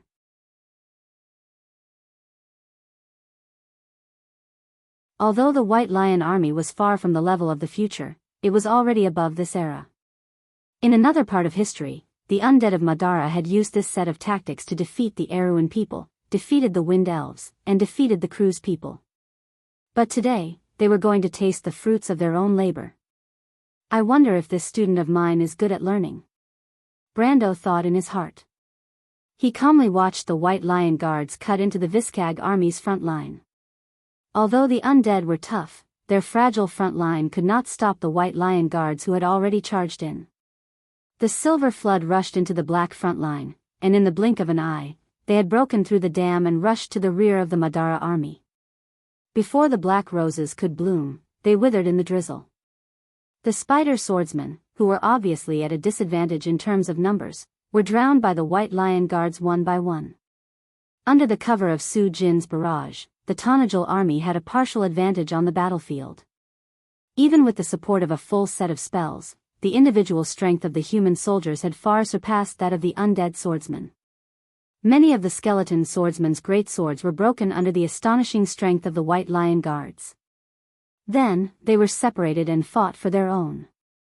Under such circumstances, the undead of Madara could not effectively protect the liches in the army. Often, the liches were killed one by one, and the skeletons fell in droves. Although the undead army was not afraid of death, they had a fatal weakness.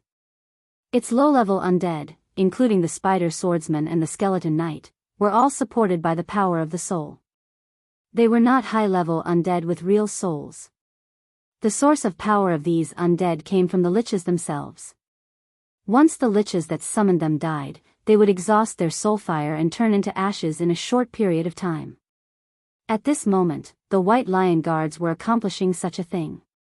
The front line of the undead of Madara had been torn apart, and the liches that commanded from behind were also exposed to the sword. The unfinished business of Mr. Planchet Knight was now completed by Freya. As for Freya, at this moment, she had her eyes on Sir Viscag and the group of black knights around him. After the battle in the deadly tundra, her Valkyrie blood had completely awakened. When the Valkyrie mark was activated, she had at least the combat strength of an intermediate gold. In this era, she was almost the same as the maturing Valkyrie in history. After the Year of the Swift, she met Veronica for the first time and obtained the opportunity to activate her elemental element. A year later, she officially crossed the elemental gate and became the true Valkyrie of Erewhon. The female knight turned her horse around and charged in that direction. On the other side, Mogjin noticed this and wanted to help, but soon the lich stopped because a stone scepter suddenly came from the side. He subconsciously weaved a black magic to block the sudden attack, but a miraculous scene immediately happened. Mogjen watched as the scepter hit his magic barrier. The black light shield squeaked as if it was dying. The lines of law, magic circles, and ciphertexts on it began to flash crazily and then shattered one by one. The light shield was shattered in an instant, and then the stone scepter hit his head. Without any time to react, Mogjen's head shattered like glass and exploded into powder. What kind of damned power is this? The lich screamed from the depths of his soul. His body shook on the skeletal warhorse and fell to the ground. Hippamra stopped and put down the scepter in her hand. She looked up and saw the lich's soul shot into the sky and returned to the phylactery that was hidden somewhere. She was amazed by the power of the scepter in her hand. This was the power that came from the earth and the mountains. A shrill scream pierced through the clouds. Brando looked up instinctively and saw creatures with wings spread out from the dark clouds. The Dreadwraiths were here. They swooped down from the sky, and their ear-piercing screams echoed through the valley. The wails that seeped into people's hearts seemed to be able to send chills down their spines. Unfortunately, it was useless against the White Lion Guards. The courage of the White Lion Guards had always been the most dazzling legend in Erwin's poems. The White Lion Guards were born immune to fear and could be said to be the best army against the undead. There were many armies in history that were like archenemies of the White Lion Guards. Erwin and today's Madara were exactly like that. The Dreadwraith pierced through the rain and headed straight for the Trenthium's magicians. Hundreds of Dreadwraiths swooped down at the same time, creating a frightening deterrent force. Some of the young magicians were so frightened that they hurriedly released a few fireballs into the air, but the flying undead creatures easily dodged them with their nimble falling leaves maneuver. The magicians wanted to continue casting spells, but before they could finish their incantations, they were hit hard on the head.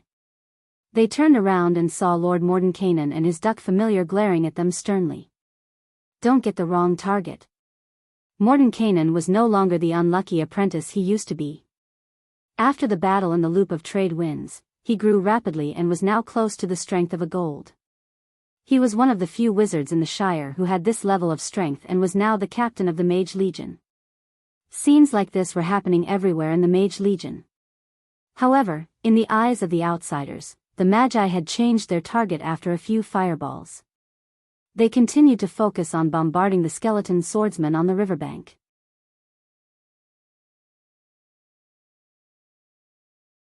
They're crazy. The blood staff was gradually reducing the forces in the front, and the pressure on the Viro people was greatly reduced. However, when they came back to their senses and saw this scene, they were almost scared out of their wits. Count Tonagel doesn't want the Mage Legion anymore? Count Jacques had the same confusion in his heart, but he believed that the Count was not that stupid. He must have a backup plan. But where was the backup plan? His gaze fell on the silent Black Forest. The blood staff also looked at the Black Forest. In fact, at this time, both sides of the battlefield more or less had some kind of premonition in their hearts. It was like a spark in the spirit that suddenly bloomed, giving people the ability to predict the future.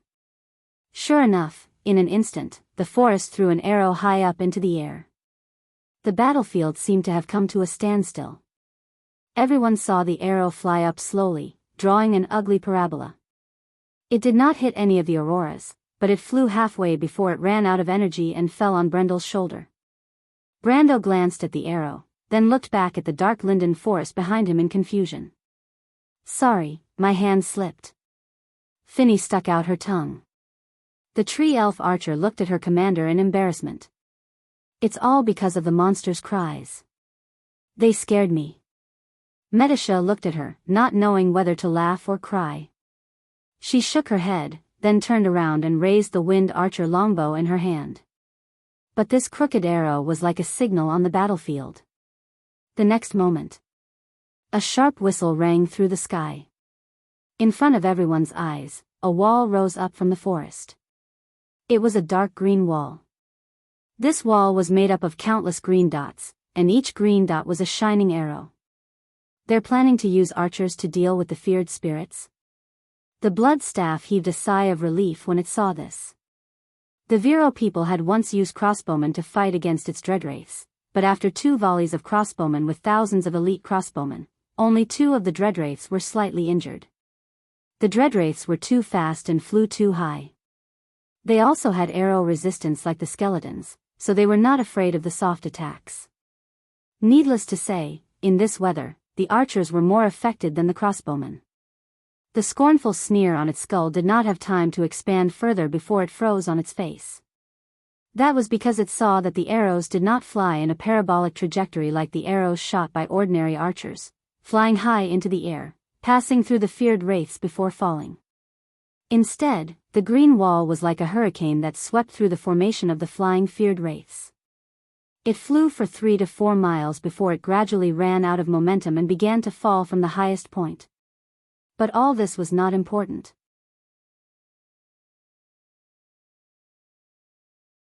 What was important was that after the rain of arrows, more than 20 of the feared spirits fell like rain. Elven archers. The blood staff felt a buzzing in its head at this range. Only the best archers among the elves could have such a terrifying range. But neither the wind elves nor the wild elves could appear in this place. The blood staff's throat gurgled as it stared at the troop. For a moment, it only wanted to understand one thing. Where did this troop come from? At the same time, Count Jacques was also shocked. Enchanted arrows. He looked at the scene in a daze and suddenly understood where his mistake was.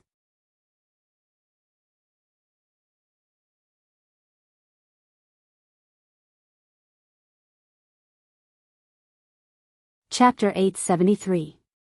The Wind Archer was a Tier 4 troop type, and so was the Dreadwraith. However, the nimbleness and mobility that the Dreadwraith prided itself on was naturally countered by the Wind Archer, which pursued precision. The arrow immunity that their terrifying skeleton-like bodies provided was not even worth mentioning in front of enchanted arrows. All that was left was a pitiful amount of defense and HP. The undead creatures flapped their tattered wings and flew over the battlefield. Their shrill cries were heard as they flew over the White Lion guards. When Carglass looked up, he saw more of the Dreadwraith's hedgehog-like bodies falling from the sky like rain. After the first wave of arrows, the number of Dreadwraith flying in the air had been reduced by 1/6. The blood staff did not order the Dreadwraith to retreat. The remaining Dreadwraith tumbled in the air and began to dive towards Erwin's group of magicians. "My lord, you know them too well. They're trying to get rid of our magicians." Medisha pursed her lips and looked at the Dreadwraith through the gaps between the trees. Her eyes were full of admiration. Raindrops fell on her soft cheeks and gathered on her sharp chin. In the linden forest near her, about 600 elven and human archers were holding their breaths and hiding under their wide cloaks. Hundreds of pairs of eyes were fixed on the scene. Their hands did not stop moving as they drew a second arrow from the quiver on their backs. Arrow number 3. Medisha drew her bow and aimed at a certain area. Balls of white flames immediately rose from the forest. They were like stars in the darkness. Medisha nodded with satisfaction. "Wait until we're within 400 feet of the Dreadwraith. Listen to my command." She squinted her eyes and calculated the distance. The Dreadwraith was almost above the magicians. Some of the young apprentices screamed in fear. If it were not for the fact that each formation had a leader to maintain order, they would have fled in all directions. At this moment, the Silver Elf Princess opened her mouth slightly. "Follow my lead and shoot." She breathed in the cool air of the forest. Although her archery skills were not top-notch, she was still one of the best among the tree elves as she was once the commander of the Lin Gu army. As she gave the order, she released the bowstring with her fingertips. The arrow flew out with a splash like a silver thread and drilled into the formation of the Dreadwraith in the sky. It hit the head of one of the Dreadwraith. The Dreadwraith let out a shrill scream. The spot where the arrow pierced through its head instantly lit up with a holy flame. It flailed in the air, but a moment later, its entire body turned into a ball of fire in the air. The ball of fire struggled to fall to the ground, but before it could touch the ground, it was burned out.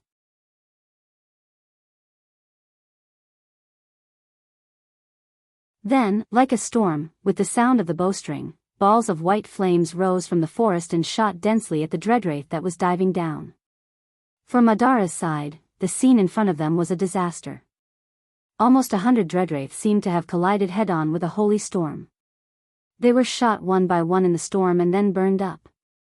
Wrapped in the holy flame, they howled and fell. Before they could touch the ground, they had already scattered into sparks and ashes. The dreadwraith maintained their formation and weaved through the sky full of sparks. However, after the storm, they were scattered, and less than a quarter of their original number was left.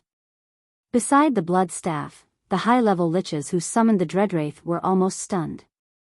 They watched as more than half of the high-level undead that they summoned with great difficulty disappeared in the blink of an eye. For a moment, they almost didn't understand what was going on. However, the blood staff understood what was going on. Its skeletal hand clutched its staff, and the soul fire in its eye sockets flickered more violently than ever. It understood that it was fooled by those damn Erewhon people. They really did prepare arrows that were baptized with holy water. Count Jacques looked at the scene from afar and couldn't help but sigh. The others were too well prepared. Compared to them, they were like amateurs. Of course, in Brando's eyes, they were only amateurs. But what really surprised him was that the Tanajul people used a different kind of enchantment in the first wave of arrows. If they had used the holy enchantment at the beginning, the blood staff might have let the dreadwraith retreat. The Tanajul people obviously thought of this and set a trap for Madara's skeletons from the beginning. If they didn't use the enchantment in the first wave of arrows, there would be too many dreadwraith left.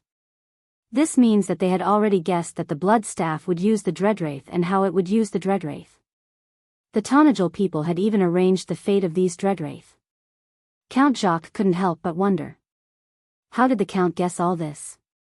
But if he told Brando his doubts, Brando would definitely tell him that he was overthinking things.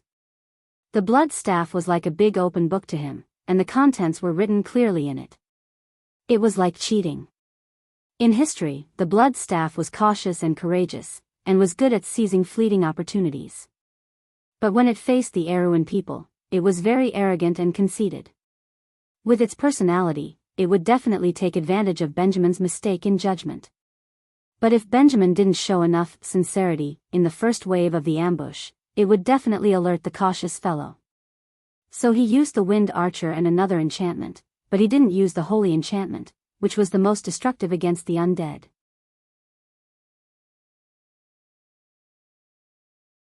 He wanted the blood staff to think that this was the ambush of the Erewhon people, and that it was nothing more than this. Then, he would be able to use the dreadwraith without any worries. As for the matter of how much damage the dreadwraith had to be dealt, that was pure nonsense. The battlefield was ever-changing, and the human heart was unpredictable. No one could be sure that it would work. Benjamin set up this trap according to the blood staff's personality with the intention of killing as many dreadwraith as he could. But now, it seemed that the results were beyond his expectations. No, it should be said that it couldn't get any better. There were more than 10 dreadwraith left in the sky, and even if they swooped down, they wouldn't be able to do anything. After all, the wizards on the ground had the ability to fight back. So, the high-ranked lich who controlled them quickly summoned the remaining seeds back. Otherwise, the undead wouldn't even be able to scout in the sky for the rest of the battle. If there was still a battle to come. The young female archers in the forest looked at the results of their battle in disbelief and almost jumped for joy. Medisha stared at the dreadwraith that flew back and let out a long sigh. She put down her longbow in the rain, thinking that the wind archers' first battle had finally delivered a perfect result. My lord's wind archers are far from our era, but they have some unique points, she thought to herself. The Lingu Legion in history was a legion that could be used in both long-range and short-range battles. In close-range battles, they rode on unicorns and held silver spears in their hands, and immediately launched a glorious charge. In long-range battles, they took out their longbows and immediately became first-class archers, and were proficient in both foot and mounted archery. The archers that she led in front of her were certainly not as good as her subordinates in history, but they were still first-class in this era, and had to be first-class. Although she usually did not talk much and seemed to be aloof from worldly affairs, she still had the pride of a silver folk in her heart. This was her army, so it could only be the best. Historically, it was called the Lin Gu Legion, and now it should inherit this name. The ancient song that had been passed down in the forest for thousands of years echoed among the trees, singing the legends of the elven heroes who defended against the enemy with their sharp arrows. This was the song of the forest.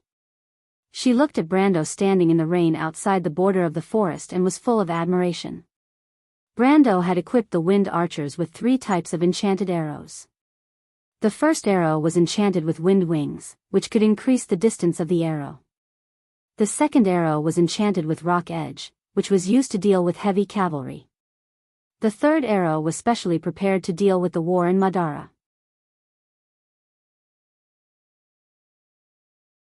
Under normal circumstances, each wind archer would carry 24 ordinary arrows, and 2 of the 3 types of enchanted arrows, for a total of 30 arrows. However, the main enemy in this battle was the undead, so the number of arrows number 1 and 2 arrows number 2 were specially reduced, and they were replaced with 4 arrows number 3. These 6 enchanted arrows cost a total of 420 tor. With 600 wind archers firing 6 volleys at the same time, the maintenance cost of an ordinary infantry regiment for a year would be spent. In the eyes of any noble in Awin, such an extravagant arrangement was definitely a wastrel. They would rather lose in a battle and spend some money to redeem their freedom. It was probably more worth it than such an extravagant war. How was this a war? It was more like a competition to burn money. However, this expensive expenditure had brought about the proper meaning today. The people of Viro who were trembling in the forest of linden trees must have a deeper understanding of this point in their hearts. But how did the Lord see the arrival of this day? The little princess's eyes were filled with confusion and curiosity. She had studied the history of mankind when she was free in Abes. In the past 10 centuries, such an era had never come. The War of the Holy Saints was like a distant memory. What did her Lord see that made him walk further and further on this path? Or was it like what Yuta and the rest said, that the undead in Buchi had left a deep impression on him, and that was why he was able to achieve what he had today? She shook her head again. She had a faint feeling that the Lord had been preparing for something all this time, and it was definitely not just because of what happened in Buchi. Otherwise, his actions in Ampier's seal would not be justified. Medisha turned around and put her index finger and thumb in her mouth. She whistled at her subordinates and her sisters. "Rest is over," she ordered. Her voice was not loud, but it was heard throughout the forest. "We have a good start, but now, it is time for us to shine. Let's show our enemies what Lin Gu is like." "Sharp arrows."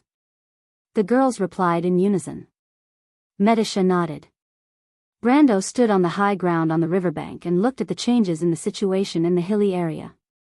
The White Lion Guards had completely torn apart the positions of the 2 undead swordsmen under the continuous protection of the mages. The light of the fireballs plowed through the entire riverbank, and just as the skeleton swordsmen were about to get up from the ground, sharp icicles came crashing down from the sky. The young White Lion Guards then trampled over the enemies who were barely breathing. Freya and Rabin worked together to kill Viskag. A flag with a black rose and a spider on the battlefield swayed and fell down. Brando pursed his lips and looked coldly at the scene of Viskag fighting with Freya.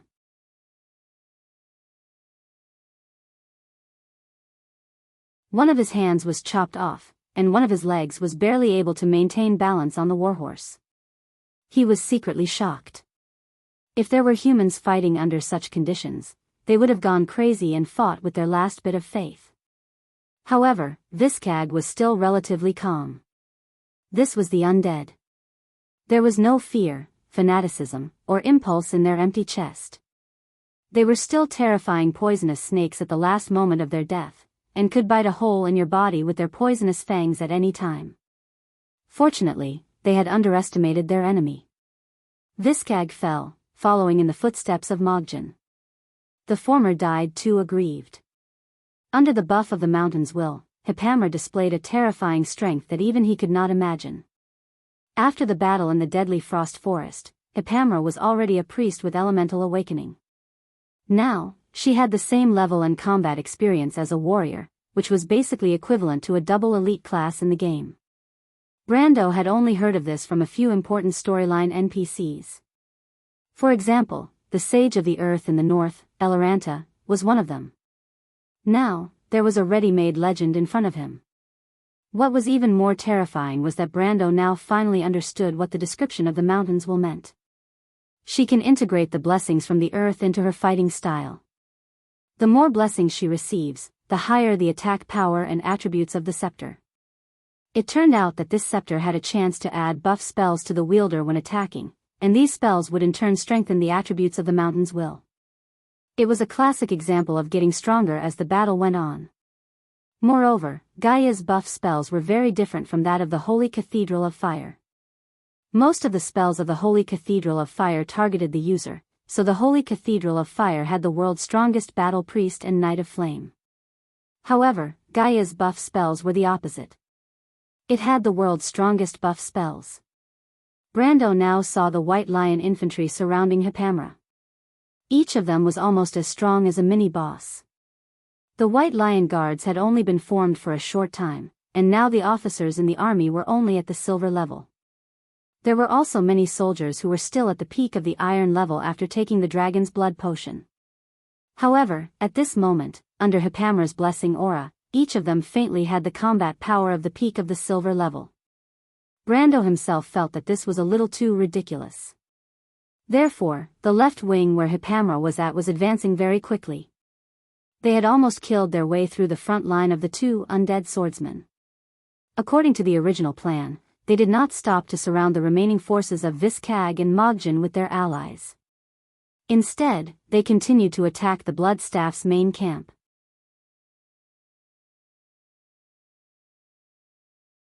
The distance between the two sides was not far, and the White Lion infantry was astonishingly fast.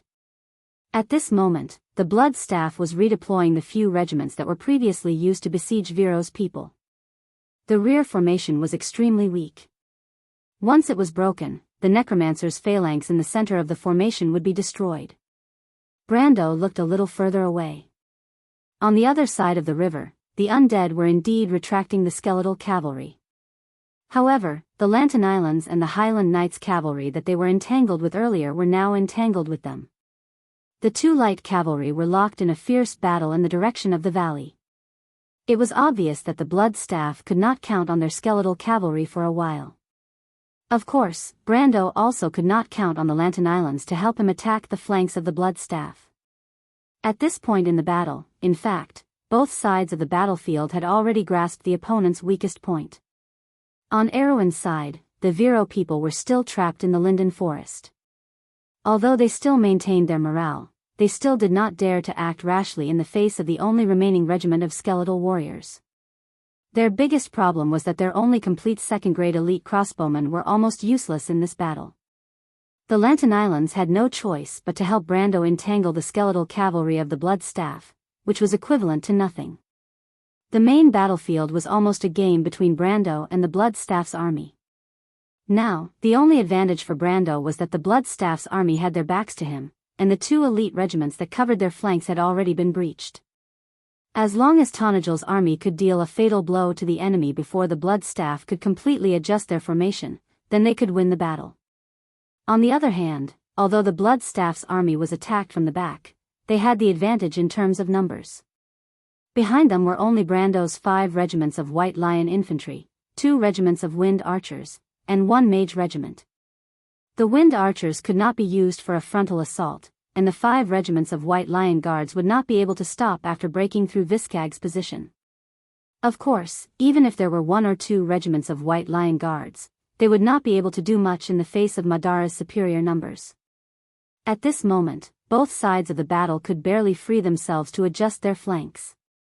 The Tanajal people desperately wanted to break through the undead's defense line and destroy the Bloodstaff's necromancer's phalanx, while the Bloodstaff desperately wanted to readjust their formation to deal with the army that suddenly appeared. Both sides were in a race against time, or rather, as long as either side had a reserve, then they could defeat the enemy in one fell swoop.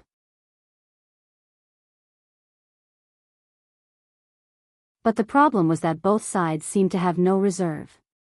The battle had completely fallen into a tangled stalemate.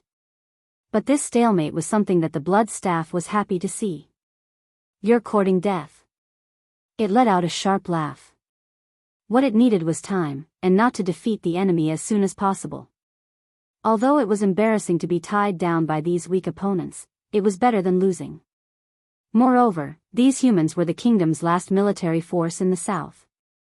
Once they were destroyed, not to mention Viro and Karsuk, even the entire south of Ampere Seal, Madara would have a chance to get their hands on it.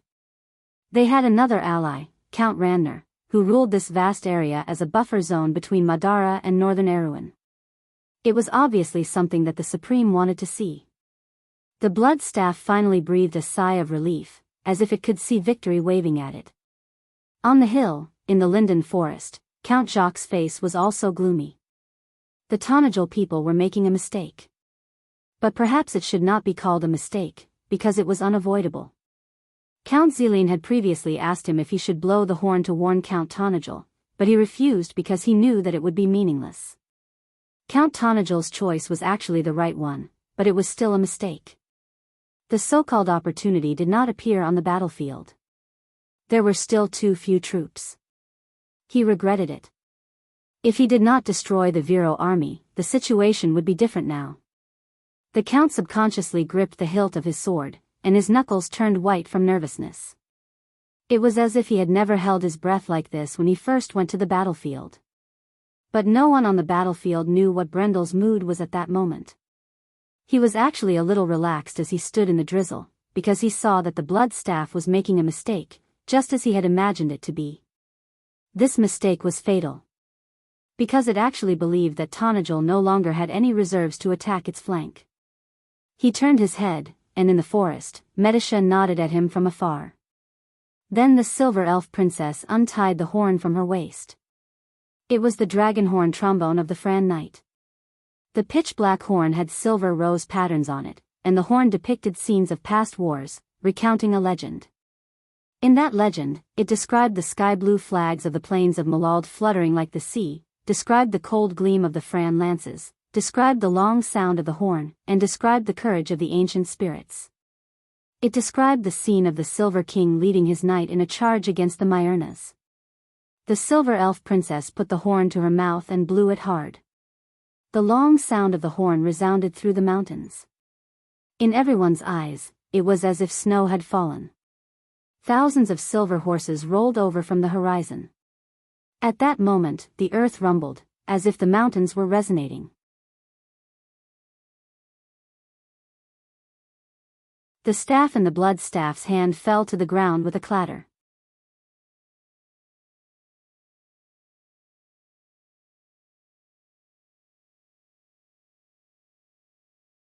Chapter 874. A silver line appeared on the horizon. This silver line spread across the hills and valleys. Thunder rumbled as it approached them in the blink of an eye. Only then could they see that it was countless silver horses. These slender, curvaceous Fren horses came to the border of the forest before they began to slow down and slowly came to a stop. They shook their ears and wandered in the meadow outside the forest. The tallest of the horses raised its head and looked in the direction of the forest.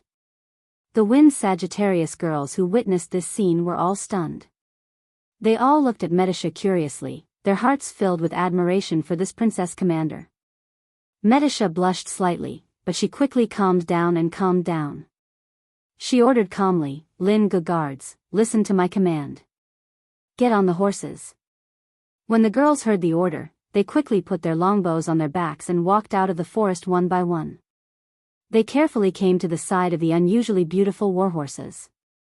However, they soon found that these warhorses were unusually friendly to them. Not only did they not have the slightest hostility, they even lowered their heads to be close to them. It was as if this was not the first time they met, but rather the first time they met. The girls were surprised and curious. They pulled down the hood of their cloaks and affectionately touched the mane of their mounts. Then, they grabbed the saddle and stepped on the stirrups. One by one, they got on the horses. Their movements were very practiced, as if they had been trained for a long time. The last one to get on the horse was Fanny. The chief tree elf archer looked timid at first, but when she got on the horse, she immediately became high-spirited and said happily, "So the Lord made us train every day for today." Brando grabbed the reins and glanced back at her. "I wonder who was the one complaining during the training." Fanny replied without blushing or skipping a beat, "Didn't I just ride it? This horse is so tame. I've never seen such a good horse before. It's as if my heart and soul are connected when I ride it." The other girls also expressed their agreement.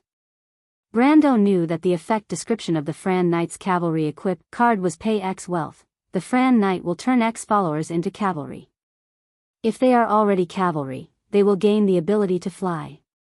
The literal meaning was to transform infantrymen into cavalrymen and not just summon warhorses. That was why the wind archers felt this way.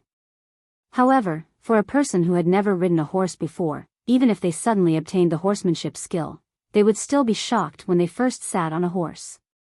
Therefore, basic horsemanship training was still necessary.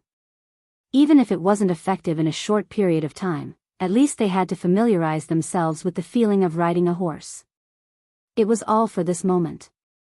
In the woods of linden trees, mounted archers?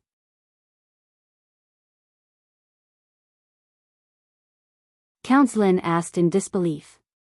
Count Jacques shook his head slightly. Count Lin was obviously the kind of guy who didn't know anything about military affairs, but liked to listen to rumors. The bows on their backs are more than 1.5 meters long, which is a typical infantry longbow. They can't be used on horseback. Unless they have other short bows, they can't be mounted archers. Maybe they even have short bows. Otherwise, why would they summon these horses? It's also possible. Count Jacques replied after thinking for a while. He didn't know what the Tanajul people were thinking. However, the fact that the Count could summon a cavalry unit reignited his hope. He rubbed the hilt of his sword and began to think about when to cooperate with the Tanajul people to attack and turn the situation around. In Madara's camp, the blood staff came to the same conclusion. Erewhon's men suddenly had a cavalry unit that could threaten its flank, which made it feel a little uneasy. The army on the other side was too strange. It was thinking about what the enemy commander wanted to do with the mounted archers, but it couldn't figure it out. The other Dark Lords also felt that it was inconceivable. In the end, they came to the same conclusion. The mounted archers were very likely to be a distraction for Erewhon's men to distract them. If they really split up, the center of the camp would not be able to withstand the attack of the 5 regiments of the White Lion Infantry.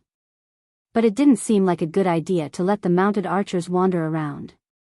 In the end, the Blood Staff ordered the last remaining skeleton warrior unit to go up and attack. At least, they wouldn't be able to harass its flank. Seeing that the Blood Staff was still acting according to the rules, Brando couldn't help but smile. "Now it's up to you, Medisha." "My lord, the outcome has been decided. This time, please lead us personally." The Silver Elf Princess replied softly. Brando nodded. "Call the Nightsong Tiger and the others out." Medisa whistled like a nightingale, and a few moments later, more than 10 mounted knights came out from the forest. They were the Nightsong Tiger and his men, but their attire was completely different from the last time they were here. The Nightsong Tiger was wearing a set of exquisite and heavy armor. It was in the style of the White City. The armor was connected to the arm guard, and there were patterns of sea monsters on it. He wielded a long spear, and a sheathed longsword and battle axe were hanging from his waist. He looked more like a knight than a mercenary. But Brando knew that this was the armor of the elite Knight of the Faraway Eagles, the most famous mercenary group in the White City. The others were dressed similarly, except for Falerne and her sister. The Wild Elf Princess was wearing a gray leather robe with countless ribbons on her back. Each ribbon had a brass ring attached to it.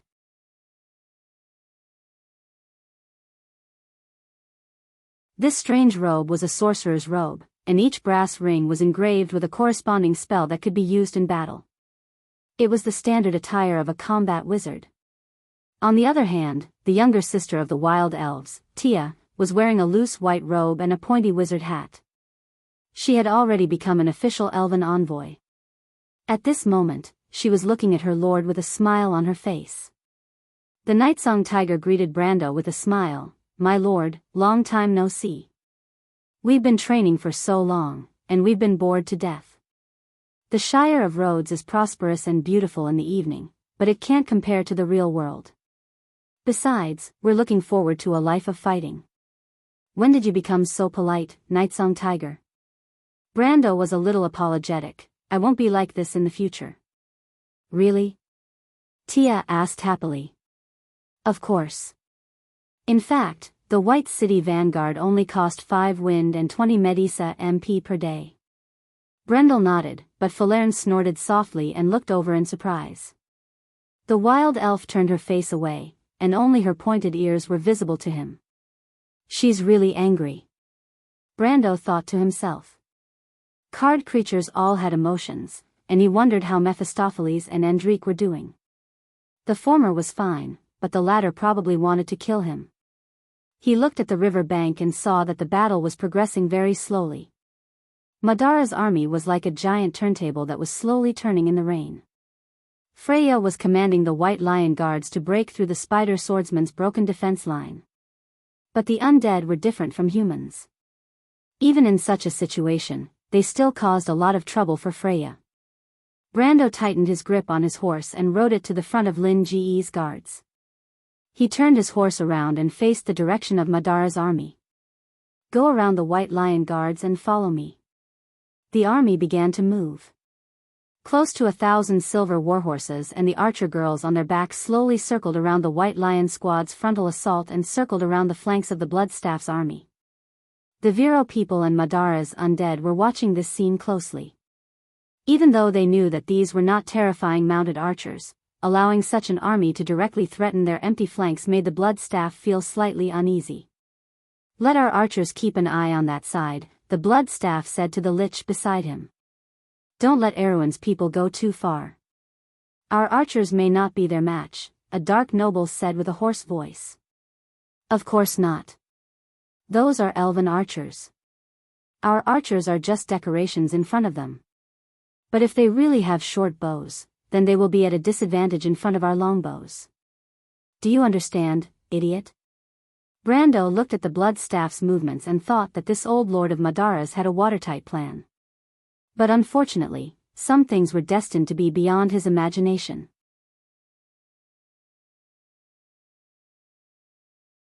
The Lin Ge's guards moved forward slowly and stopped when they were about 1,000 feet away from the Bloodstaff's army. No one understood what the archers were trying to do at this distance, but they immediately gave the answer with their actions. Under everyone's gaze, the wind archers jumped off their horses in unison as if they had rehearsed this countless times. They ran forward to the open space and got into formation. Then, they raised their longbows at the command. Before the Bloodstaff could react, the arrows of Erwin's people had already risen into the sky. The undead commanders looked up at the dense dots of light. They paused for a moment after flying to the highest point, then whizzed down. In an instant, it was as if a rain of light had fallen on the flanks of the Bloodstaff's position. This was different from Viro's crossbowman's volley. The arrows of the wind archers were faster, more penetrative, and more accurate. Moreover, all of them were enchanted with holy attributes. After a round of arrow rain, the Bloodstaff's flanks seemed to have been combed by a comb, and several rows of skeleton archers fell. The Bloodstaff could not take it anymore. At this distance, its skeleton archers could not shoot at the enemy at all. It could only take a beating. It never dreamed that it would be infantry on horseback. At this moment, it only felt that there was a hole in the head of the opposing commander. What was he thinking? Couldn't he just fight a proper battle? However, although it was criticizing in its heart, this Dark Lord who had been famous for a long time had no choice but to order the skeleton warriors to attack and drive away the army of elven archers. Otherwise, it would go crazy if it allowed those archers to shoot at will.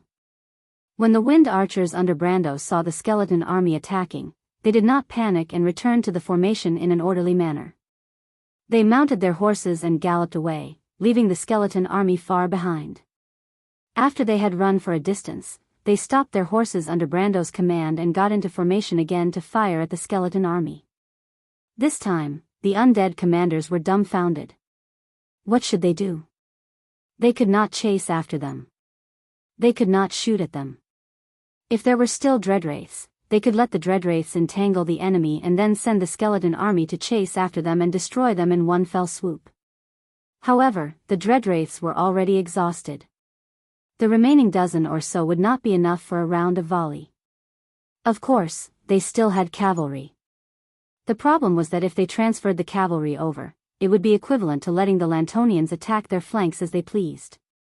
That would only cause them to collapse even faster. Bloodstaff was instantly at a loss. How were they going to fight this battle?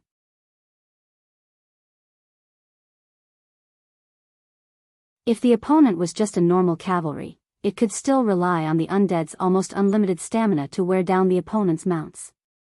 The problem was that the opponent's warhorses were all summoned. Since when did summoned creatures have limited stamina? Not only did they summon them, but each archer also had 3 warhorses. It did not matter even if 1 or 2 of them died. It was now beginning to understand Viscag's mentality before the battle. He wanted to cry but had no tears. What kind of army was this? The infantry ran faster than the cavalry, but the archers were equipped with 3 warhorses each. This was clearly the arrangement of elite cavalry. What was the enemy commander thinking? This. Count Jacques could not help but be stunned when he saw this scene from afar. This is Fanzin's dragon cavalry tactic, equipping each archer with 3 warhorses. This count is really rich. Count Zeline also sighed. Those warhorses were summoned. Count Jacques saw that his colleagues had misunderstood and had to explain. However, he still sighed in his heart. The only person who could use this tactic in Erewhon was probably this count. He still did not understand how the other party could summon these handsome warhorses. Who exactly was this Count Tonagel? But now he suddenly understood. Only such a person could single-handedly turn the tide of the battle in Ampere Seal. We have underestimated him, Count Zeline. He could not help but shake his head and sigh. The situation on the battlefield was gradually becoming clearer. The badly battered Bloodstaff had no choice but to send one of his skeleton warriors to stall the enemy's wind archers, or rather, to feed them to the enemy. The only thing he could hope for was that the enemy's elven archers would eat a little slower so that he could free himself to deal with the White Lion infantry on the riverbank. Although the elven archers were disgusting, they were not an army that could decide the outcome of a battle. Its plans seemed to be very successful. Brando's wind archers still had 2 holy attribute enchanted arrows. Naturally, they would not waste them on the skeleton army. They could only use ordinary arrows from afar to slowly deplete their vitality. This way, the Bloodstaff finally won some time. It finally mobilized 2 regiments of spider swordsmen to its front. Together with the skeleton warriors and 2 skeleton archers, Madara had the absolute strength to suppress Brando's White Lion Guards for the first time. At this time, the White Lion Guards had just finished cleaning up the remaining troops of Viscag and Mojin. With Hippamra and Freya as the spearhead, they directly attacked Madara's main force. The final moment of victory on the battlefield seemed to have appeared at this moment.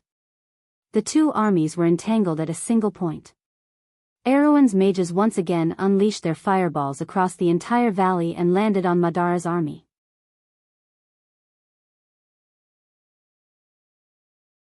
After nearly half an hour of silence, the necromancers and skeleton mages began to counterattack for the first time. Green and golden light beams flew across the sky above the 2 armies. Soon, Erewhon's mages began to fall silent. Haha. The dark mercenaries from the Sea of the Dying Moon naturally knew what this meant. They could not help but scream in excitement. Their wizards are out of mana. Confidence seemed to have returned to these dark nobles. For a moment, they almost thought that they had lost. Martha above, victory belongs to the Black Rose of the Roman Tuath. Some even shouted. It was a pity that the undead army had no morale. Otherwise, their morale would have been greatly boosted. Perhaps they would have directly defeated the White Lion Guards. Compared to the nobles of Madara who were rejoicing, the people of Viro were much more depressed. Count Zeline had asked them to immediately send troops to help Tonagel. He was also the first to ask for a retreat. Now, he was also the most enthusiastic. However, Count Jacques had already seen through his nature. He just shook his head coldly. He stared at the battlefield. The time was far from right. He believed that the Count must have a backup plan. The Shire stood in the middle of the mages' formation. Looking at the bright green light of the necromancer's formation in Madara's direction, he could roughly guess what they were thinking. However, he calmly waited for the third round of attacks before he snapped his fingers at his subordinates. You can remove the magic barrier now. In a traditional battle between adepts, the first 3 rounds of attacks were the fiercest and most concentrated. Especially when the opponent realized that they had exhausted all of their magic power, they would definitely double their efforts and try to eliminate them in one fell swoop. All of the mages' guesses were correct except for one thing. After the magic barrier was removed, all of the mages in Tanagel's army did the same thing. They opened the leather pouches on their belts. There were a total of 3 of these pouches. Then, they took out a bottle filled with light blue liquid. They frowned, pinched their noses, and raised their heads to drink it. The next moment, the mage's exhausted mental strength surged again. The blood staff was a necromancer. Its vision was protected by the power of the law. Therefore, it could clearly see this scene from a few miles away. Of course, it knew what the mages drank. It was not that it had never seen mana potions before, but it had never seen so many of them. Hundreds of bottles of mana potions disappeared in an instant. The only reason they used them was to defeat the necromancers.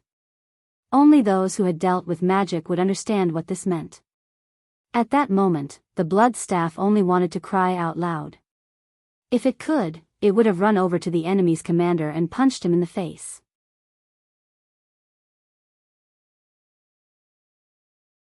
If it had known that it was so valuable, it would have just let the enemy give it all the mana potions, and it would have just raised its hands and surrendered. You're tuning in to the Carefree Valley YouTube channel. Don't forget to subscribe and join us on this journey to catch the most captivating stories.